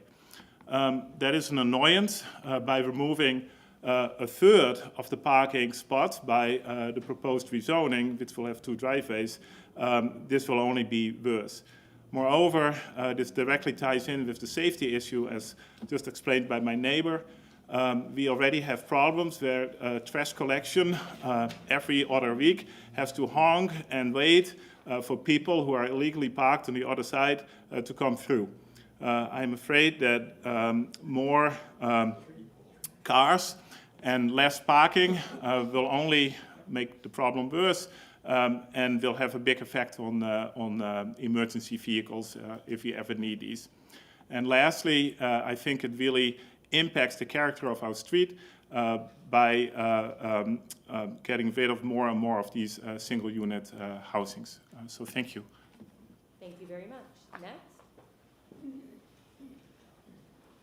Good evening, Council. I'm Gary Phillips. I live next door to the applicant's property, and I'm on the same side as his. And one important thing that hasn't been mentioned is the 12 units across the 3 buildings. There's 4 apartments in each one of those, which leaves most, or a lot of the families have 2 cars. Well, there's only 12 spaces behind those 3 units. So at 4 to 5 o'clock, it's mayhem out there. Who can get down our street to one side to try to park before they're looking for a parking place? And that's been very serious for us because we try to back out of our driveway and it's almost terrible. We're worried about making the curve. It's only a 19-foot street, 20 foot if you count the curb, but nobody parks on the curb. They're, with the apron on each side. So you've got 12 feet left between a car and the apron on the side where you can't park. And that's what the situation was with that emergency vehicles that came down. Also, a few mornings, the garbage truck even blows its horn because it can't come down with the garbage truck to collect the garbage at 6 and 5 o'clock in the morning, which is terrible. Also, what's happened recently to even add to the problem is on the corner, it comes to Bay, and they've opened a coffee shop there and an ice cream parlor with limited parking. So what these people are doing now are coming down our street looking for a place to park.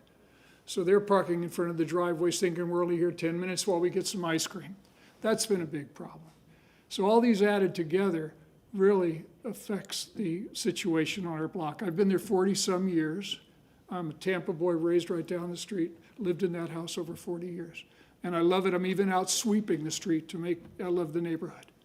And I think that's all I really need to say. I hope you understand, and God bless you. I understand the problems you've got. Thank you. Okay, thank you very much. Is there anyone else in the public that wishes to speak?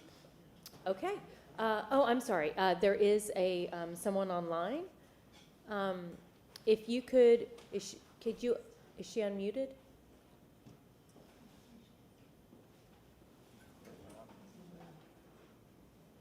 Can you unmute yourself?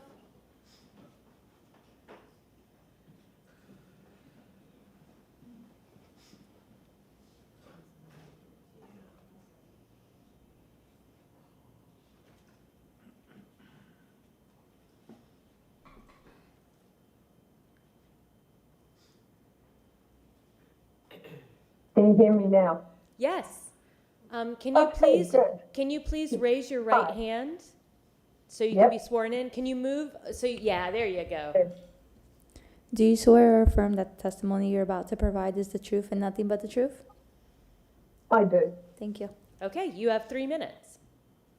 Hi, I'm Edgarda Mengetti Colson. I live at 3204 West Santiago Street, which is just down from on the opposite side to the proposed construction.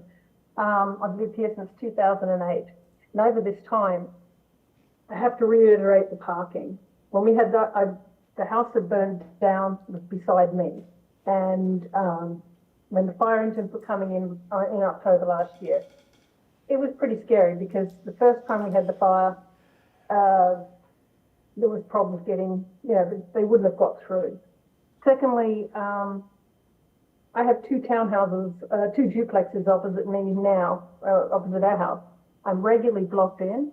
They're nice people, but when you have 2 or 3 people with cars there, there's never anywhere to park. It's a big deal.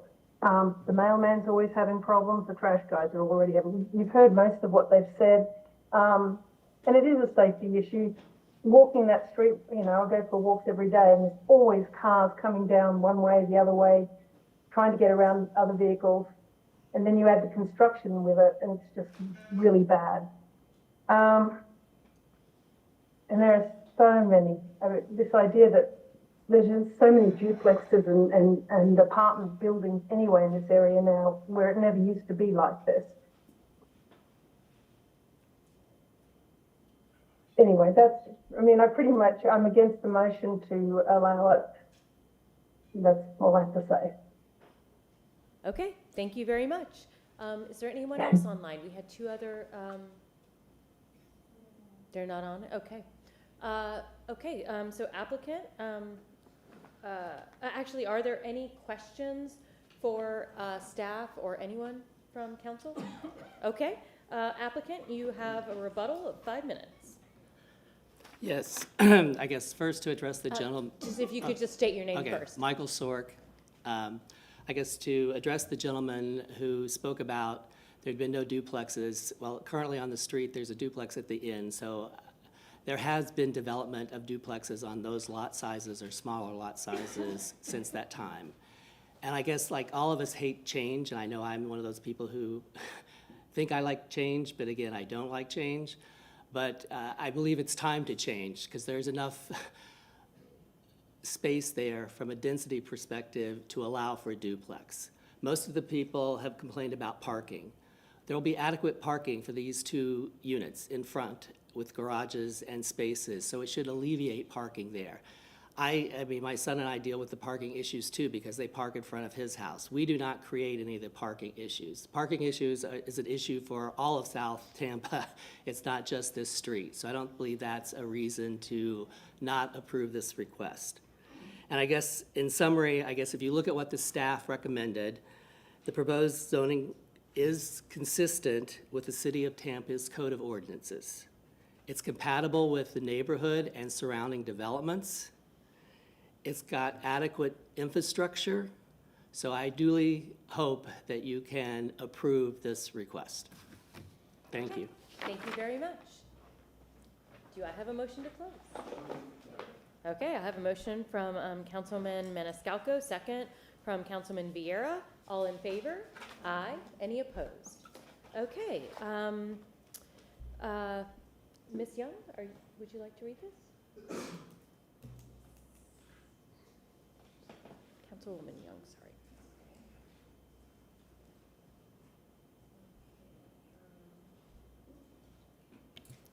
Okay, file number REZ-25-123. Down here, the second one? Yes. Yes, okay. Ordinance being presented for first reading consideration, an ordinance rezoning property in the general vicinity of 3215 West Santiago Street in the city of Tampa, Florida, and more particularly described in Section 1 from zoning district classification RM16 residential multifamily to RM18 residential multifamily, providing an effective date. Do we have a second?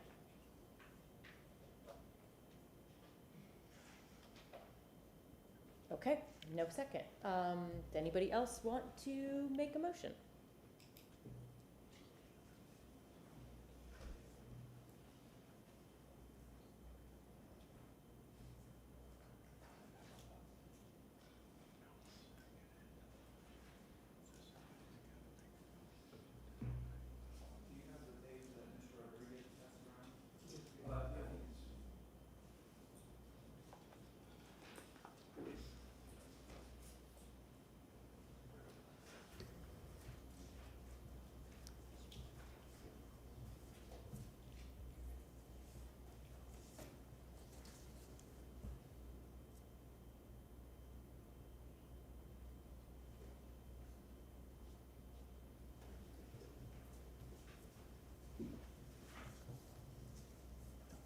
Yeah.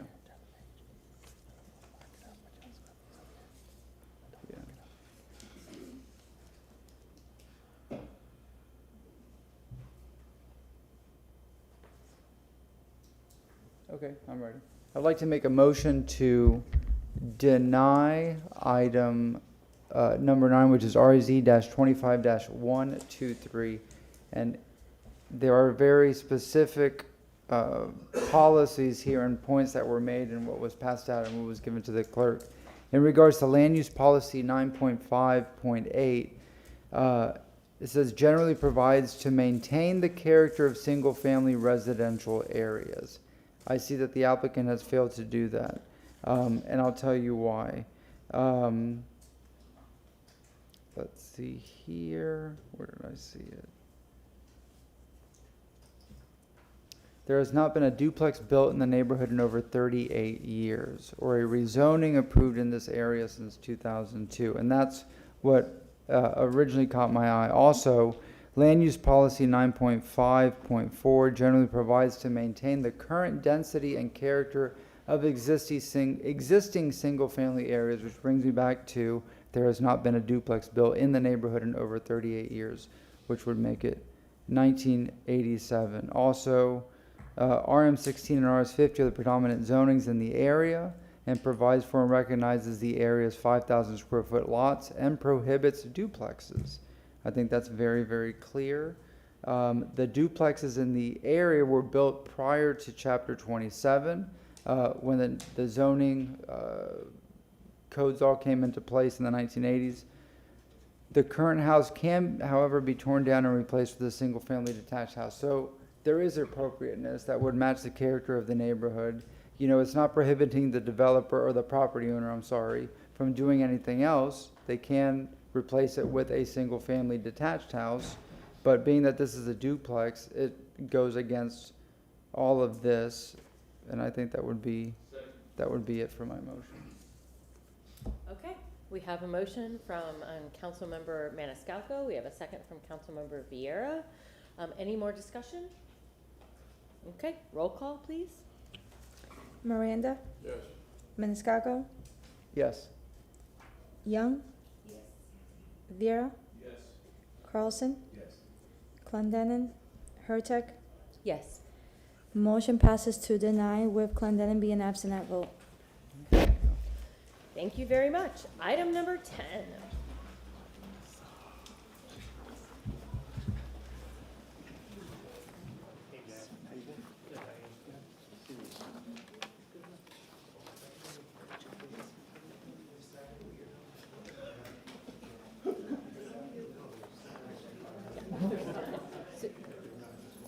Mr. Shelby, just so we're not having sidebars, can you please read that?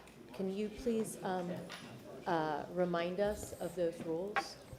Robert's Rules of Order state that if you are the maker of the motion, by your act of making the motion, you are obligated to vote in support of it. If you are asked to read something, but it is not your intent to support it, then you cannot be, or you should not be, the maker of the motion. So in this case, when you read the motion, it died for lack of a second because there was nobody else willing to support it. But that resolved the issue. But for future reference, when you're asked to make a motion, it means you're asking to commit to vote in support of it. Yeah, and you can always say no. Okay. Ms. Pope. Good evening, Stephanie Pope, Development Coordination. Agenda item number 10 is REZ 25128, request to rezone 3812 Pinewood Street from PD to PD for hotel uses. We'll start with an aerial view of the subject site and the surrounding area. You can see the subject parcel outlined in red. And this is between Pinewood Street and Markham Street. Here is South Del Mabry. Here is Inner Bay Boulevard. The area surrounding the subject site contains mostly industrial general uses. West of the site is RM 24. South of the site is the City of Tampa property, and then further south is where MacDill Air Force Base is.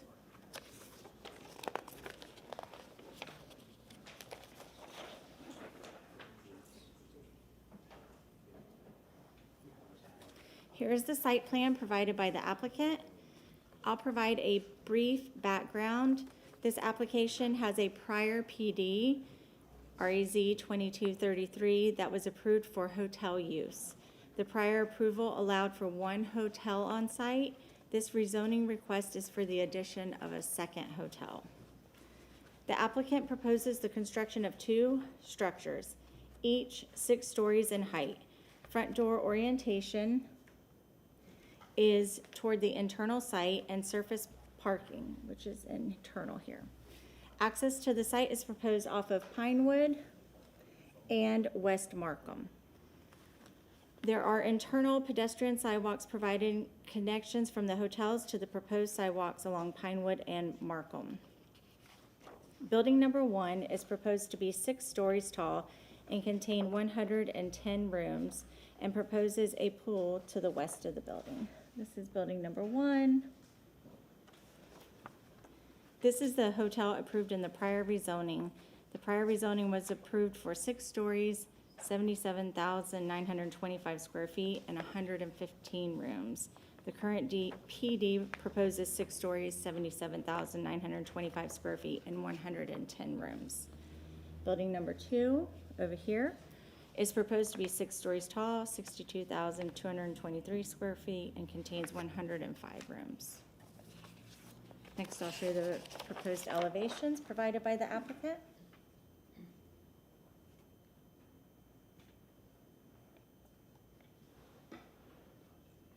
This is for the second one, the second building, building number 2. And then these are the elevations that were approved in the original PD for building number 1. Now I'll show some photos of the site. Here's a photo of the site. This is another photo of the site. It's gonna be a few pictures, but it's a kind of large site, so. This is another photo of the site. This is a photo of the site looking west. This is at the corner of Del Mabry and Pinewood. This is looking east down Pinewood. This is at the site looking west at that multifamily. This is looking west again at the multifamily. This is looking south, and that would be towards MacDill. There's another view of south of the site. This is another view north of the site. This is north of the site. And then this brings you back around to where you would exit back out near the entrance of MacDill. Development Coordination and Compliance staff reviewed the application and find the request to be inconsistent with the Land Development Code. You can see the findings from Transportation in the staff report. There are 4 waivers as part of this request. If City Council approves the application, the modifications to the site plan as shown on the submitted revision sheet must be completed between first and second reading. These revisions will not change Transportation's finding of inconsistency. We do have a revised revision sheet here that has a few changes to some of the waivers, as well as just a change to the setbacks and in addition to the crosswalk internal, adding some crosswalks internally. Would you like for me to put them down, hand them in? Yes, but additionally, I requested before, again, anything that comes in front of us, please tell us what the waivers are. Yes, I can read those to you. Thank you. I'll hand these out to you now.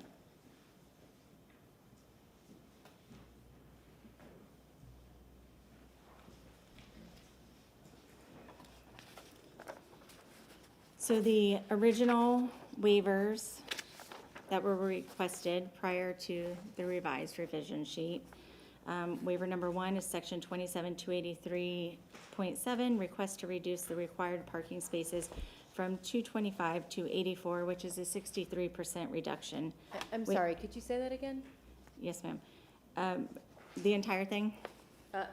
From 225? To 84, which is a 63% reduction. And there are 215 rooms? 215, yes, ma'am. Okay. Waiver number 2, section 27283.14, request to reduce the required number of loading berths from 2 to 0. Waiver number 3, section 27284.3.3b, request to reduce the required use buffer on the east from 10 feet to 0 feet adjacent to folio 137622.0510 and to 6 feet on the west abutting residential multifamily parcel. Waiver number 4, section 27284.3.3d, request to reduce required parking landscape islands from 13 feet to 9 feet. And now, as you have in front of you, the revised revision sheet. Section 27284.3.3b, to reduce the required use-to-use buffer on the east from 10 feet to 0 feet adjacent to folio 137622.0510. Is that the park? Yes. Okay. Section 27284.3.3d, to reduce required landscape island width from 13 feet to 9 feet. Section 27284.3.3d, to reduce the required 8-foot VUA landscape buffer to 0 feet only where the parking spaces abut the property line along West Markham Street. Did you want me to read the rest of the revisions? No, but can you show us visually what that is, what number 4 is? Only where the parking spaces abut the property line among Markham, just so I can take a quick peek. All right, Area Mayor Development Coordination, that's right here. And Okay. then there was a little, confusion as to how much is actually provided here, so just to point that out there as well. Okay, thank you.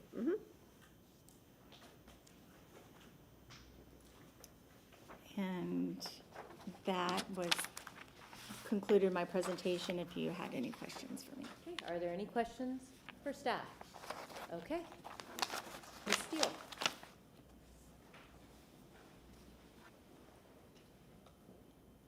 Quinn Steele, Planning Commission staff. This site is within the South Tampa Planning District, the Gandy Civic Association neighborhood, and the coastal high hazard area. The subject site is outlined in purple and designated light industrial, which surrounds the site to the north, east, and south.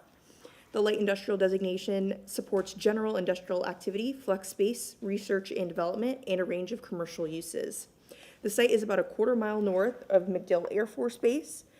An existing approval under REZ 2233 allows a hotel of just under 78,000 square feet on the western portion of the site.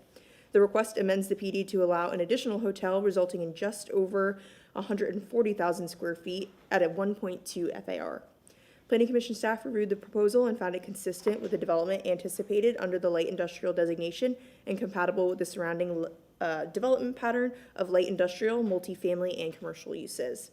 Hotel uses are permitted and provide employment supporting activity near the Dale Mabry corridor. The applicant will provide 5-foot sidewalks along the adjacent rights-of-way, along with roadway improvements to enhance pedestrian connections. Between first and second reading, Planning Commission staff is requesting that the FAR be corrected to clearly state 1.2, and that the internal crosswalks be added to improve pedestrian connectivity. Overall, the Planning Commission staff finds the proposed PD consistent with the comprehensive plan. That concludes my presentation, and I'm available for any questions. Okay, are there any questions? Okay, applicant. Good evening, Truett Gardner, 400 North Ashley Drive.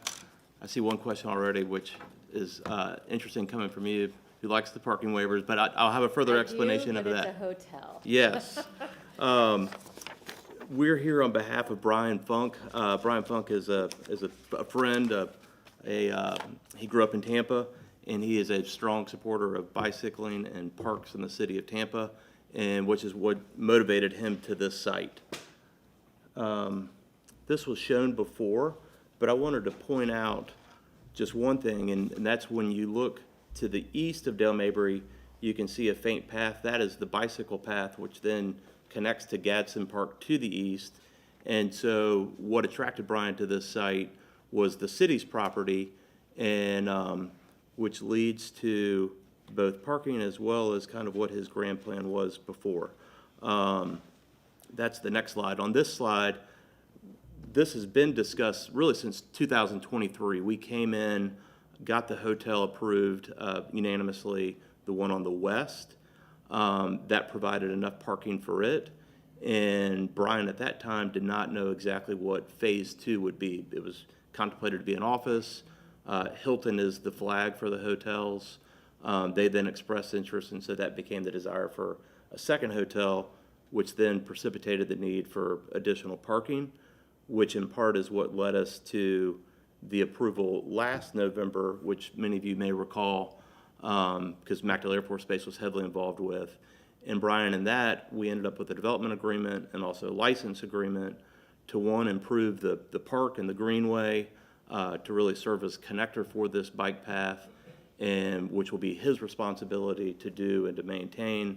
In exchange for that, he got approximately 65 additional parking spaces, which are not being counted or not allowed to be counted on our site plan for parking, but that was kind of the quid pro quo for that. And there are additional spaces as well, which will not be exclusive. And so we feel like we're providing adequate parking, and Ms. Clark will have some comments on that as well. So just wanted to give you that landscape of how this is all coming together. Just so you know, in case the question is asked, the park and the improvements, including the parking, are all required to be completed before the CO of phase 1, so clearly in advance of phase 2. So that's the overview. Gladly, you might remember the war between MacDill Air Force Base and us the last time. We brokered peace then. They are absolutely fine with this request. We've also reached out to the neighborhood associations and have no objections at all to this site. So with that, I'll let Addie elaborate a little bit more on the waivers and then specifically on parking, and then happy to answer any questions you may have.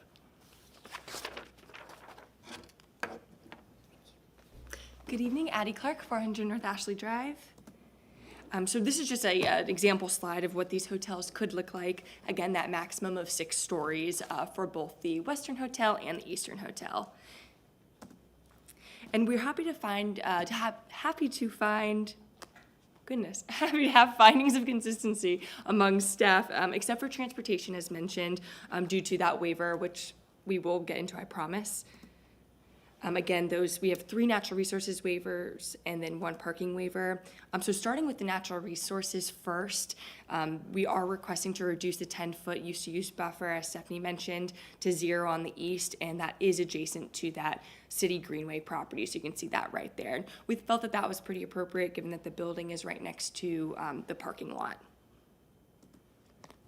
And then this waiver here is about the landscape islands. This is a pretty common request I think you all see pretty often, as we believe that a 9-foot wide landscape island still allows for appropriate and nice tree plantings within those landscape islands, while also balancing that ability to have your site circulation in that parking lot and the breaking up of a parking lot with greenery as much as possible.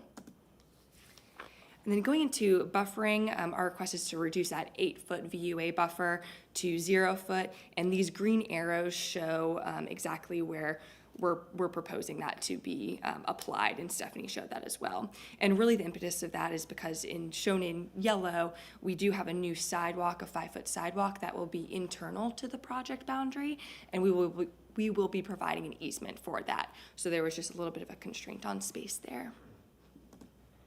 And then going into parking, we are requesting a reduction in that provide parking to allow 84 spaces on this project site. But again, Stuart did a great job at kind of looking at that whole picture as to how this will operate in the future. So the owner of this property, which is outlined in red, does have the exclusive use to the parking spaces in the property to the east in the green.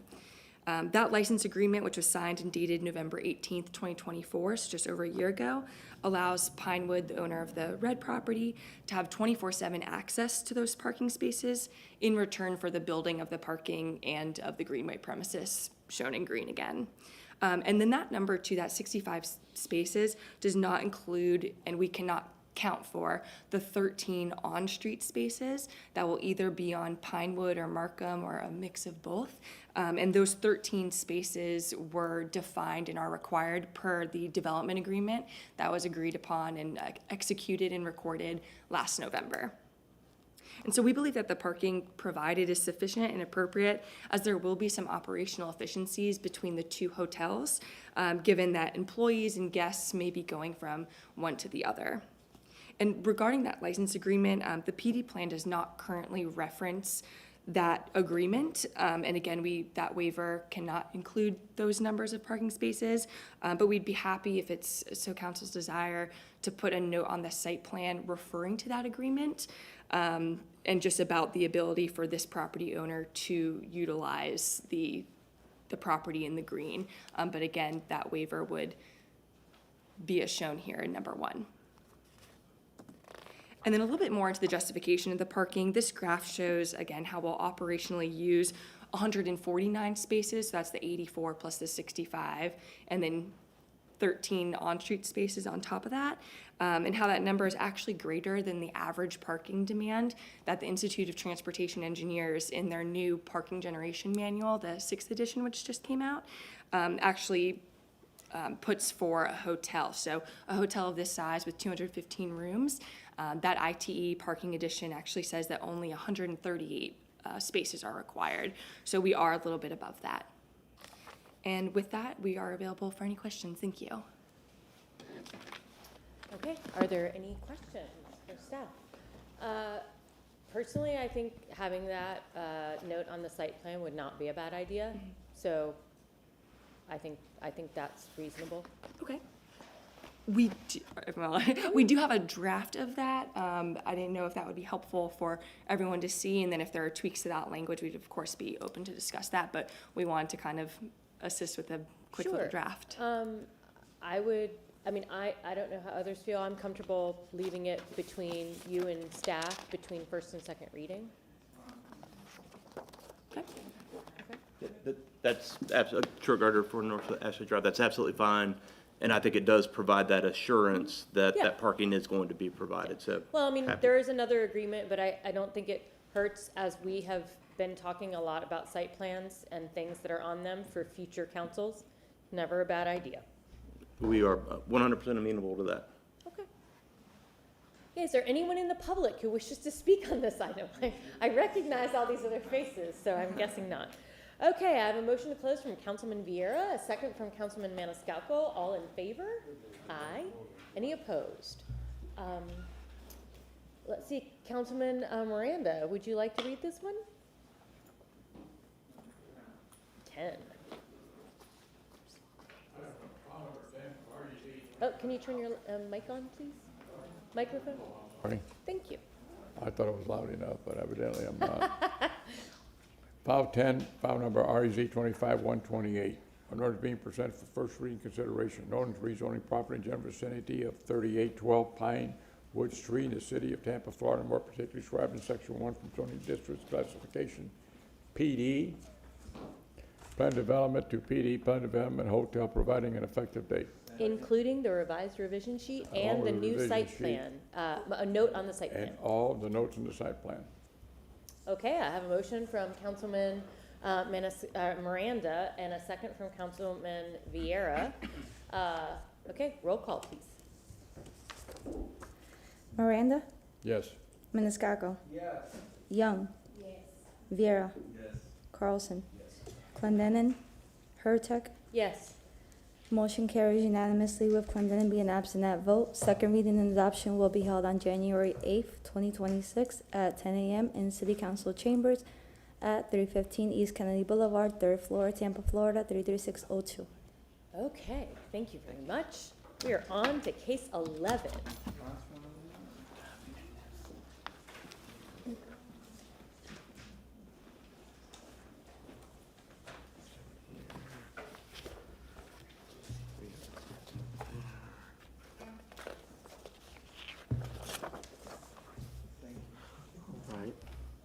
Good evening, Council. Again, for the record, Christopher DeBonch with Development Coordination.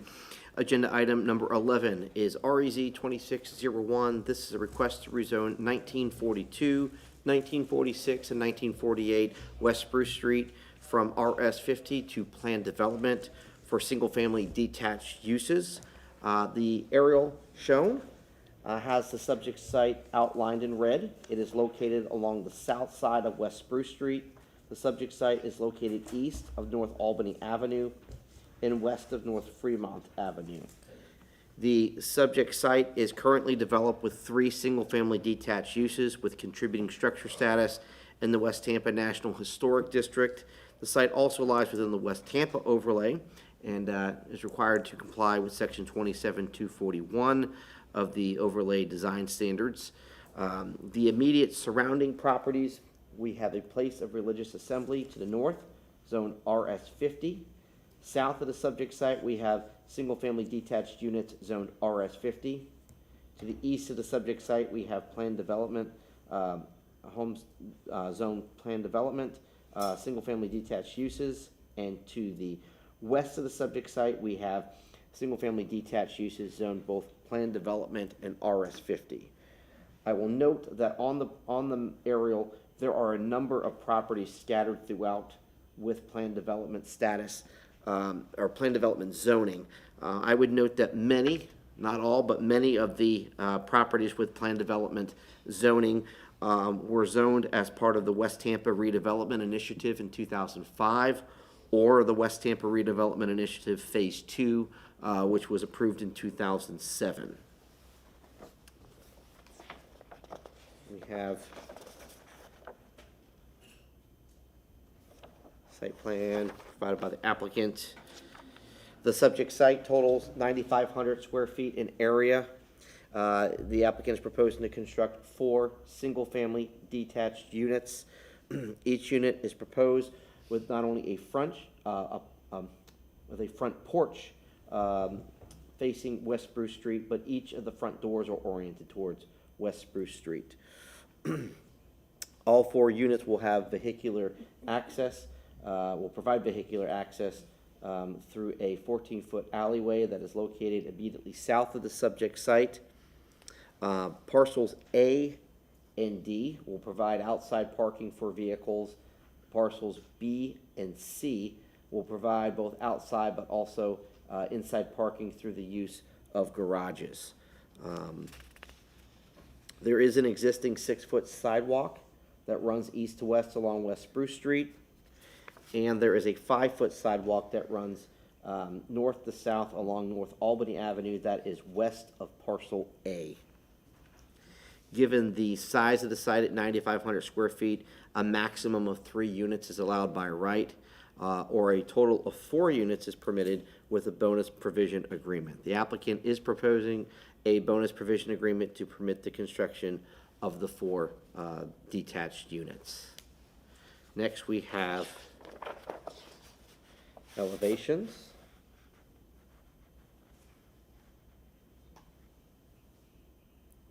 First, we have the elevations proposed for parcels A and D. This set of elevations has a max height of 26 feet. And we have the front, rear, and of course, left and right elevations, east and west. Next, we have the elevations for parcel B. And I do want to correct one thing on that last last elevations I showed for parcels A and D. The max height was 25. I misspoke on that. This particular elevation for parcel B is a max height of 26 feet. And lastly, we have the elevations for parcel C. This has a max height of 29 feet. There are 2 waivers requested by the applicant, and I will read those into the record. The first waiver is to section 27-283.12. This is a request to reduce the backup width for alleyways from the required 24 feet to allow for 14 feet. The second waiver is to section 27-241 E2C2. This is a request to reduce the side setback from 5 feet to 4.5 feet for parcels B and C. Next, we have photos to show.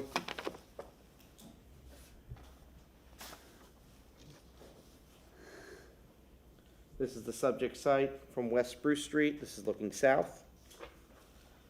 This is the rear side of the 3 existing structures, taken from the alleyway to the immediate south. This is looking east at the subject site, across North Albany. North of the subject site, we see the place of religious assembly. One additional look at that church close up. South of the subject site, we have the single-family detached units. East of the subject site, looking west of, this is across North Albany. Looking east down West Spruce. Looking west down West Spruce. This is a view of that 14-foot platted alleyway. This is looking east down that alleyway. And lastly, we have a view looking west down the alley. In the distance, there is North Albany. Development Review and Compliance staff has reviewed the petition. We find the request inconsistent with the applicable City of Tampa land development regulations.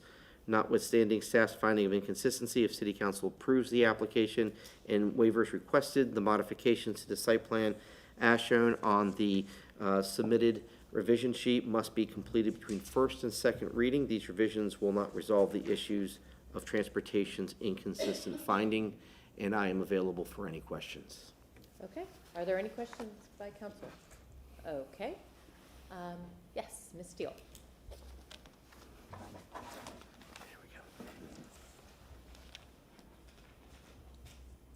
Quinn Steele, Planning Commission staff. This subject site is located within the Central Tampa Planning District, the Old West Tampa neighborhood, and the West Tampa Urban Village. It's also within Evacuation Zone D.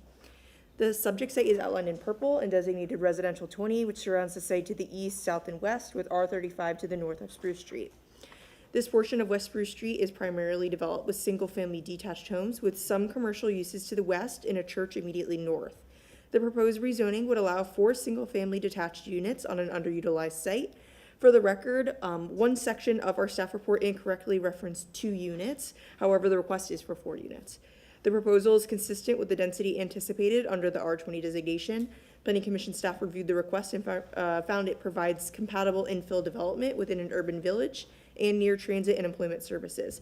The PD includes sidewalks along West Spruce Street and North Albany Avenue and proposes access from the alley. Overall, Planning Commission staff finds the proposed PD consistent with the comprehensive plan, and I am available for any questions. Okay, any questions? Okay. Petitioner.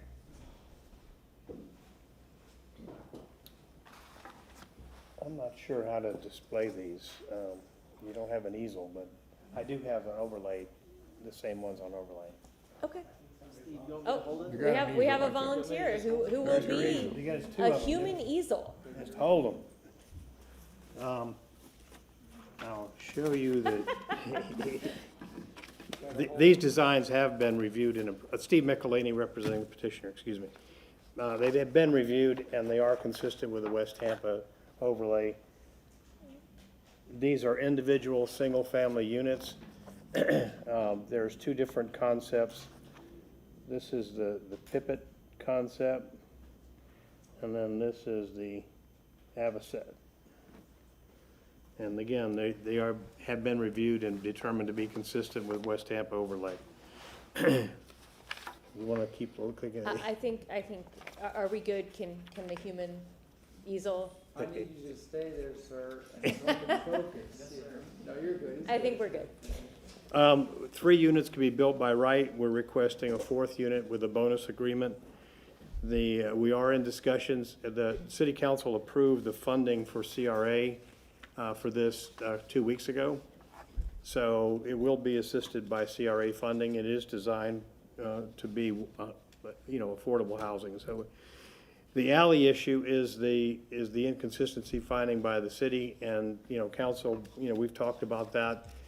Because of the West Tampa overlay, we're required to use the alley, even though it's really not of sufficient size. But if you consider it to be a one-way alley for access to the rears, where the garages are, it'll work that way.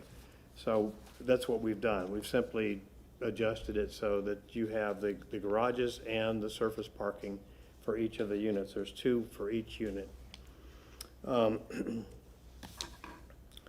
Let's see, we meet the green space. We have the CRA approval. The city council, city staff has found it to be consistent, and the planning. I'm sorry, the city staff is not because of the inconsistency with transportation. But the planning commission has found it to be consistent. So it's an ideal unit. This is a little bit of a different concept. This is a narrower unit than you're used to seeing, so it makes it more affordable. And, we've had those discussions with you all individually about, trying to modify the size of the units, not going to minis, but these are smaller units, which makes them more affordable. And that's really the concept we're trying to advance. And if you remember the photographs you just saw in the West Tampa, the photographs that you just saw, it had a shotgun-style home that was about the same size. Anyway, the request supports many of the policies in the comprehensive plan and relates to the housing population and the need. The comprehensive plan supports the proposed site plans intentions of sidewalks along Spruce and North Albany. They're situated in West Spruce. The surrounding area is characterized by single-family detached. So we're not introducing a new concept. It is rampant throughout this area. Overall residential development objectives, we meet that. Mobility section, we meet that except for the width of the alley. Infrastructure goals and objectives, adequate sites for accommodated housing needs. In the context, the overall, I'm trying to save you some time. I know we're all tired. So, I think you're good. So anyway, it meets the code. It does what it's intended to do. It encourages, it promotes the efficient and sustainable use of property, encourages flexible land use, encourages development, promotes more desirable living conditions, promotes architectural features. As I said, it's very attractive development.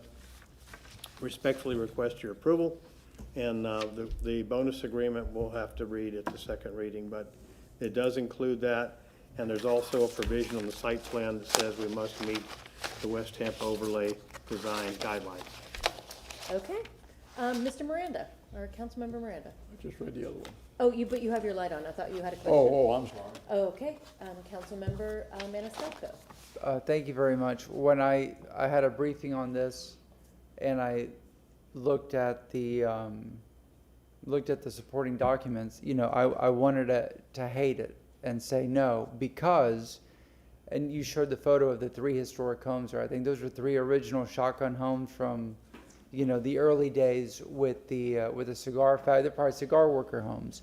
However, now that I've seen the designs that you're doing, being that this is a historic area, I mean, it is Old West Tampa, it does complement the area. And looking at the condition of those homes, you can tell that, I mean, I haven't been inside, I don't know, but they're boarded up, they're made of wood, they must be, because usually they are. You know, they're falling apart inside and they're not salvageable. But you're replacing it with something that I think complements the neighborhood and is very good. And I know that you have 3 by right and there's 3 homes there now, but those 3 homes have pretty adequate space in between. So introducing that 4th one, being that these are of smaller scale, I think would go well together on this site and complement the neighborhood, because the architectural style, there's a lot of features that are similar to what's around it. So I'm going to support it. I'm surprised, and I'm pleasantly surprised that it's nice. Just like to make this. you feel a little bit better, this, the demolition and the removal of those units has been reviewed already by the city historic preservation folks. We have an engineering report indicating that the deterioration had exceeded what could be restored reasonably, and we have approval to remove those units. Yeah, no, I understand, and you. I didn't know. I want to put it on the record so that. Yeah, but that puts me at more ease, and everything that I said. But no, I like the designs. I mean, because again, it's an area that, I don't know if that was a church across the street originally, if it was a cigar factory at one point and converted to a church. But knowing how that neighborhood is and the historic significance, this is complementary to it. So I'm good. Thank you. Anyone else? Well, I love these. I mean, I don't just love them, I love them. And one of the things I particularly like about this is that you brought the facade and what we're going to look at. You heard us earlier tonight. It's very clear what these are going to look like. We appreciate that. I appreciate that. I particularly love that these are smaller, that these are narrower, that people are going to be able to afford them. Even before I knew that this was part of City of Tampa, the CRA's project, that we gave money to this project, I just really like these. And this is the kind of stuff that we had someone speak in public comment this morning at the CRA saying, this is what we need in East Tampa. And I don't disagree. And this is the narrower lots, the ability to build some of these narrower structures so that they can be affordable. And I just really want to say I appreciate that there's a larger developer coming in to show this, so that hopefully we can get more of these throughout the city. I think you're going to see, certainly based on the earlier discussions, you're going to see better drawings regarding design. Yeah.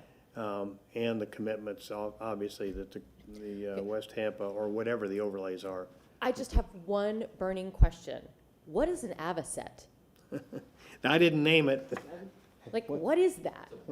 Go to my grave, not tell me. I didn't. Okay, it's a bird. Okay, is that the bird on top? Is that what that? I'm not sure I know what a pipit is either, but. I'm pretty sure that is a bird. Okay, so random birds, good to know.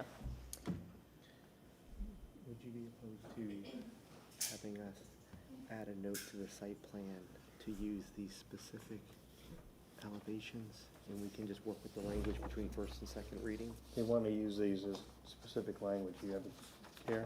Specific elevations. There you go. Well, there's 2 elevations on This, the top one on this one is the correct one. And you can just, could I just add something to the record? Sure. Given, Christopher DeMonch, Development Coordination, given council's fondness for these particular elevations, I wanted to suggest us working with the applicant to add some language to the site plans to reference these 2 specific elevations. I believe there's 2 specific, or Only the top one. only the top one? Okay. So only so Put a nice Avocet big X on the one and that's Pipit. not right.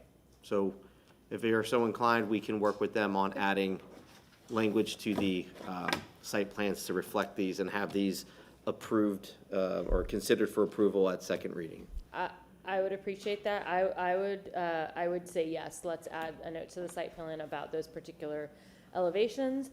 Okay, is there anyone in the public that wishes to speak Just to this terrible. item?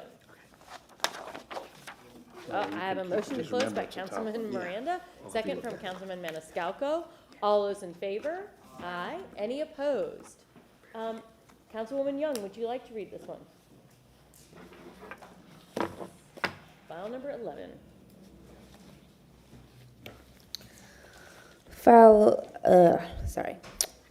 number REZ-26-01, ordinance being presented for first reading consideration, an ordinance rezoning property in the general vicinity of 1942, 1946, and 1948 West Spruce Street in the city of Tampa, Florida, and more particularly described in Section 1 from zoning district classification RS50, residential single-family, to PD, planned development residential single-family detached, providing an effective date. Okay, I have a motion from Councilwoman Young, a second from Councilman Vieira. Any other comments? Oh, that would include the revision sheet and the additions to the site plan of the elevations. Okay, so go ahead, roll call. Maniscalco? Yes. Young? Yes. Viera? Yes. Carlson? Yes. Miranda? Yes. Clendenin? Hurtak? Yes. Motion carries unanimously with Clendenin being absent at vote. Second hearing and adoption will be held on January 8th, 2026 at 10 a.m. in City Council Chambers at 315 East Kennedy Boulevard, 3rd floor, Tampa, Florida, 33602. Okay, thank you very much. New business, Councilmember Miranda. Can you just turn the mic on? On February 14th, the racetrack Tampa Bay Downs becomes 100 years old of racing horses, and make accommodation for them. You all invited to come. Okay, I have a And motion. Vieira can ride the first horse in the first race. I have I come from a family of jockeys. Who knows? So I have a motion from Councilmember Miranda, a second from Councilmember Maniscalco. All those in favor? Aye. Any opposed? Okay. And I've had a couple of, all of us have had about pickleball. It's time we maybe have somebody that gives us the sound of it, whatever it is that we need to do. We got to get a meet or something, or get a viable reading or something. I think don't we have a motion coming forward? I don't know if we do or not. Yeah, I'm working on one. Okay. Everybody thinks you put one on there. Yeah, so. And going forward, I have 3 or 4 individuals that are 100 years old, and I like the city to recognize the people that are of age that really have done a lot of work and supported their families and everything else, and they're wonderful people, and I'm going to make accommodations later on for them, but I'll bring it up to you. Great. Okay, Councilmember Maniscalco. All right, I have a few. I'd like to make a motion to add to the February 26th workshop a discussion on the CIT renewal that begins December 2026 and the projected revenues and how we can use the CIT renewal to offset bonding, therefore saving what we would pay in interest. Now, item number 1 that day is Mr. O'Hara to come and discuss bonding. We could perhaps incorporate this into that discussion because I know we have a limited amount. And if that's the case. Can you just make it a second one adjacent to it? Well, how about we do it as like a 1B? Like Rogero is 1A and this, add this to the discussion. I'm fine expanding our rules and just. Yeah, because I can on that day I can tie it together and just to consolidate. Yeah. But if that's the case, that would be my motion. Okay, so I have a motion from Councilman Maniscalco. Second. I have a second from Councilman Vieira. Any more discussion on that? Okay. Yes. Just for the sake of the way it'll show up on the agenda, the calendar, it'll be a separate motion, but it'll follow Mr. O'Hara's. Yes, we would like it to follow the bonding capacity conversation. On the 26th of February. Thank you. Okay, so all in favor? Aye. Any opposed? Okay. All right, then a couple from the Planning Commission. Motion number 1, a request for the Planning Commission setting adoption hearings for TACPA 25-18 and TACPA 25-19 on April 23rd, 2026 at 5:01 p.m. and direct the legal department to provide the city clerk with the form of notice for advertising for public hearings. Second. Okay, I have a motion from Councilman Maniscalco, a second from Councilman Miranda. All those in favor? Aye. Aye. Any opposed? All right, second one is a request by the Planning Commission setting a transmittal hearing for TACPA 25-20 on April 23rd, 2026 at 5:01 p.m. and direct the legal department to provide the city clerk with the form of notice for advertising the public hearing. Second. Okay, I have a motion from Councilman Maniscalco, second from Councilman Miranda. All those in favor? Aye. Aye. Any opposed? All right, third one is a request by the Planning Commission setting an adoption hearing for TACPA 25-20 on June 25th, 2026 at 5:01 p.m. and direct the legal department to provide the city clerk with the form of notice for advertising the public hearing. Second. Okay, I have a motion from Councilman Maniscalco, a second from Councilman Miranda. All those in favor? Aye. Aye. Any And- opposed? And lastly, Saturday, Dick Van Dyke turns 100 years old, an American treasure. But also in one of the episodes of the Dick Van Dyke Show, he ran for city council, but he dropped out of the race. So that's how I can tie it into this discussion. And that's Excellent. it. And I have to say that when the camera is on you, all you need is like a big book and a pipe. It's just you and the tree with the sweater. It's classic. I'll read a Christmas It is a classic image. Okay, Councilwoman Young, anything? Okay. Over the weekend, I went to they had a cigar festival in Centennial Park in Ybor. I do not smoke cigars, but it was very cool. And I talked to a few people, and there were people from like all over. And there was a gentleman I met who came all the way from Detroit, and there were people from literally all over. And even though it was raining, there were people that were still out there. And so I thought it was very cool. I didn't know that there were so many types of cigars, and I know the history and the around cigars, especially in Ybor, so it was very cool to see that. I got some really delicious lemonade. It was very nice. I wanted to feel like I got something, but it was really cool. So just on my continued tour of just going, exploring the district even more than what I know. It's very, very cool to see. So yeah. It is a fun part of our job. Councilwoman Vieira. I have. Oh. No. Turn your. Oh, there you go. Sunday evening. I know, right? It's a Hanukkah miracle. Yeah. It is a miracle. Oh, it's a Hanukkah miracle. No, but just happy Hanukkah. I know Sunday evening, I think it is, the menorah lighting is going to be here. I can't make it because of a Forest Hills Christmas event that evening. Yeah, I know. Right? Unfortunately, I already said yes to the golf cart parade. Okay. Great. Oh no, you're And the going to be bike there? parade. Oh yeah, yeah. Good. I'm no, glad. they're like they sweetened me by just saying, well, you have to ride your bike. Well, Good. now I have to. You're right. I remember that. And I was going to say that for that, we have the Forest Hills event that evening that Councilman Hurtak's going to be at. And then I think it is the 17th. I always try to have holiday events at the New Tampa Rec Center. We're doing a Hanukkah event that evening on the 17th. Everyone's always welcome. Don't be afraid to come out to New Tampa. Can you send that out for us? Yes, ma'am. I'll have my aide do that. Yes. Okay, Councilman Carlson.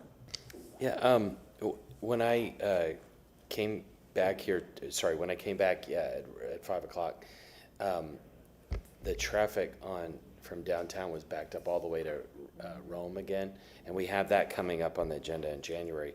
But the second thing that happened is, as I got close to downtown, there were sirens everywhere, and then there was a sheriff's deputy separating everybody, and I was a block from here and couldn't go straight, was not allowed to go straight, but everybody was supposed to switch, and then suddenly like 3 buses went by. With all it, I thought like some catastrophe happened downtown. And then we heard several different sirens later. I just would like to make a motion to ask staff to present on February 5th as to the people and reasons eligible for police escort and a discussion about better managing it. Yeah, that is a really good point, because one of my neighbors who's former military and former DEA just says that's just absolutely wrong, and he complains about it every single time it happens, and just says that he can't believe we allow that. We already have congestion in downtown, but that was an unsafe situation because cars were almost hitting each other to get out of the way of these buses. It's not acceptable. Yeah, we heard it. I really thought that there was a mass casualty event. Yeah, that's what I thought too. Yeah, I thought it was just buses for some who knows? Whatever it is, it would be good to find out what are the categories, and if the president comes to town, sure, the governor maybe, but if it's the Bucks football players, or is it like coaches, or is it fans? I don't know, but that created an unsafe situation today, and we heard it 3 times. So I don't know how many times it happened. Okay. Okay, so I have a motion from Councilman Carlson, a second from Councilman Maniscalco. All those in favor? Oh, I'm sorry. Just a question, that is an appearance or a written report? Yeah, an appearance. Appearance. So we can discuss it. Yes, thank you. Okay. Do we vote? Not yet. Yeah, I wanted to ask Mr. Shelby first in case he had something that needed to change. So all in favor? Aye. Aye. Any opposed? I just want to also say thanks to all the staff for staying late tonight. Yeah, thank you. It was quite a night. Okay, and I don't have anything. Mr. Shelby, do you have anything? Move Okay. receive and file. Motion from Councilman Miranda, second from Councilman Maniscalco. All those in favor? Thanks so much, y'all. This was fun.